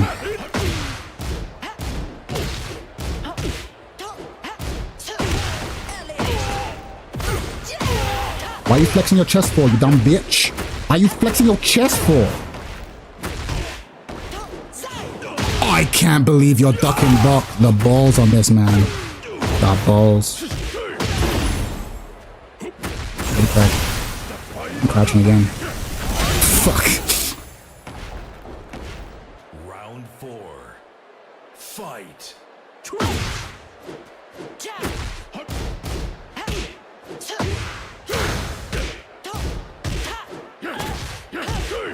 That's it.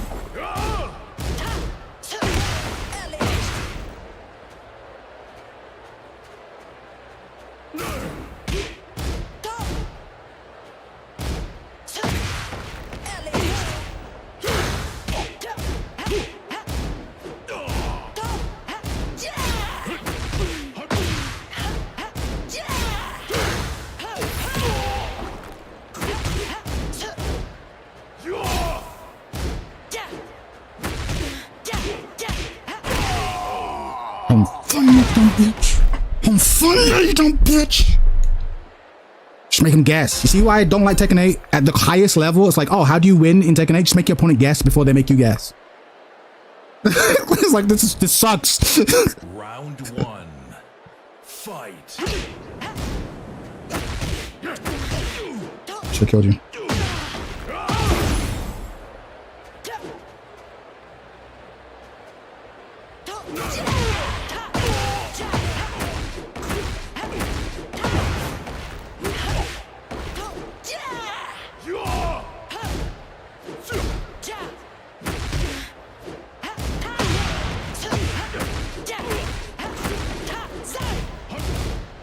I deserve that.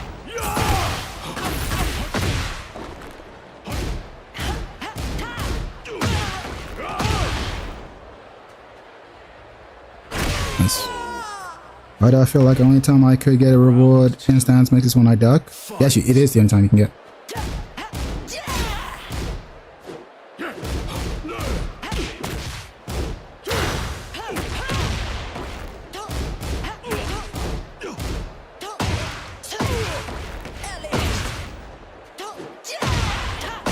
Why you ducking, bitch?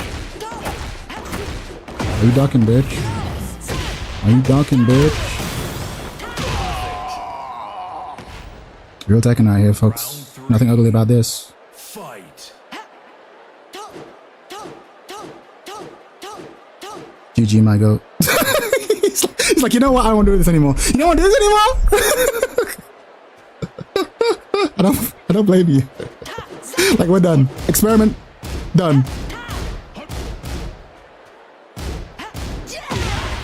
Why'd you crouch?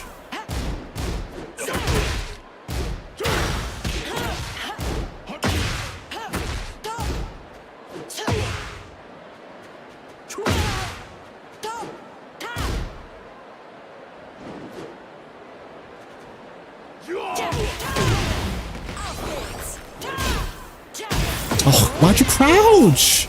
Are you scared of the low? Were you scared of the low? Are you scared of the low? Fight.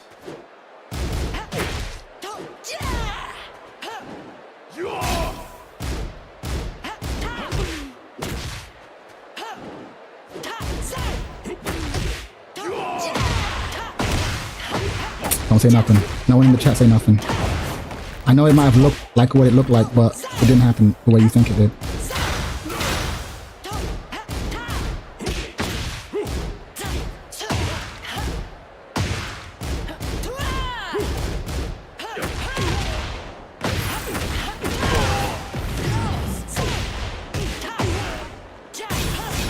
Guess, brother! You guess right.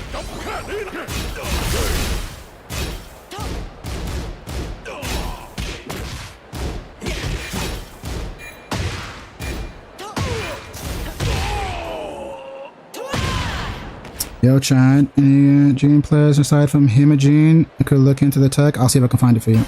Bro. Oh, what's wrong, Jerry? It sucks, right? Season 3 Leo sucks, right? Like, what do I do? Great question. What do you do? I can't help you. Fight.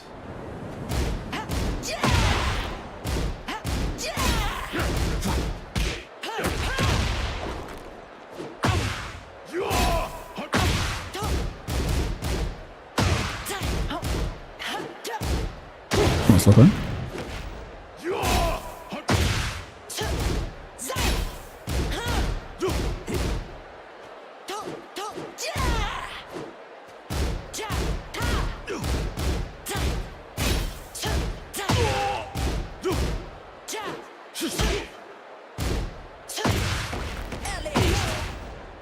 Nice. Nice. 45 damage. Thanks, Devs.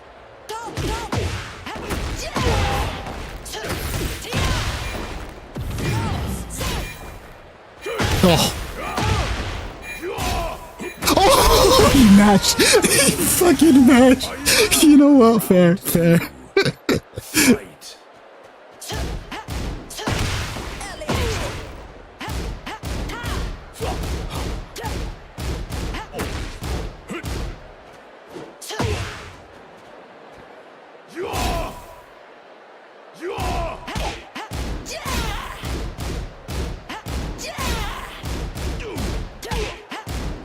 Good block.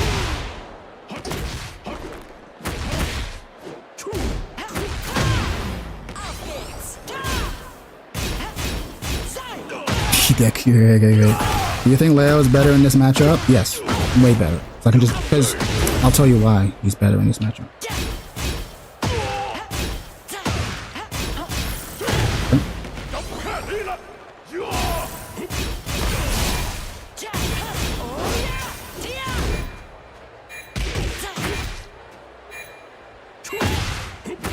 No! You know me too well. You knew I'd mash. I was like, I fell for it. Fight.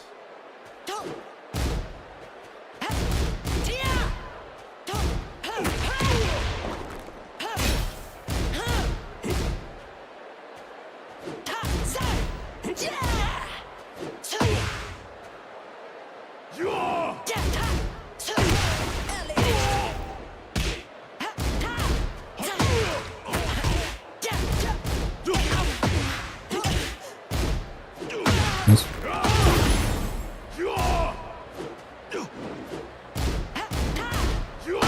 Correct.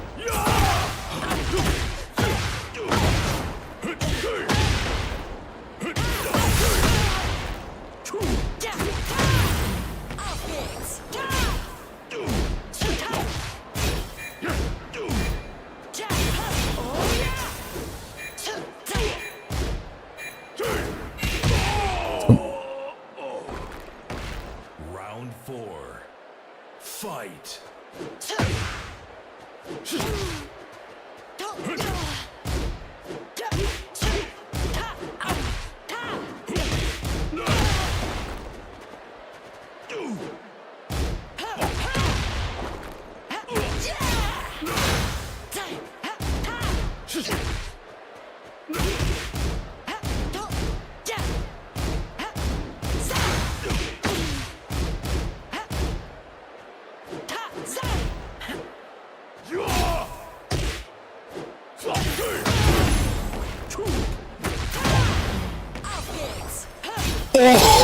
Oh, the most confident crouch in the history of crouching.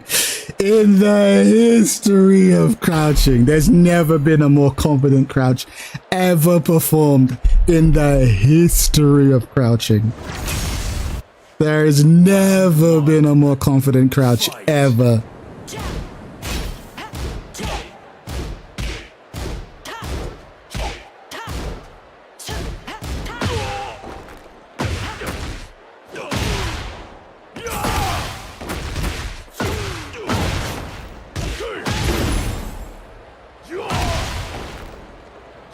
Oh.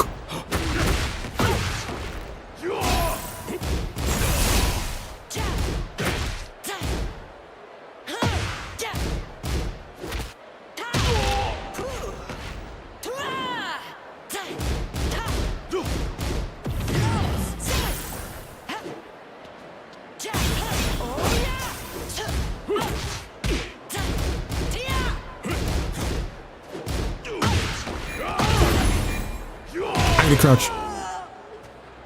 Streets hate me for it. Lol. Is what it is. Fight.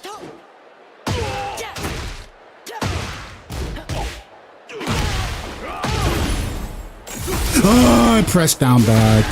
You 250 MS. Son of a bitch.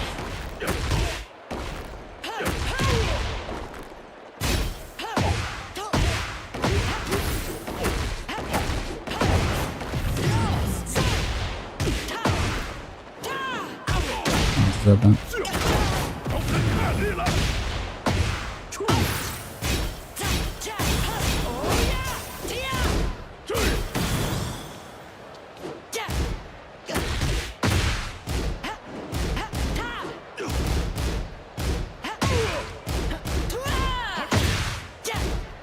Oh, I deserve this. Oh. Okay. Round 3. Fight. My knowledge of the episode.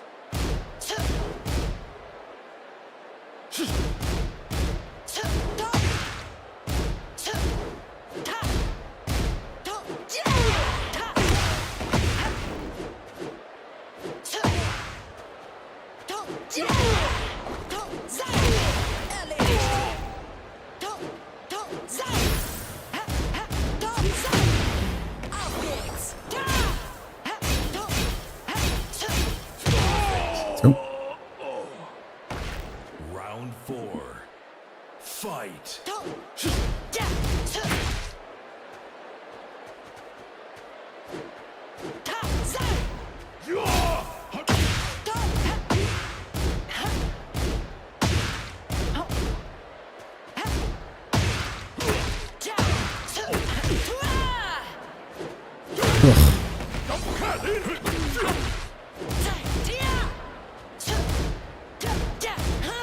Oh, okay. I was like, is he still gonna be watching for this? He is. Alright, cool. Alright.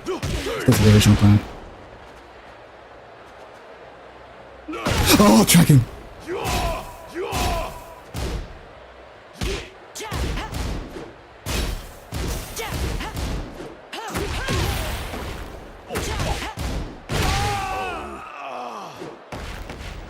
Final round.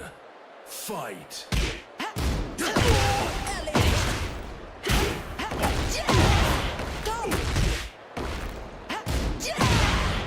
Oh, I didn't think you mashed there.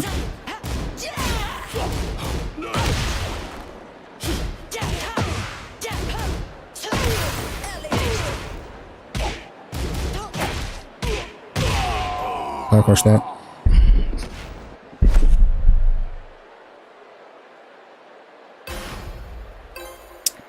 If Shy Hopkick was I-17 but low crush from Frame 5, would you take it? I mean, yeah, sure. Round 1. Fight.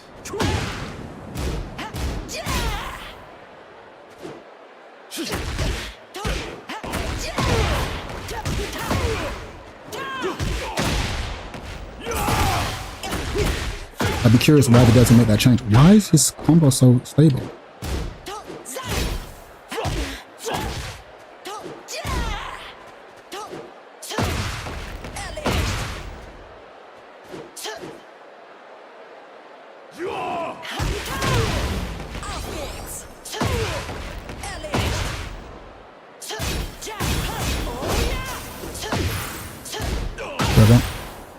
Oh, really, I know that.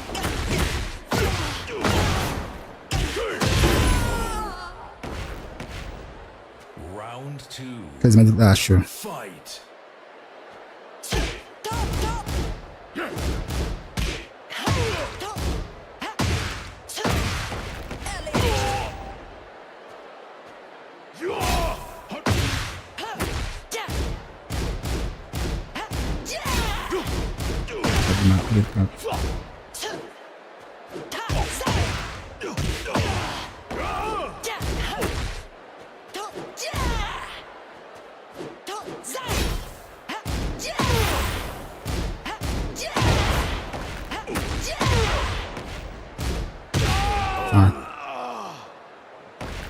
Round 3.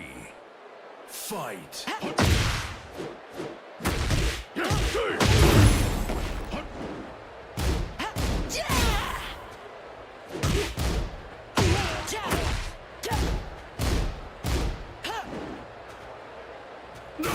Tracking.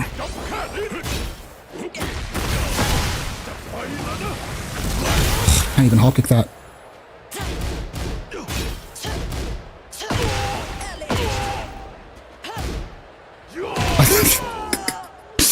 I was like, I'm just gonna run up and Hopkick and snake edge him. Fucking didn't know the name of the move anymore. Too late.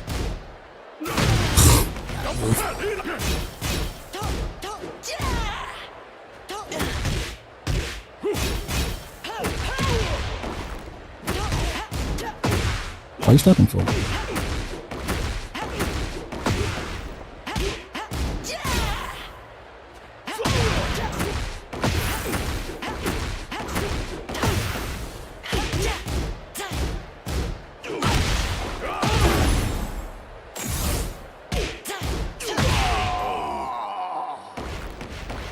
Final round. Fight.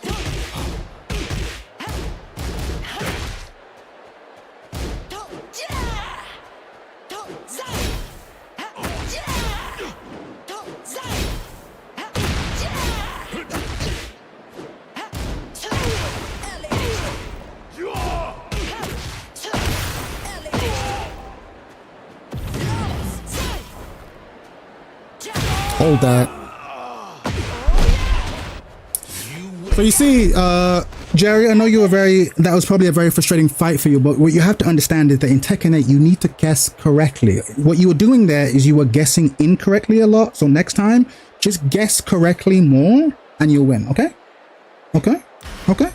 Okay? Just guess correctly more and you'll win, okay? Okay? I'll say it again because I know I speak really fast. Last time, you guessed incorrectly. Next time, guess correctly. Hope that helps. Hope that helps. Yeah. But I was like. So Jerry picks a fucking brain dead character, kicks my ass. I pick a brain dead character, kick his ass. Was that how you felt playing Thing against him? Yeah, 100%. Because the thing is, it's like, okay, I got interrupted halfway through. Which character should I practice next time? Stay with fuck around. He's still need to kill fuck. Like, the reason why I was able to bully Jerry in that situation is because Jerry doesn't have a fuck around. He doesn't have a fuck around. He played the character for like 15, 20 minutes, right? But Leo's jabs move him forward. So unlike Feng, where I jab you, but then you can just backdash out of it, I'll do Leo. I'll do 1-2-1, down 4-2-3. So now I'm like, I've hit you and I'm plus and I'm still in your face. Then I'll do another couple of moves and I'm still in your face. Then I'll do forward 4 and I'm still in your face. And I'll do back 1-4 and I'm still in your face. So like he can, when you're playing Leo, I can just stay in front of him and just not let him get to his preferred range. And I'm like, guess, right? Whereas with Feng, I can make you guess for a bit, but then he backdashes and then now we're at neutral, but he's winning, right? You see what I'm saying? If you go back and watch those, like, there were so many situations in the first game as Feng where, like, I'm over here, he's over here, and I'm like, fuck, I'm dead. Even though when neutral, he's plus. Whereas with Leo, I'm just like, in your face, forward 4, down forward 2 plus 3, 1-2-1, down forward 1, down forward 1, jab, just staying here, right? And that's like the only way you stop fucker up. Because if you have to fight him in neutral, you die. It's the same with Kazuya. If you try to fight him in neutral, you die. Because he can just wave and make you guess. I'm like, okay, I'm just gonna. The way I beat you is by not letting you play. I just don't let you play. Because if I let you play, I'll lose. So I'm just gonna like force you to guess constantly, which is whack. I don't want to have to win like that, but that's how you have to win. And Leo can do that. Yeah, but like I shouldn't have to do that. I should be able to play you in neutral and still have a fun game. That sounds so cool, my goat. It is not cool. It's whack. It's whack. It is whack. Jerry, it is whack. It is whack. It shouldn't be like that. It should not be like that. I should be able to play you in neutral and like move around you with some confidence. That's why I hate playing against guys. It's a nightmare. It's a fucking nightmare. It's a fucking nightmare. But yeah. And don't understand why he is praised so much because he's easy to play in terms of like game plan. You don't have to think. Big dumb mid, big dumb low, and if you practice enough, you also have access to a big dumb high, and you just throw them, and then you do the necessary things. If only I press while standing 3 instead of while standing 2 correctly. Oh, you'll get there next time, bro. You'll get there next time. But yeah. Because the truth is, I was watching a Tricky Eileen video, and people want to play easy characters in games, but they don't want to be perceived as playing an easy character, right? Because if you're playing an easy character, then it's like, oh, my wins aren't mine. Kazuya's the perfect like middle ground, where it's like you get to play an easy character strategically because it just gets mid-low, but because there are executional difficulties, you get to tell yourself that I'm actually playing a really hard character, right? It's the best of both worlds. It's the perfect ego option select. Yeah. Haven't heard Tricky Eileen in a year. She's great. She's off in VF land. She's done with Tekken. She's done pretending to like Tekken. What kind of education will help me guess correctly? I can't help you there. Just I guess maybe flip 100 coins every morning, and you'll get there eventually. Yeah, just coin flip. Dude, Tricky Eileen is so... I love Tricky Eileen. She's top tier. She was right to lead this game. I loved it in season 1 Tekken vid. Yeah, she was great. I can't wait for VF6. She's gonna blow up. I mean, she's already blown up, but yeah. Tricky Eileen actually understanding Tekken despite not even playing it. No, but she played it though. Because the thing is, she's a world class VF player. Like she's a world champion. She's a champion level VF player. So she understands how to learn a fighting game to a high level. So she comes in Tekken being like, cool, let me break the game down. And then she got to, I would say she got to like a low intermediate level in Tekken. And then she was like, I could go further, but I'm just not having fun. And so she left. And VF got a lot of updates, so it became a lot easier to play. So she went back to her main love. How did she get to this conclusion? What conclusion? No, about the cast players? No, she wasn't talking about cast players. She was talking about how a lot of players will pick low tier characters or difficult characters because it acts as an option select. Because then if I'm playing a difficult character, then when I lose, it's not my fault. It's because other people are playing easy characters. But when I win, it's because I'm so much better than you. It's like it's a pre option select. That's what she was talking about. I was like, oh yeah, you definitely see a lot of that. Which is why a lot of the time, what they get really upset at is the implication that the character is strong. They really need their egos require the idea that the character is weak. Otherwise, their wins mean less. And so it doesn't matter if someone like me or if someone like, what's her name, like Miss Play Stuff picks up their character and then walks up to the upper intermediate ranks with like no training. It's like, oh, well, whatever. That's just because you have great fundamentals. It doesn't count. Or it doesn't count when you do it. And so, okay, cool. Well, like I'll only recognize it if you reach like GOD 3 or GOD 4. And I'm like, okay, yeah, reaching the highest level with any character will take a lot more work than I want to do. I'm just here to prove a point. Well, it doesn't matter then. So, okay, well, by your own estimation, if this character's so hard, I shouldn't be able to pick up this character and then walk up to the same ranks I get everyone else. Like, it should be significantly harder, but it's not. Because at the end of the day, I just get my plus friends and I make you guess. I then get my plus friends and I make you guess. I then get my plus friends and I make you guess. You see how hard I'm playing Fog to get only one win from Leo Chad? There you go. That's why I don't respect most people who have that attitude. Yeah, it's a line. Lead bottom one. But it's always, people always need to tell themselves that. Modern casual players are frauds anyway. Yeah, but like in their hearts, they know it. It's fine. I don't care about them. I need you who aren't Mishima players to know that they're frauds. That's the thing. Just know that they're frauds. Everything is easier now. Electric is easier. It's worse than that, Shinathina. You don't even need the electric. That's the point that they don't understand. Even without the electric. Even without the electric, you don't need it. You have a big dumb mid, you have a big dumb low. You're fine. Even without the electric, you're fine. If you have the electric, even better, because now you have a move that you can just throw out a YOLO distance. Tim keeps throwing bids on other characters. 100% pocket sand. It's the TMM pocket sign, but he needs it, and his audience needs it. And to be fair to him, don't forget he's got a family support. Nothing. I don't think on YouTube makes TMM more money than Mishima Glaze. So why wouldn't he produce more Mishima Glaze? Like, he's a grown man with bills to pay. I would, in his position, just make more Mishima Glaze. Nothing is going to make that man more money. Here's my difficulty tier list. Guess who's at the top? Kazuya. Yeah. Lots of engagement, lots of views. You know what I mean? He's got to put food in his kid's belly. I think he's doing the right thing. Fuck Tekken. Make money. How does he make money in this? Mishima Glaze. 100%. Mishima Glaze. He literally can't afford to be critical of the Mishimans at this point. Is your hard low tier? That's cool and all. They have fun play though. 100%. His son even showing up his video. Yeah, and to be fair, I like it. I like it. This is why I'm never too harsh on TMM the man, because from all I'm seeing, he seems like a decent fellow who takes care of his kids. That's how I judge a man. Respectfully, you take care of your family, take care of your kids. That's how I judge a man. This Tekken shit doesn't matter, right? Now why he's doing what he needs to. Taking his 50%. Yeah, they're the largest player base. So you just pound it to them. To be fair, I do the same shit. Nothing will make me more money on YouTube than making a video shitting on Kazuya. I'll do the same thing, just in reverse. I just make this, and then they'll just come in. Oh, you don't know what you're talking about. I'm like, yes, give me that engagement, idiots. Just do it.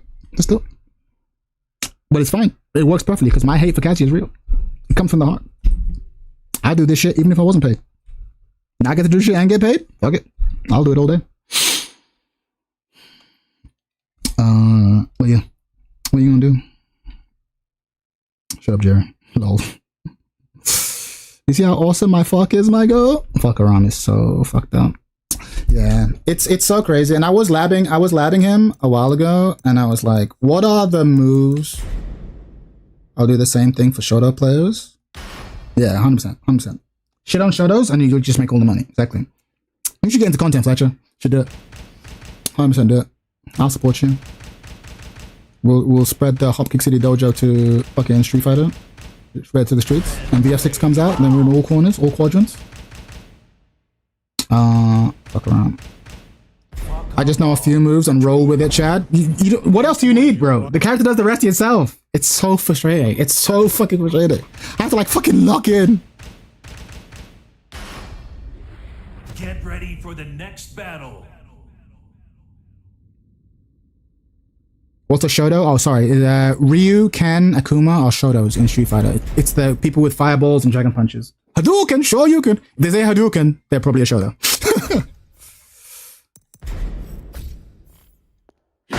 Okay. What are the moves? This shit.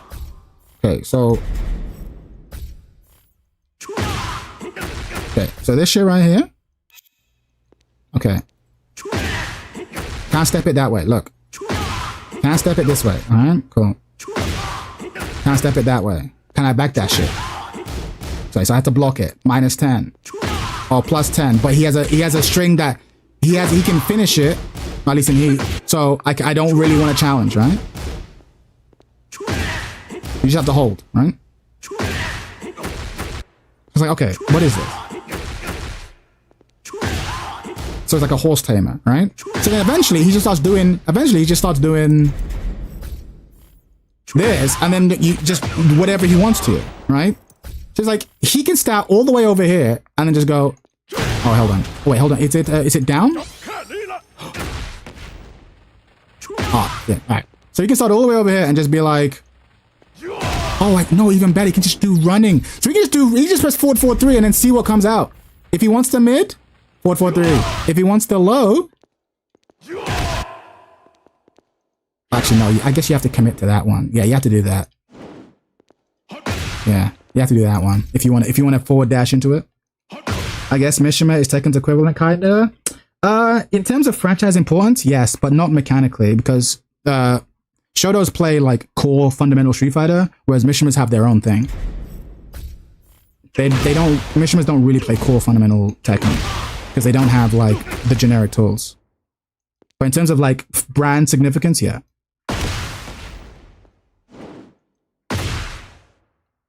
Because like you can't really be like the Shoto, you can't be the archetype in Tekken if you don't have like a down forward one, a hop kick, 10 frame jab, 13 frame down forward one, 15 frame hop kick.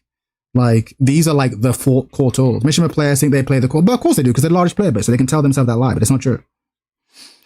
Like, if you look at most characters in this game, most characters in this game have 10 frame jab, 13 frame down forward one, again, 15 frame hop kick. These are core tools. And Tekken is that. Feng is a bit weird because he has a 14 frame down forward one, but he has a 12 frame mid other button. So Reina is a Shoto of Tekken. She might be, actually. She might be, because she breaks the rules. She has Mishima stuff, but then she also gets the non-Mishima stuff, which you're not supposed to be able to have if you get Mishima stuff. So she breaks the game. So she's taking a horse shit. This is why I don't like why everyone's sucking her dick. Everyone complains about the dumb shit in Tekken 8, and then they give Reina a pass because she's cute. I'm like, no, she's the epitome of what's done in this game. We used to know that if you get electric, you don't get down forward 2. That's the rule. That's the rule.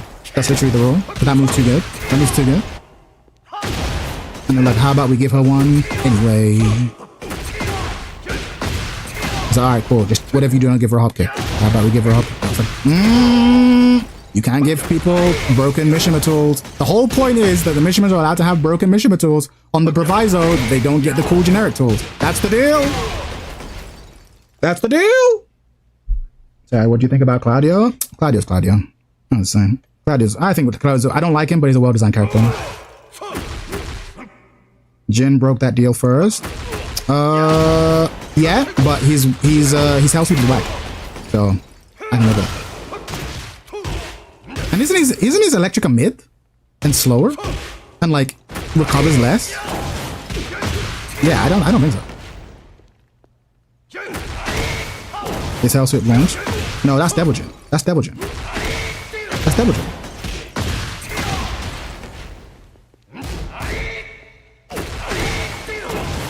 Oh, you mean I know. Oh, sorry. Yeah, T7 Jin. Yeah, the little knockdown. It still does that. Yeah, but it was way more seeable. No, it was way more seeable though. I hear it, but you could block that shit on reaction. You can block that shit on reaction. You can block that. That's what I'm saying. Kazuya's hell sweep was always better.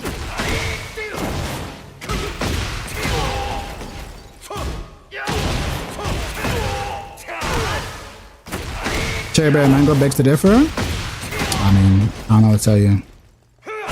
You can say Cherry Berry Mango begs to differ, but I can literally pull up video of me fucking blocking a ton of hell sweeps on reaction in Tekken 7 on the shitty netcode that was that game. Again, I'm not saying I never got hit one. I absolutely did, and I still would now, but 100%. But yeah, sure, he broke the rule first. I'll give you that. He broke the rule first.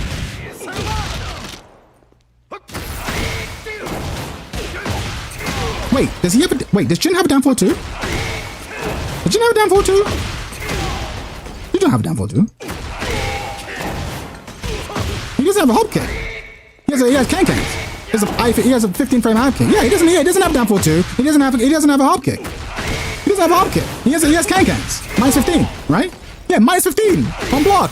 Oh, yeah, okay, fine. He breaks the rules, but like, just about. A hop kick? You don't have a hop kick.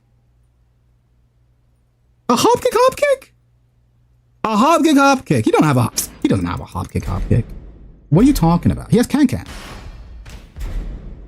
He doesn't have a hop kick. What are you talking about? Jin doesn't have a hop kick. Does he have a hop kick? Next battle. He has both? I don't think I've ever seen a Jin hop. Oh, he does have a hop kick. Yeah, yeah, he does. Now you're right. I was like, hey, what am I talking about? Yeah, I'm thinking about this, but yeah, he does. Yeah, he has shit on hop kick. Now you're right. Oh, you're right. He breaks the rule first. You're right. Yeah. I don't know why. I never had a problem with Jin. I don't know why. I just feel this character was just. I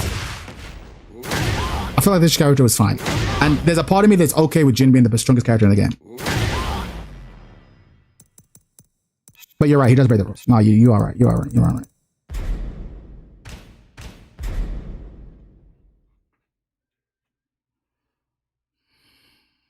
Yeah, I don't know why I forgot he has a hop kick. He absolutely has a hop kick. Get ready for the next battle. I mean, the Mishimas don't like Jin. The Mishimas are like, he's not a Mishima. I'm like, cool. I'm not really here to argue because I don't like either of you, so it's fine.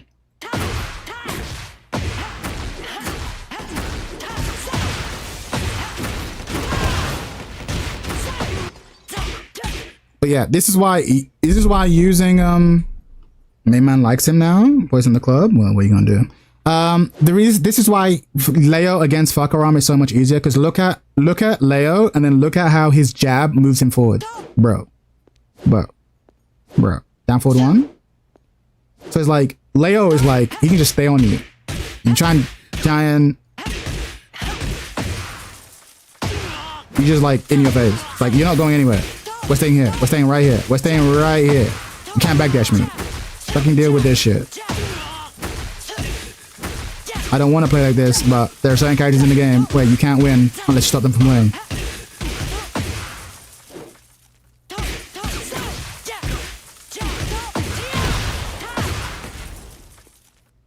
Jin's electric is tailor-made to rush down. That's why it has less pushback. Yeah, it's pretty frustrating.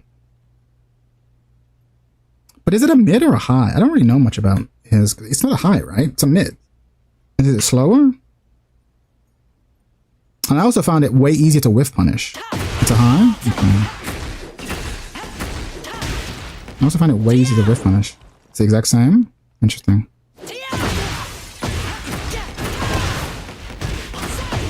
There's no way you thought it was a mid. That would be so broken. I mean, yeah, but it has super slow recovery. It's never been. The thing is, the move's never been a problem. I get hit by it and I go, yeah, they hit by electric.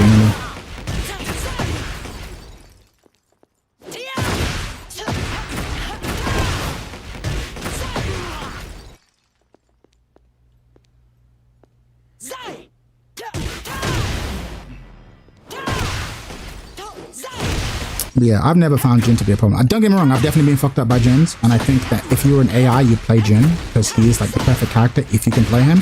But he's also required a lot of execution to get the most out of him. It's like, alright, cool.